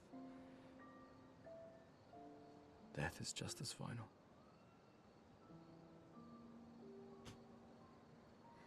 I've been having nightmares. Spitting. Yeah, me too. Look, if death approaches, I want you to run. No, promise me. Run. Especially if we meet the man from the beach. We can't face him. You see him, you run. Only if you do the same. Oh, I'm running as soon as I see a strand of white hair, trust me. You won't even see me, I'm running so fast. Oh, please, you're an old man. I can outrun you any day. Yeah, right. There was a time when 30 was young, you know? Sure. Aww. Henry Cavill, embrace. Pierce Brosnan, run. Is that the curator from the house?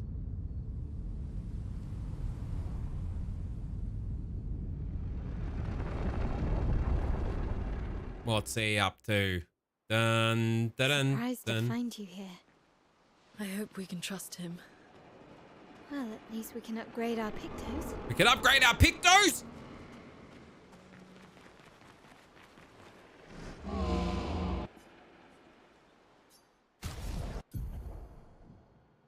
Curator can upgrade weapons. The list of available weapons for the current character. Blah, blah, blah, blah, blah. Oh, God. Weapons are the main... passive effects from weapons can't be learnt as Lumina, but are only... Yep. Weapons are also scale the damage of some of your attributes. From D to S.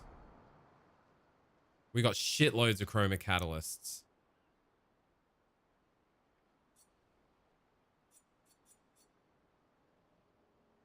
Oh, shit. These ones need polished... Goes from C to D to B to C. Huge. Which one have we been using currently?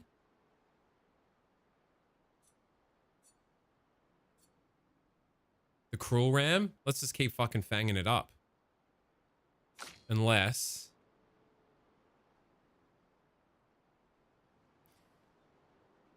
Huge luck boost. And then critical hits apply burn. That's pretty good.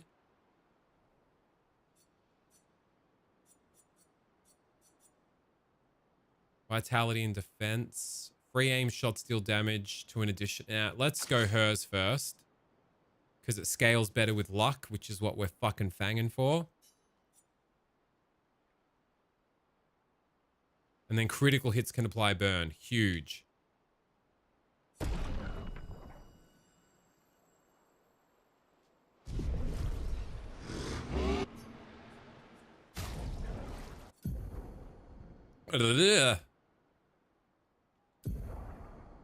Adding a Lumina point to a character costs 1 color of Lumina. Oh, yeah, we want way more Lumina points.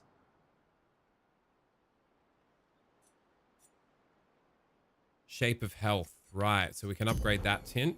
That just means it heals for more.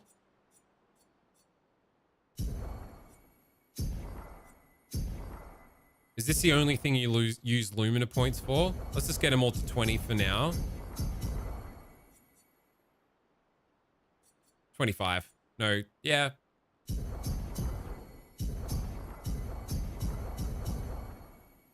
And Gustav for soloing that fucking fractal cabbage, you get an extra 2. Fuck. Why does that emote make me feel like I should have saved some, Groovy? Nah, we'll be right.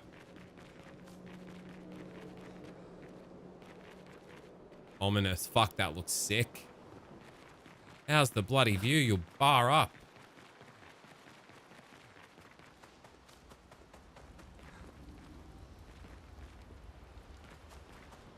Oh, we get to play the Paintress Nocturne pour un masque de tristesse.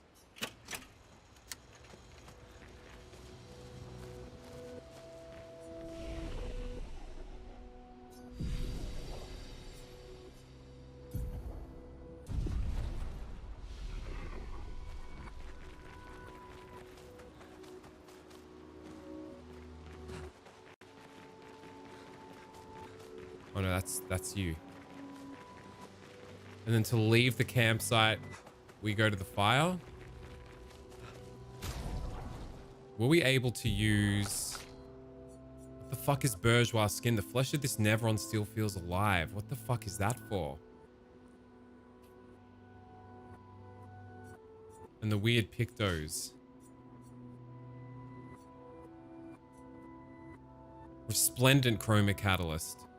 Upgrade weapons up to level 19. Wait a minute. Can't we use one of them?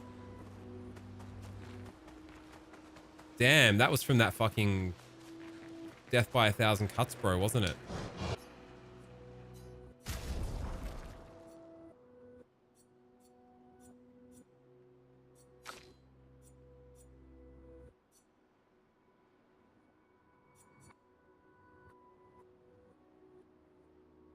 This one scales with luck. We could just level that up past this, couldn't we? No, because if we get it to... No.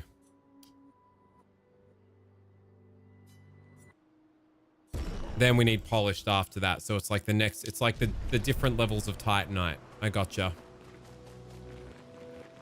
Alrighty then. Well...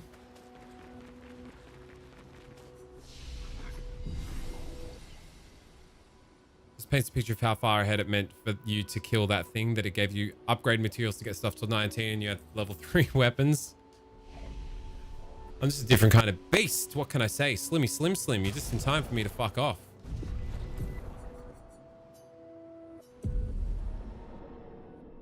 Alrighty, how about we go fucking say g'day to that cute little cardboard fella who happens to also be a cowboy. Frankie, beam me up, please, you son of a bitch. It's been an absolute pleasure spending some time with you, hanging out, having a fang. It's 4 a.m. Get some fucking rest, cunt. All right.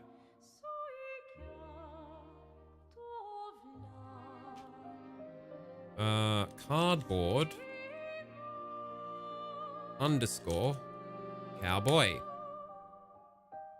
If you haven't seen him before, one of the greatest to ever do it. It's a stream you can fucking set your watch to, impress your mates with. Come along with me now to say hi to Cardboard Cowboy, and I'll see you again tomorrow for a little bit of a toe dip into the new Ninja Gaiden as a bit of pre-race practice. And then we'll get stuck into some more fucking all parry action in Expedition 33. Thanks for hanging.